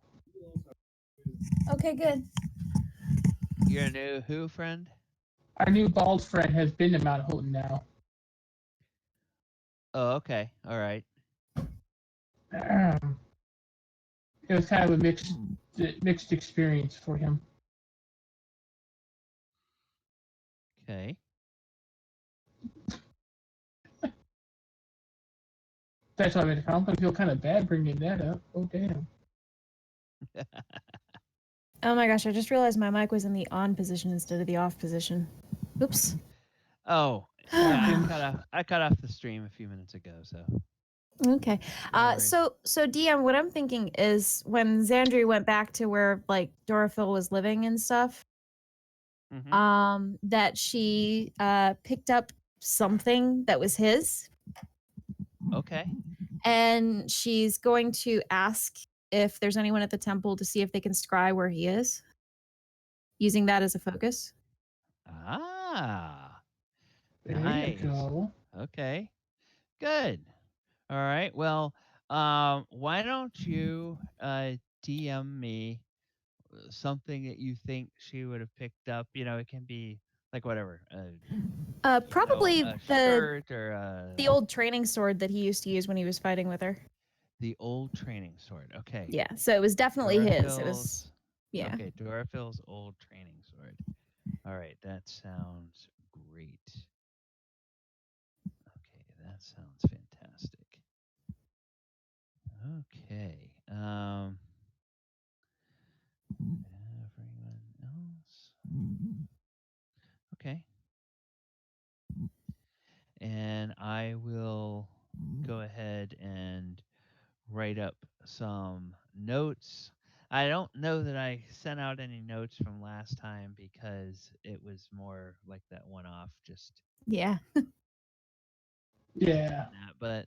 But I'll go ahead and catch up with the notes and post those in the next day or so. Um, we did finally have some people show up, and I was able to be there as well yesterday for the um, uh, first edition game. So that is now underway. But Nice. as it Nice. as it always happens with these Roll20 games, they're a little bit slow to get going. So Yeah. Yeah. Takes a while to find a stride. uh-huh. And I especially expected that with this being something a bit unusual in being a first edition game and not I being. tried to recruit a player for you, but you said it sounded a little confusing. Yeah, yeah. Well, I really liked Milo, but the way that my work schedule is if I get someone who signs up for a class in a certain time slot, I have to be there. Oh, sure. So I was really kind of bummed, but it's okay. Yeah. That's how I make my money. Yeah, I, I would do it, but I've already got a game that lasts about 6 hours on Saturday, and it's already exhausting. You have a 6-hour game? I'm so Sometimes envious. longer. Sometimes longer. It's mentally exhausting though. yeah. I like my personal preference is to run between 3 and 4 hours. I think that's enough time to get something done and not so much time that um, you start to get wandering off into crazy land. Um, if I if I go too much longer than that, unless I have a really good group of strong characters or strong players that are all um, participating and are all um, on the ball with what they're doing, then that helps me go along because it's very much a give and take. And this group is pretty good about that. So um, us having a little bit longer session is not an issue. It's Oh, that reminds me. yeah. I've finally managed to save up enough for traveler's insurance and a plane ticket for Freya to come and visit, which means she's going to be on my time as opposed to England time, and there won't be any noise restrictions for about 4 weeks, hopefully. So, do you think we could do something like bring her in as like a guest NPC for 4 weeks or something? Yeah, I think we could. Okay. Maybe like a pre-designed character for her to play or something? Yeah. Find out from her what sort of class what sort of class she likes playing. Because I actually now have a pretty good idea now that you've said that of something that I would like to do, but I want to make sure it's also something that she thinks she would enjoy. Okay, cool. She'll probably be up sometime in January. Oh, So- okay. So I was thinking, oh, she's coming next week, but okay, Oh no. Oh God, I wish she was coming next week. I really, yeah, but no. So we're trying to set up a visit for sometime in January or February, after the holidays. Okay, all right, good. Well then, as that time gets closer, let me know because I'll definitely keep you updated. Yeah, because I'll have to sort of figure out what makes sense based on Where we are. in a story. Yeah, Right. yeah. There was Okay. you guys, which I love the fact that you do this. I plan out enough material for 2 or 3 sessions, and at the same time I try to plan it out so it can go a couple of different directions. And you guys did. I kind of had thought about a Y path, where there's a direction and then it's a possibility to go this way or a possibility to go that way. And then tonight, as the things started to unfold, I realized, oh, I didn't think about what happens if it's a W path. And there's Oops. that third test. So that's good because we're now going a little bit of a different tangent than I thought, and so Yeah, you really shocked me with that Dorofil thing. well, you remember the other week when I had everybody pick a number and then roll it. Uh-huh. Okay.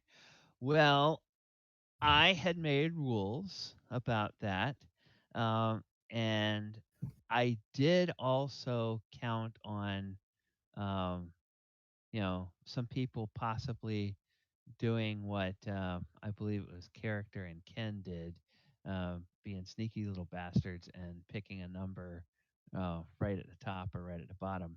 Uh-huh. But essentially, whatever number you picked, if the number that got rolled was more than 5 away from it, then they were fine. Oh no. But if you were within 5 of the number that you picked, Oh if no. you were, if I think it was if you were within 5 above, then the person that you knew had gotten kidnapped. And if you were within 5 below, then the person that you knew had gotten killed. Yeah. And No. so I wasn't being sneaky. I didn't know what it was for. What was going on with the number? I just picked a number. yeah, and in a case of if somebody picked like 1 or 99 or something like that, I just said, okay, if you're within 5, they were kidnapped, and if you're between 5 and 10, then they were killed. And so that's how I I picked to do had a that. couple of good friends on there that could have died. Yeah. So Well, this is, I feel like this is an Into the Spider-Verse moment. Wow, this is a really cool backstory. it's like this is the her adventure book. reaction. Oh, he died. What? Aren't you upset? No. Should I? Yeah, well, Xandri is 65 years old, and she grew up in a pretty insular environment. Like, she basically had her mom and her mom's personal trainer and coach, and the people that she knew professionally. And she outlived most of them because they were all older than her. So, like, that's kind of a thing where she just can't fathom not being affected by that. So, yeah, she's a little envious. The other Warforged I'm playing is about 5 years old. He is still learning the ways of the world. He has no clue how he would handle it if one of his friends passed away. Does he even Adam is just understand what like, that oh, means? he does. Hmm, Kinda. kind of. He's a paladin. He heals Just people. reboot them. Just reboot them. They'll be okay. Can't you replace Adam him? is just like, oh, he died. He died happy. He wore out. Yeah, we're out. Yep. Yep. But, That doesn't bother you?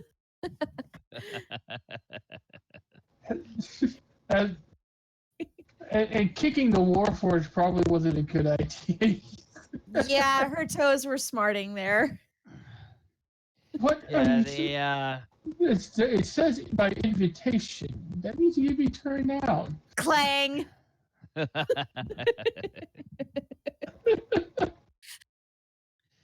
Oh yes, the obsequious little man. He. What are you talking about? He was perfectly fine. I rolled a 4. Yeah. Oh, that's right. You did. Yes. I rolled a 4. Everybody else realized that he was. And meanwhile, Andrew's just there like, what are you talking about? He's an upstanding citizen and servant of the people. Oh, that's definitely what he thinks of himself. Yeah. Of course, I mean, at least she's not stupid. After everything's spelled out for her, then yeah, she would have caught on. But I Yeah. thought Sanji was gonna kick You my thought- ass. you thought Xandria was gonna what? Doing? Shh. What are you doing? Shut up! You get us in trouble. Yeah. Didn't the code legal come with your programming? No, I'm not programmed. I have a soul. Damn it.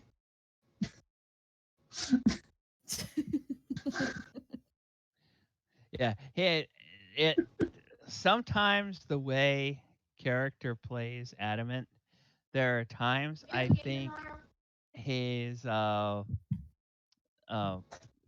like Data. And Oh my then- gosh, I love Data. And then there are other times that he reminds me of like C3PO. So it's like it's like depending on what's going on, he's got those vibes where he's either uh, got quite a bit of personality or he's very much confused by the habits of flesh beings. Data used to be my favorite character on Star Trek because he looked just like my dad when he was getting dressed up in his uniform to go to work, with some color exceptions. So like 3-year-old me was always like, "That's my dad. I automatically love him." Oh, okay, all right. I liked Data. And the funny thing was Dad. They had a Halloween costume party at the office one year, and he actually dressed up as Data because he knew that I was always saying that stuff. So Ah, okay. kind of really messed with my head. He shaved his mustache off and everything. Oh my goodness. I like Data.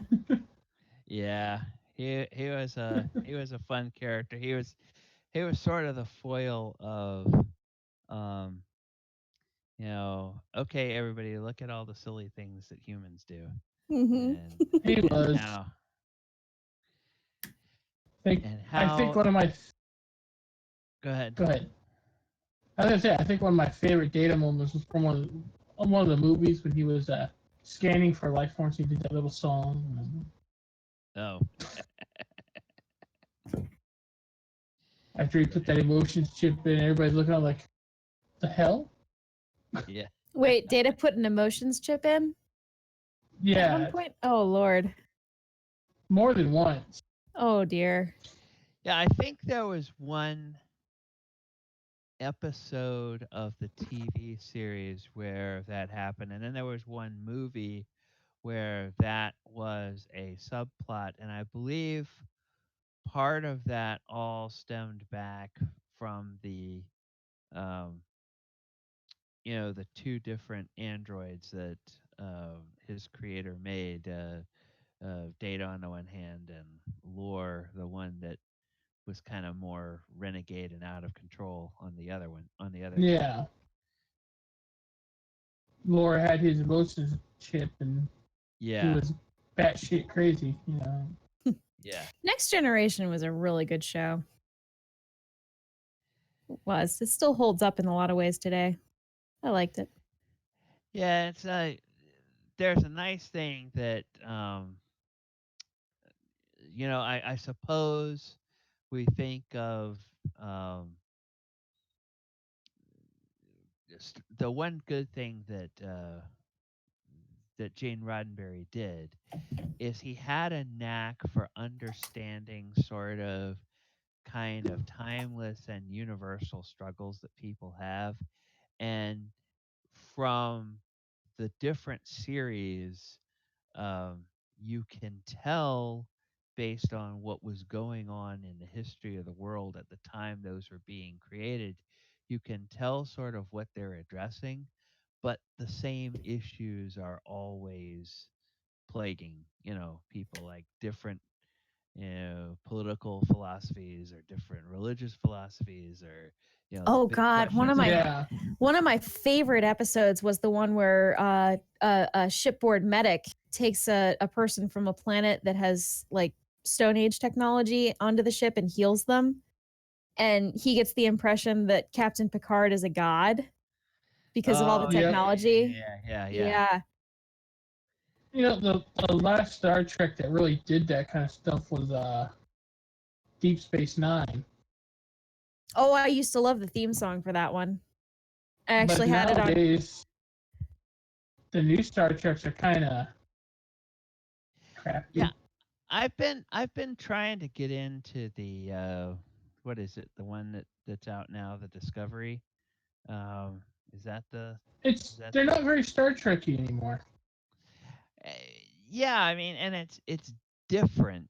Um, and it's almost like it's trying to shoot between, shoot at the gap that's between the Gene Roddenberry vision of Star Trek and the J.J. Abrams vision of Star Trek, and it's trying to come up with a third lane that's like in between the two, because they're definitely much more um, militaristic uh, than the old uh, the old Gene Roddenberry Star Trek, but they're a little more cerebral than just the, you know, flash boom explosions, eye Yeah. candy that J.J. Abrams does. Now, I'm one of the people that I can go and I can watch the J.J. Abrams Star Trek films, and I can They were just great. I I loved can them. enjoy them for what they are. I have some friends who are like nerds for Star Trek lore, and it just drives them crazy that I um, understood what they were trying to do. yeah, You it's It's like, a different timeline. Things are going to be different. yep, it's a different timeline. It's like, oh, but you can't mess with that. Oh, and you can't make Spock this and that. Blah, blah, blah, blah, blah, blah, blah. And it's like, okay, come on, you know. I actually liked how they swapped Spock and Kirk in that new Con movie. I thought that was great. Yeah, Where Kirk dies instead of Spock. I thought that was perfect. It was a great little thing they did there. yeah, that was a very interesting thing. Although there, the one thing I couldn't ever wrap my head around with that new one that they introduced Khan in, it it seemed like it was missing some sort of reason for Khan to be Khan. I mean, if you go back to the original Space Seed It episode, there's there's a nice, neat backstory about Khan before he was put on the Botany Bay and, you know, yeah. sent out into deep space. And then, of course, that ties in with the Wrath of Khan movie that they did in the 1980s. And Yeah. though that arc gives you a really good, complete understanding of that particular Khan's motivations and desires and why he was the way But he was and what he was doing. This new one, I it had a briefly hard time. touched on it. It was Yeah, very but brief. it was so brief that it was like it really didn't give you any reason to understand why he was doing what he was doing, or it didn't feel to me like he had much of a motivation. It's just, okay, this guy's just kind of more like you drop the Joker into Star Trek, and he just Yeah. has completely amoral, point of view, Uh, and let, he's just gonna. let me ask you a question. Okay, Have you watched the Fox show The Orville? I have. I feel like that is more Star Trek than most of the more recent Star Trek shows. Oh yeah, it's definitely a love letter to Star Trek. It's um oh god, what the hell is his name? Seth. Um Seth MacFarlane. yeah, Seth MacFarlane. I wanted to say Seth Grodin, and I knew that wasn't right. Seth MacFarlane. It's his love letter to Star Trek, and also It's, kind of with a tip of the cap, I think, to Mel Brooks, because yeah, it's good because it's got the Seth MacFarlane humor in there. It's just not as running rampant as like Family Guy. yeah, and they treat they treat some of the recurring story arcs, and they treat the alien civilizations with the same kind of respect you find in Star Trek. It's just that they find the humor in it. And it's like you say, it's not over the top humor where the whole point is to try to be funny all the time. It's just they find the little moments that Yeah, are that make you kind of smile uh, about that. So, you know, some of the different stories they've had, I haven't seen. I think I missed part of the end of last season, and I don't know if they oh, started up the new season again yet. But the end of last season was a two-parter, okay, and it is nasty. It is well, very, I'll have to it's go back. very, I'll it's have to go very, back and it's watch it. kind of Don't tell me. dark. Yeah, don't tell me anything Oh no, about I'm not gonna tell you anything. it. Yeah. But it was really unexpected. I will say that much. It's really unexpected. Okay. All right. Well, y'all But take care, and yep, Yeah. I'm Have a gonna go great grab week. some dinner. Yeah. Great game. Have fun. It's gonna be Okay. forever until Sunday. you'll be Forever. okay. I will not be What? okay. I'm sure I'll be fine. What are you doing Tuesday night? Tuesday, Tuesday night I have a class. Why? What goes Okay. on Tuesday nights? I